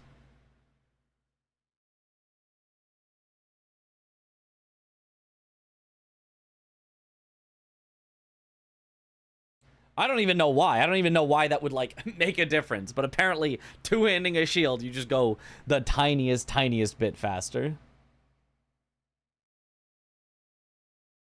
0.2 worth it. I mean, it's micro advantage. It is micro advantage. The thing I would worry about is that I would lose minor advantage by having to think about swapping. I would run slightly wrong. I'd be running in the wrong direction as I'm swapping, then I'd correct myself after. And so instead of gaining 0.2% efficiency, I would lose, 1.5% efficiency because I was running the wrong way for a bit while I was thinking about swapping instead. In a speedrun, you're not going to have to worry about that. It all kind of is automatic. It's the same every time. You just kind of, muscle memory through the actions. But in something like a bingo, having an extra thing to think about, I don't think is super worth it. All right, Chris committing on more Watchdogs. Is this Watchdog in Liurnia? I have not been paying attention to where Chris is. Whereas CBD doing the Godric with Nefeli Lu. I do like the Godric with Nefeli Lu play. This is where priority comes into play. Because CBD has shown that he did Margit with 6+ parries, CBD could leave Godric. He could say, Chris knows I could do Godric, so Chris isn't going to do Godric. So I'm going to go do something else first and then come back to Godric later. That is the showing priority. Both players play differently when there is a square that lets you know the progress someone has.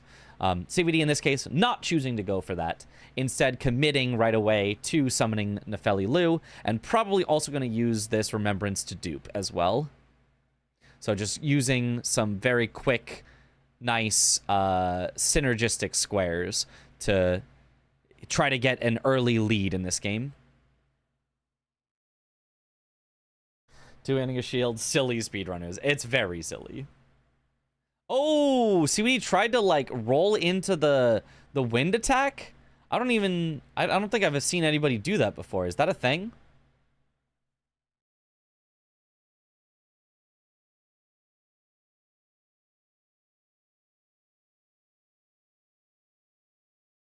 hopefully gets the stagger soon. It's harder to stagger Godric when you have a summon. Bosses actually get more poise when you have a summon. And now Chris committing very early to 30 int. I wonder why he did that. Why did Chris commit so early to 30 int? We talked about in the first game how 30 int... Oh, it's because of Vike and Fire Giant. I see. Okay, I see why. We talked in the first game about how CBD committed very early to 30 Faith, and it ended up costing him because he didn't need it to block, although he thought he did. But Chris, I guess, genuinely is like, I need this to block. Otherwise, I'm forced into Fire Giant and or Vike, and both of those are horrible to do. So Chris does commit to the int early. Kind of gives CB another free square later of 30 Arcane, although technically Chris can still get it later, but it's likely that CBD is going to get 30 Arcane in the future, and it's guaranteed that CBD is going to get Soldier of Godric later. So even though the score is tied, it's really like CBD 4.5 to Chris's 3.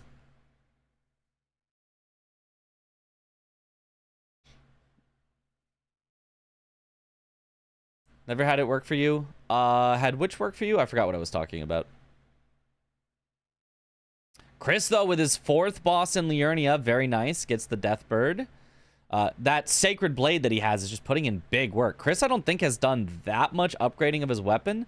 I could be wrong, but I think it's probably only maybe plus 12-ish.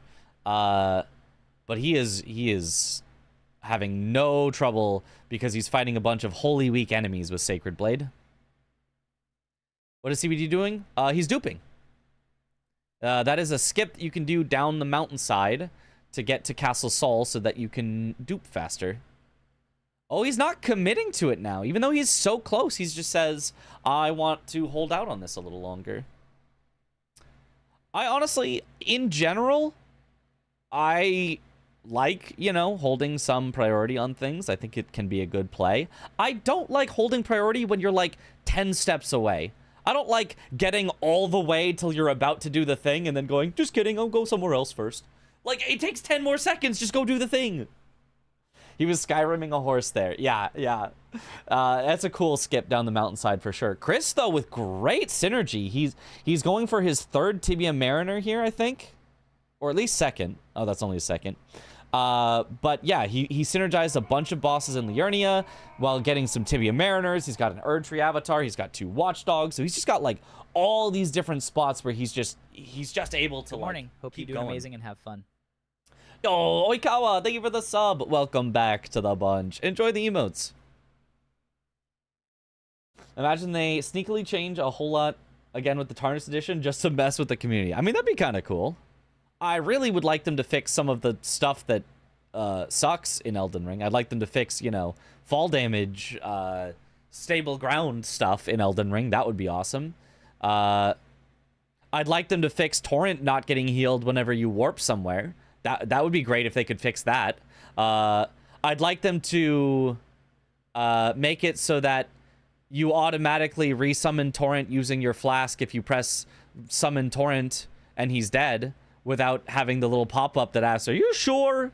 You sure you'd like to not die right now? What if I killed you with this pop-up instead? CBD takes out the Dragonkin Soldier, back to a Wendy's 4 for 4. Maybe he didn't bother because he knows Chris doesn't have a remembrance. It's true. Chris doesn't have a remembrance, and I agree with that.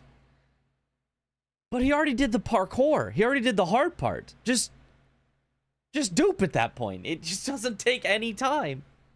I would say if CBD had not done the parkour and had gone somewhere else and held on to the dupe, makes perfect sense. I just don't like CBD doing all the parkour, getting closer, and then taking extra time to warp away where he's going to have to warp back later to save himself from doing... It's not 10 seconds. It's probably 30 seconds to a minute of cleaning off the mausoleum and duping the memory or the remembrance. I just don't like the inefficiency of warping somewhere, doing half of it, then warping away when you're so close. That's all I don't like, personally. His advantage is also upgraded weapons, so he can potentially snipe a kill square from him. That's true. Yeah, CBD with potentially the much better weapon here, although Chris's Sacred Blade has been putting in work and has really been keeping up with CBD a lot better than you would expect.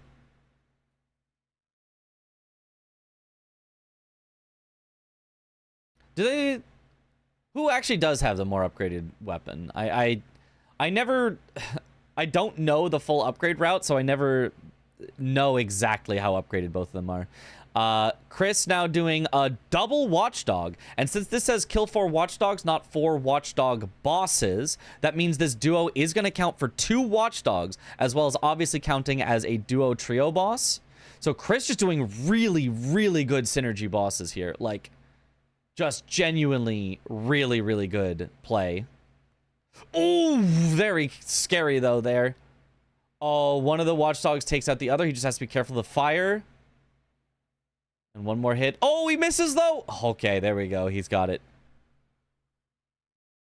Bang! 4 Watchdogs. 1 duo trio from Chris.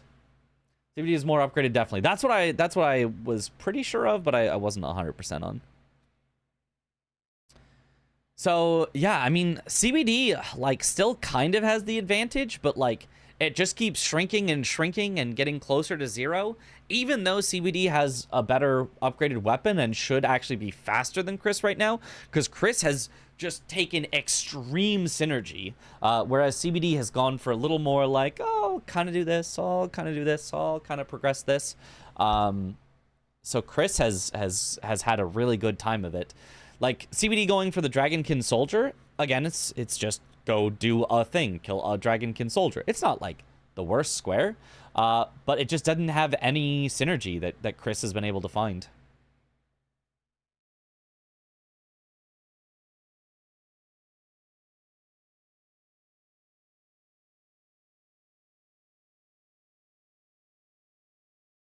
All right, so CBD...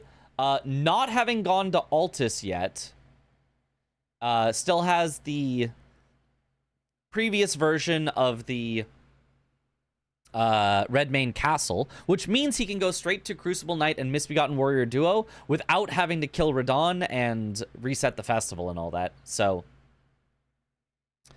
a good potential play here that he can just, again, go do one thing. Just kidding, he's pivoting. Wait, just kidding about just kidding? Wait, just kidding about just kidding about just kidding? Okay, he's just leveling up Vigor, and then he is going to commit here.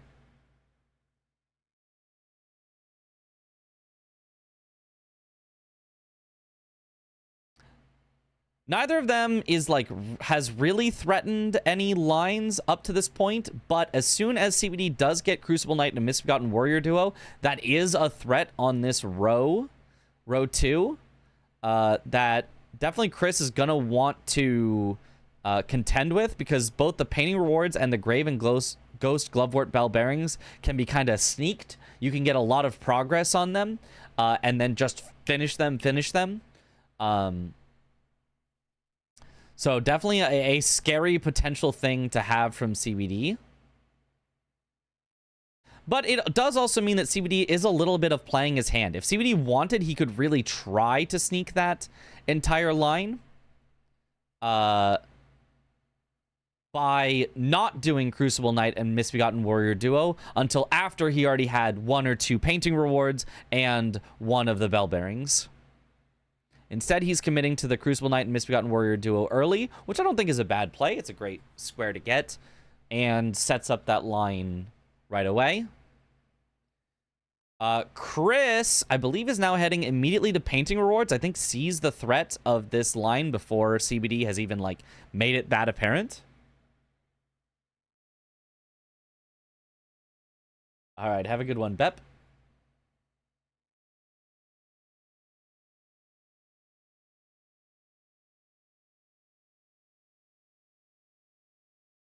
Bonk. All right. Yeah, so there is the Crucible Knight and Misbegotten Warrior Duo for CBD. Brings it 5-6. But Sets up that potential line. Now, if Chris, instead of going for painting rewards, went for Graven Ghost, Glovewort, Bell Bearings, it looks like a better square because he's setting up his own column at the same time as blocking CBD's row, right? You can see they just intersect at this square. It seems very, very important. But Chris knows there's no way he's winning Dupa Remembrance at a Mausoleum. Like, it's just not happening. So he's instead going for the painting rewards block, because he just knows he's not, this column isn't a real threat, and I guess he thinks that painting rewards is going to be a faster block of CBD's line, but dies on the way there, gets sniped by the ballista. Getting through Castle Sol is just a big pain, and he did not even grab any graces along the way, so he has to do the skip just to get back into the castle, just to go like all the way back through it again. Very unfortunate.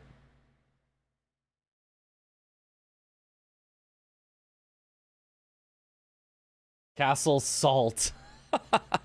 That's a good one. Oh, he gets the skip, but he didn't heal Torrent because warping does not heal Torrent. What did he even say right there? He said something. He made some sort of exclamation. The section of the match had you so stressed. Yeah. It is a stressful part because it feels like whoever wins painting rewards is in a very good spot. If CBD wins it, that's just a very strong line threat that Chris was not setting up for the bell bearings. Whereas if Chris wins it, well, now he's actually started to actually make a bit of a majority push over CBD. CBD, you know, did have that basically one square lead of he can get Soldier of Godric whenever he wanted the whole game. But Chris has managed to have a one current square lead, and if he gets painting rewards, that would turn into a second. Although CBD is getting Duper Remembrance at the same time, so kind of not. They're still kind of really even, but only even if Chris gets painting rewards. If CBD gets painting rewards, he probably can run away with it pretty well.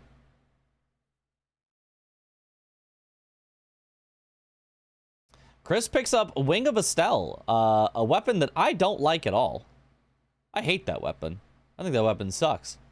But Chris is a fan. Chris does like the Wing of Estelle. You even saw it on his face when he picked it up. You went, I also hate it. Yeah, it's very weird. It's not that it is bad, but it is very weird. Chris goes for this jump, but doesn't jump, ends up falling, has to go all the way back through the castle, so he decides it's best to just die here. Like, pretty rough. Can't say that in front of Aggie or Chris. Does Aggie like Wing of Estelle? Why? It's like, it's so weird. Love the Estelle weapons, such pretty colors. I mean, they look nice, yeah. They're not my jam for using them. They're not big bonks, you know? If it's not big bonk, why would I use it? Ooh, CBD having some trouble on the Celia skip. And the reason he's going up Celia skip is for...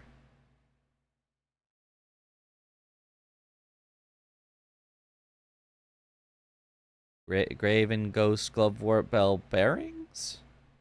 Maybe? I genuinely don't know. A second Remembrance boss to get into the capital for Restore Morgoth's Great Rune? Oh, no, wait, no, that's not here. Sorry, what am I thinking? I was thinking if he was going for Radon, but Radon, you don't do the stake skip.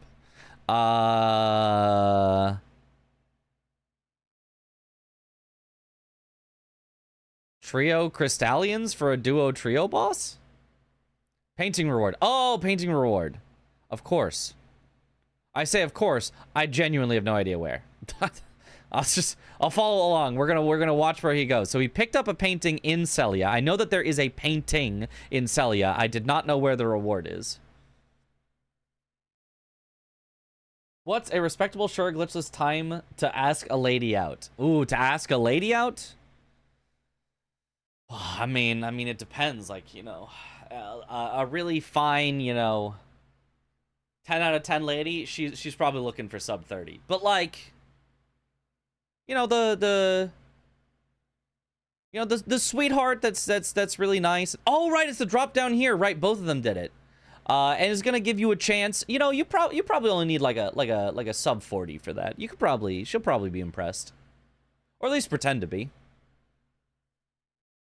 Yeah, this painting reward spot down here. Yeah. I have no idea how you're supposed to get there normally without the Spirit Spring jump.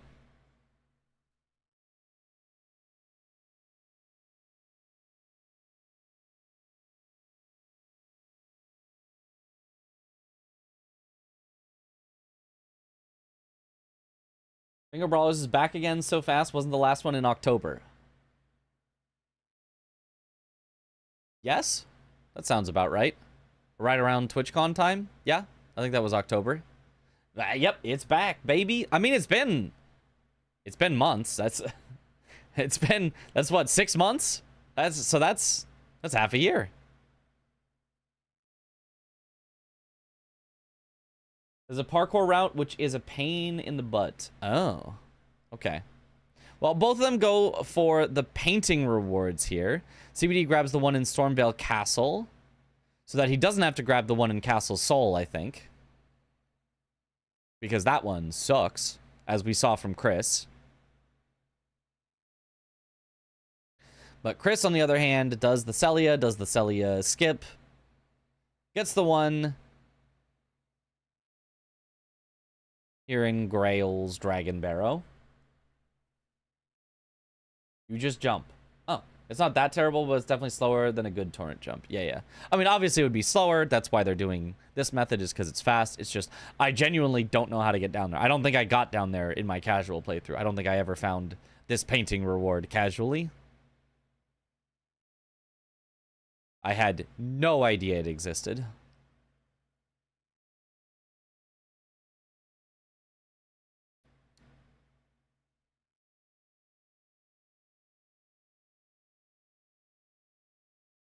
And Chris gets a very nice jump down where he does not jump too far, so he does not land on the branch.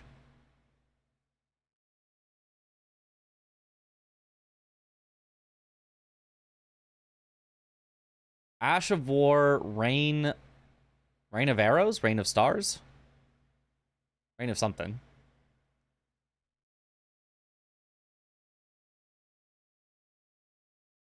And then Chris going for the painting reward from the Castle Sol painting.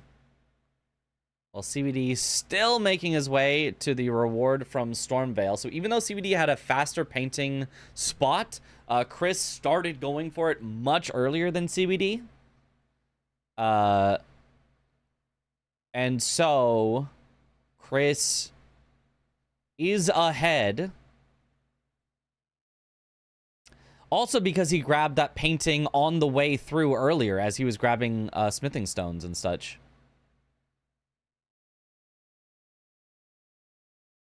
So just has to grab that item there and then warp back and then have it. It looked like meteors. It does look like meteors.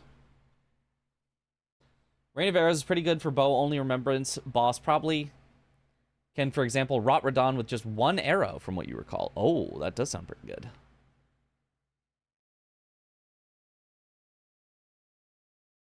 And then they are both in Limgrave heading to the final painting reward. They both have the painting. But Chris got his second to last painting reward sooner, so he gets his last painting reward sooner. Boom. Takes it away from CBD. CBD sees it. He's not happy about that. Still, that, you know, that lead that CBD has kind of held throughout is shrinking. And Star O Chris, you know, technically now in the lead. And with a good bit of synergy to show for it. So Chris has honestly, like, outside of the start, has just played so well throughout the entire game. Really finding just the fastest possible lines. CBD has not done anything wrong, per se, in this game. Just hasn't been as efficient and has had a few costly deaths that have that have prevented him from just keeping up with the raw speed that Chris has shown. How much does 20 boiled crab cost?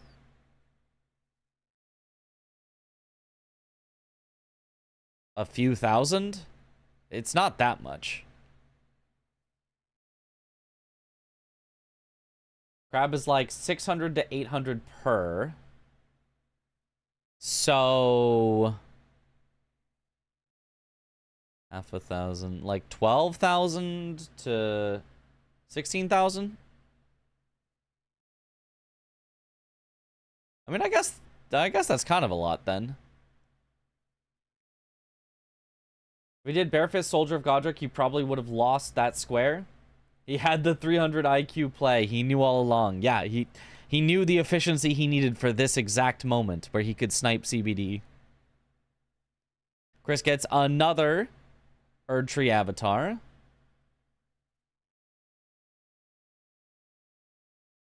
Is he gonna go for the one in Kaled here? Yeah, he walked right by it earlier to get to the duo watchdogs. Now he can just go back outside and kill it. And this will be his final Erdtree or Putrid avatar.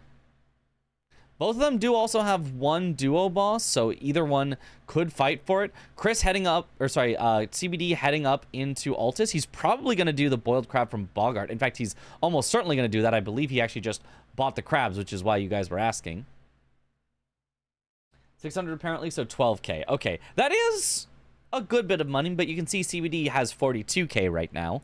Once you head into the mid game, that 12k is not that bad. It's only the very early game that it might be a bit of a hindrance. Ooh, Chris has to run from the big explodey things.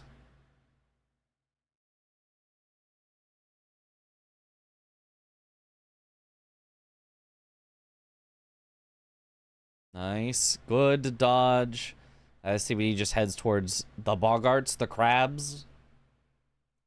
Won the second round? CBD did. So Chris won the first round, CBD won the second round, and now we're in the third and final round. It went back to base game, the one that Chris won on initially.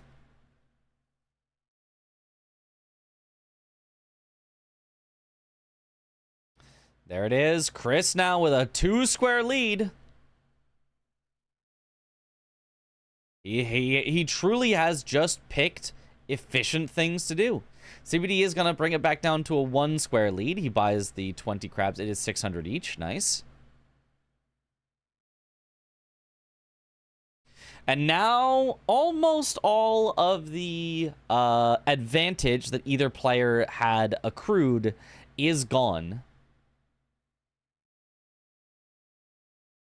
There's no real threats on the board, like, at all. There's no... In fact, I don't think there could be a threat. I believe all lines are blocked, given that Chris cannot get Soldier of Godric Barefist only. There are no possible lines that could be made. It is just a pure majority race. Ooh, CBD dying to one of the tree sentinels. That's a bit rough.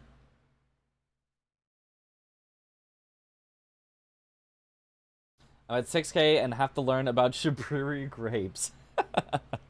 Yep. Chris is down a square, though. Yeah, so it really is 8 to 8 at this point, if we're all being very realistic with ourselves. Right now, it is 8 to 8. And both of them have played pretty clean and basically stayed out of each other's way, aside from the one painting reward snipe. That's kind of the only square the entire game that they have both gone for. Outside of that, it's just been, I'll go do these, you go do these. I'll go do these, you go do these. So it just has come down to, like, who has had a more efficient route, as they have just stayed out of each other's way, outside of just specifically the painting rewards that Chris got the snipe on.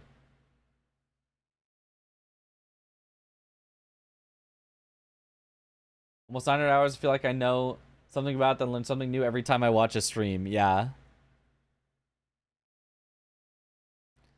CBD doing pretty well against this Tree Sentinel, but he is maybe taking a little too many hits here to try to get some speed. Because they do hit hard. These are Altus bosses, and he still has basically base vigor.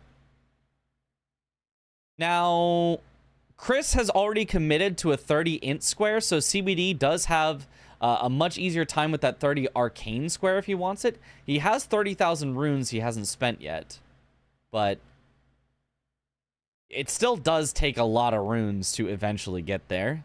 Chris finally upgrading his weapon more. It's actually kind of surprising that Chris has kept up in speed and, in fact, arguably passed CBD in speed, all while having a much less upgraded weapon than CBD. Are you going to recap tomorrow's? Well, I will have casted it, so maybe? I don't know. I think it'll depend on whether people are on practicing bingo, and if I want to do like live commentary, or if I think it would be more fun to go over it. So I don't know. I do want to do the Sekiro route. I keep not getting to do the Sekiro route. There's a brand new Sekiro glitch that's like super cool, and a brand new route because of a brand new glitch, and I'm like, oh my god, this is the greatest time to speedrun. And I keep not being able to speedrun because bingo stuff. Chris is about to finish upgrading his weapon, yeah. So he'll finally be caught up in speed. Although CBD still probably has a better weapon, but that's Sacred Blade for you. Yeah, Sacred Blade is really, really powerful. If CBD had put can you put Sacred Blade on a Great Katana? If you can put Sacred Blade on a Great Katana and he had done that, he could have been really big. Okay, so now CBD finishing off the duo trio bosses. He got the duo tree sentinel. Now doing the Omen Killer and Miranda.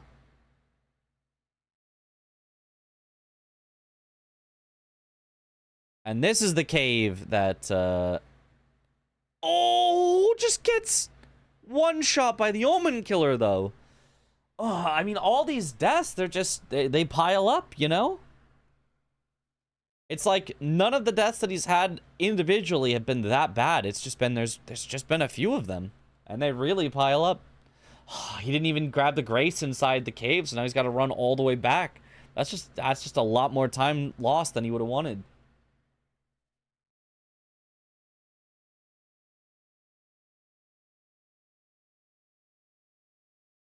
You can? Okay, yeah. Great Katana with Sacred Blade. Count me in. If I ever do base game bingo and I get Great Katana, I'm getting Sacred Blade on that. I'm putting Sacred Blade on that, and I'm just wrecking house with it. Back to remembering that Ape Loops called to me. Will I not be playing Bingo Brawlers this season? I will not be playing Bingo Brawlers this season. I decided to just do commentary instead because there were a limited number of slots for Americans, and there were already a lot of Americans that wanted those slots. And I decided that learning all of base game, which I haven't done since season 1, just to have a shot at getting into the bingo season when I would have had to outperform CBD, Chris, Blanks, Tom, Pepe Jack, and Nessanetta. I was just like, I don't know. I don't have time for that. I'm a slow learner when it comes to bingo. I'm a slow, thorough learner. And this just does not bode well for me that they've all been doing this. Not all of them, but a lot of them have been doing base game and DLC for practice throughout the last season. And I never once did base game. Ooh, nice hit here from Chris to get the Stone Digger Troll. Is a boss in Altus Plateau here, whereas CBD finishing off the last duo trio bosses with the Omen Killer and Miranda. So now tied back up 8-8, with CBD still having free Soldier of Godric later, and still probably having an easier time.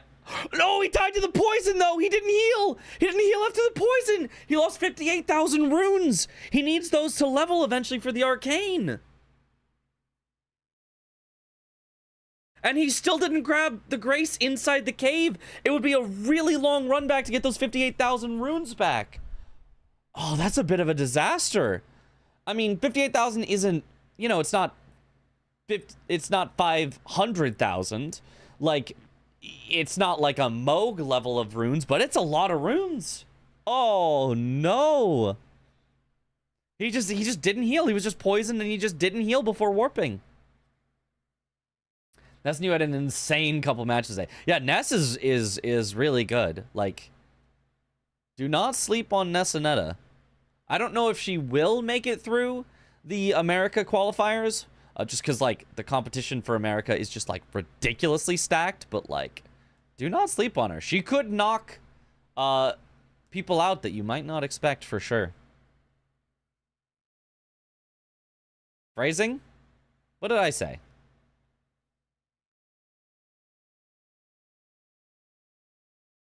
I feel like everything I said was very normal, probably.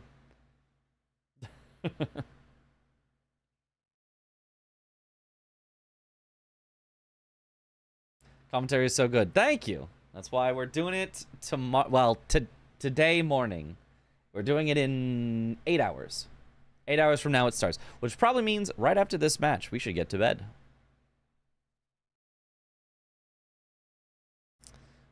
Ooh, shared order from that Knights Cav. Shared order is a very nice Ash of War as well. I believe that's the Ash of War version, not the spell. Is there a spell version? I could be wrong on that.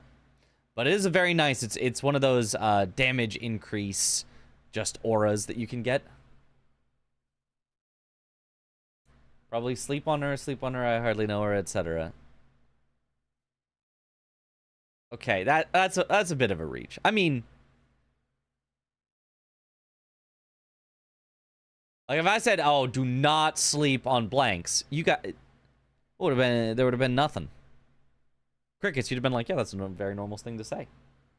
There's no spell version of shared order. Okay, I wasn't sure. I know there's no spell version of sacred order because it's a weapon buff. But I know that there is a Ash of War and spell version of Golden Vow, and they felt very similar, so I thought, maybe. CBD getting a Ritual Sword Talisman. I think that's... Well, it's a boss in Altus Plateau and Mount Gelmir, but then also, obviously, it's just going to make all the rest of his fights faster to just have more damage on his hits. So I think that's a very, very good boss to choose. Obviously, very fast, but then also... increases your efficiency for the rest of the match. That's something that's a little underrated, I feel like, in bingo matches, is choosing things that gain you advantages. Sometimes that advantage is synergy, but sometimes that advantage is just literal, I do this boss, I get more powerful. It could be I do this boss, I get a ton of runes, so I get power. It could be I do this boss, I get a talisman. It could be I do this boss, I get a weapon. Whatever it is, choosing squares that will make you more powerful is a very important aspect of bingo. Closest is Order Blade, but that's a weapon buff. Yeah, that's a different one. Yeah, where you spell it on the thing. Don't you need some rest before commentating later? Yep, right after this match. I mean, we don't have that much left. Spoilers. But yeah, it's currently 9 to 8. We'll finish out this match, and then I will go to bed. We've still got 8 hours currently till the match starts, which would give me a solid 7 hours of sleep if I got to sleep immediately, which I won't. So I'll get a solid 5.5 to 6 hours of sleep. That's not too bad.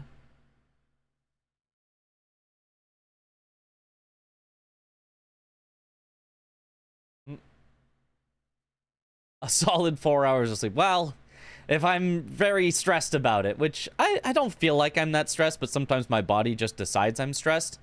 If I am stressed, I will not get a lot of sleep. But if I'm not stressed, if I'm just like chilling, then yeah, we'll be fine. Some days, I just don't get sleep. Some days, I lay in my bed the whole night, and then no sleep happens, and it's like, it is what it is.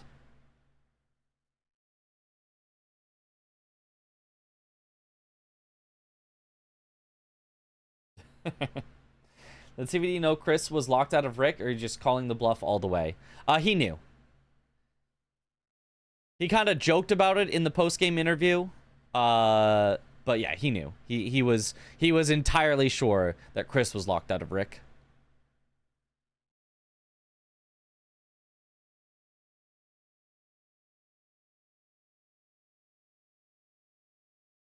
Yeah, I did like at least trying to confuse CBD, where Chris goes Fire Giant, and then by going Fire Giant, it's like, look, I'm totally gonna do Rick.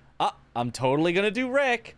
And CBD did not fall for it, but I like the idea that there might be a player that you could catch going, wait, maybe he didn't do Rick. Maybe the 2 caves and grottos was actually 2 different ones. Maybe I should go do Rick just in case, and then getting them to waste their time on a square that they have. Another death from CBD, yeah. Just a lot of deaths in these matches. It probably, I mean, not from the first match, but this match could just be tired. Like 3 matches in a row is just a lot. Even sitting here just commentating it, like it feels like a long time to get through. Like I'm kind of tired now. I'm not normally tired at this time, but I'm kind of tired just watching 3 matches back to back because it's just so much. Bingo is just like, you know, an exhausting activity. Like you have to be so locked in and thinking about so many things. Thinking about not only what am I doing, but also what is my opponent doing, keeping track of if they mark this square at this time, that means that they likely are here and did this. Like, it's just so much.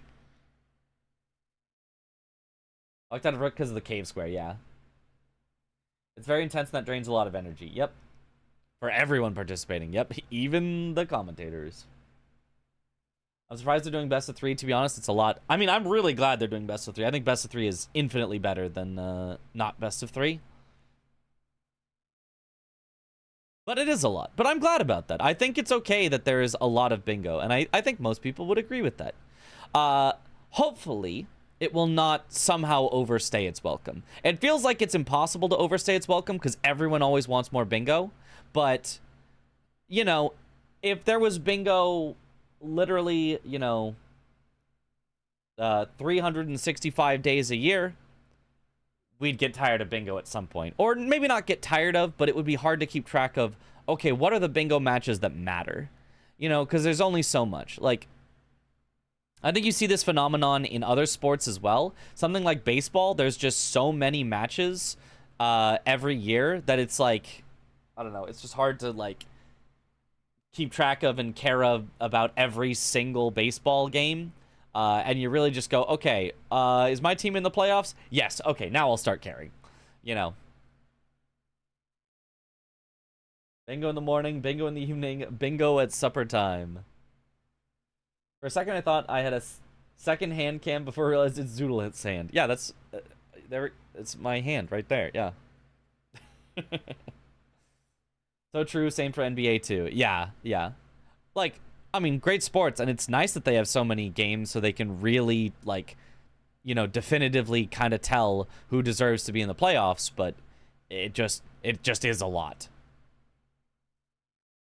And your average, you know, person who cares about something does not have infinite caring ability about every single game, every single time. Ooh, Chris doing some solid damage with the Nebula there. I mean, I still feel like it's worse than... I feel like he still would do better with the mace, but, like, that was solid. Wing of Estelle on Fire Giant. Yeah, I... Would he not just be doing more damage with his Morning Star?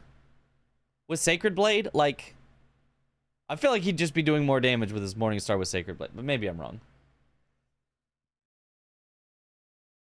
He did invest in Int, this is true, but I don't know. I'm not a knower. I don't know the exact AR values or whatever. I'd use it for a bleed, then switch. Yeah. I can see that. Just throws the explosives at him. Because, like, it just looks like it's just doing nothing here now. You know? Except for the eye hits. I mean, the eye hits definitely did something.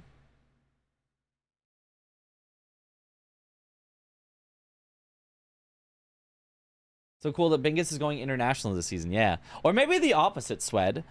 Maybe you use Wing of Estelle to start so that he doesn't build up too much bleed resistance, and then end with a bleed. Because it's usually the slowest at the end of the fight.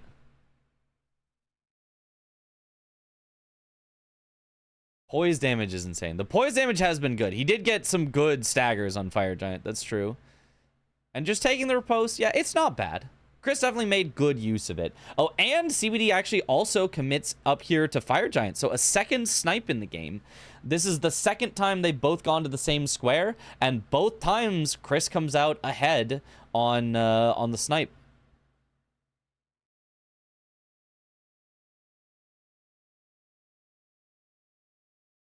Well, assuming he gets the kill here, which he sends one final blast, barely gets the kill. I think he might have been dead if that did not hit. He might have gotten rolled over and smushed. Does get the square, giving Chris the 10-9 lead, although it's effectively 10-10 because Chris is locked out of Godric. So now it's just like, what do you want to do? Pick your poison. Pick your poison. CBD, though, by quitting out, does he lose Arcane? Chris does not have enough for Arcane, but almost does. He only needs a little more, but since CBD didn't finish off Fire Giant, he doesn't have Arcane yet. Chris might actually steal Arcane away, even though that is something that CBD should have been able to get at some point. I don't know what CBD's stats are right now. CBD heading... Oh, is this to Vike? Oh, God. Oh, is it a Vikel race? Oh, not Vikel. Uh-oh. Uh-oh. As a French viewer, I'm very concerned about this. Bingus is definitely far more practiced and known in NA. While I always watch the two French representatives try bingo, I think getting them to the big fight with NA qualifier winners is too early. I mean, it could be tough, but they've got time to learn. We're still currently just in the preseason. Okay, CBD with the way better weapon for Vike. Not close. Great katana. Great for NPCs. The Wing of Estelle, like, okay against NPCs, I guess. It's not doing terribly. I'm surprised both of them are actually doing way better than I expected they would against Vike. I thought some of them would have some trouble, but they're both just kind of getting into it. Wait, but... Okay, there's the heal now on Chris's Vike. So CBD has just struggled to get any hits in for a while, though. So actually, Chris is fully caught up. Oh, and misses with that hit, too. CBD just getting a lot of whiffs. Oh, Vike backstepping. Now Chris has the lead. Chris's Vike at half health. CBD's at half health. Oh, it's neck and neck. It's actually so close. I would normally be way more shouting than this, but, like, my energy is completely gone. Oh, my gosh. It's so close. It's so close. Oh, CBD gets one hit as he's buffing, but only the one. Nice, gets a hit there. Oh, it's down to it. 25%, 25%. CBD is down to 20%. Oh, CBD not going for any risky hits on these lightnings, but he needs to do it with a little speed. But then he goes in when it's unsafe and dies. No, he gets the backstep and hit. Chris going with the Nebula for safety, and it fully combos Vike. And Chris with a third snipe. 3 snipes to take the true lead. CBD might still have Soldier of Godric at some point, but he lost out on painting rewards, he lost out on Fire Giant, he lost out on Vike, and Chris got enough runes to get 30 Arcane. Oh, it looked so good for CBD, and then he just sniped City. It's just all snipes. Oops. All snipes. No crunchberries left, only snipes.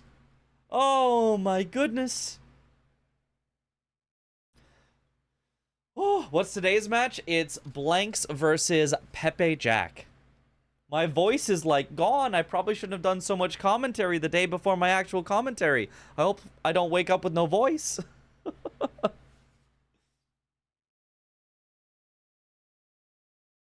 The Chris machine has logged on.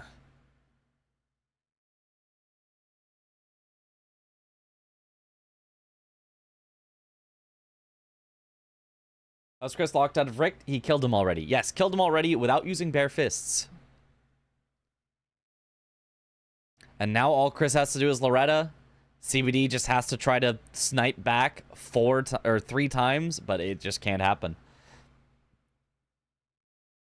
If CBD had gotten Fire Giant, he also would have gotten Arcane. So then Chris would be down at 10 squares, and CBD would be at 11 with guaranteed Rick, and so CBD would have won. Or, if CBD had won Vike from Chris, then at least it would have been 11 to 10 with CBD having Rick in his pocket, so it would have been even.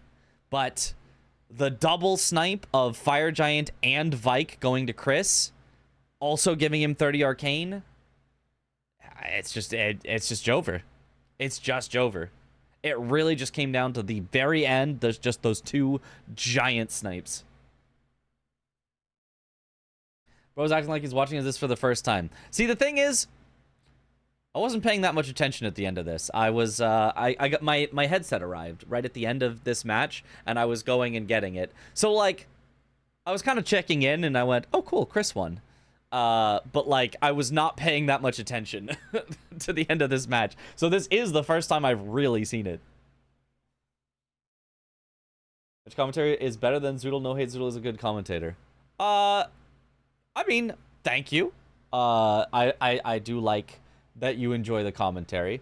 I don't particularly like the, like, direct, oh, you're better than this commentator.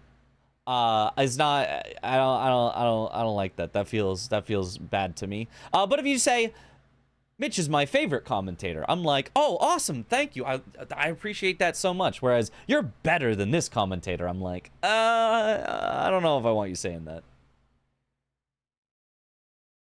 And it would be implied that I'm better than the other commentators, in your opinion, if you said I was your favorite. But, you know, it just feels different.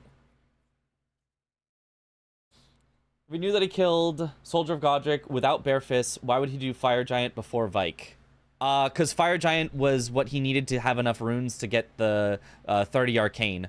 I don't think Vike on its own gives enough. I think it only gave enough to Chris because Vike was...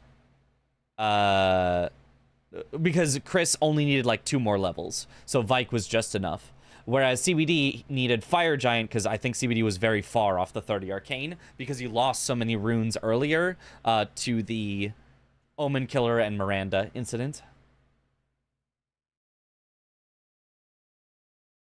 Makes commentary seem like it's competitive when it's not. Yeah, there's nothing competitive about commentary. It's just everybody's commentating and everybody's doing a great job and everybody's having fun. So the direct comparisons is just like, feels too much to me.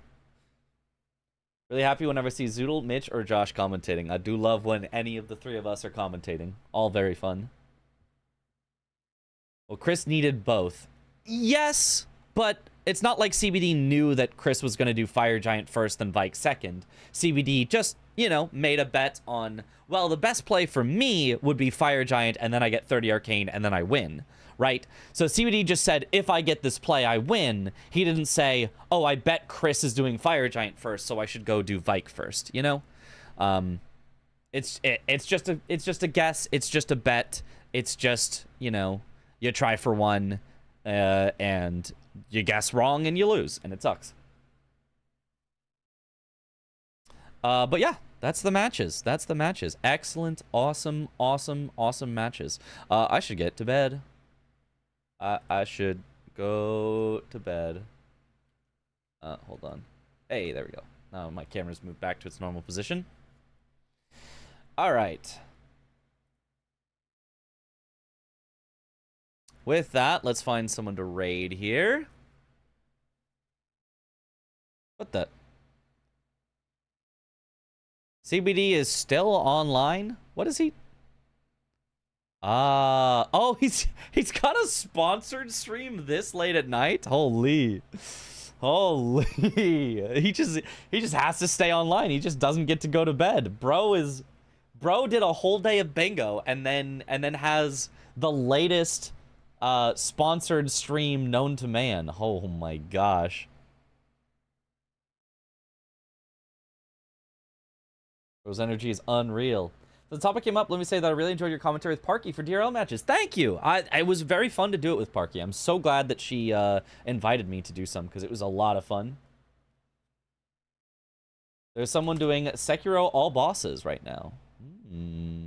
Would that be Pay? Would that be Pay underscore 87? I think that might be Pay underscore 87 that you were talking about. Sekiro speedruns, all bosses and mini bosses. We can raid. We can give a little raid to Pay. Who am I with tomorrow? Captain Domo. Captain Domo is always the commentator for all Bingo Brawlers matches. He just does it every time. And then he invites one of us to commentate with him. He is just super hardworking, and he wants to be the face of Bingo Brawlers, and he does a really good job of being the face of Bingo Brawlers. And to be the face, he has to, you know, show up every day, and he does. So he has put in so much work. We really appreciate Dom for it. So yeah, we should have some fun commentary with him tomorrow. But in the meantime, I will go to bed. You should all get some sleep if you are at all in a time zone where it makes sense to sleep between now and the bingo match. And so, have a good night, or morning, or afternoon, or evening, wherever in the world you all happen to be, and I will see you all later. Have a good one, everyone. Bye-bye.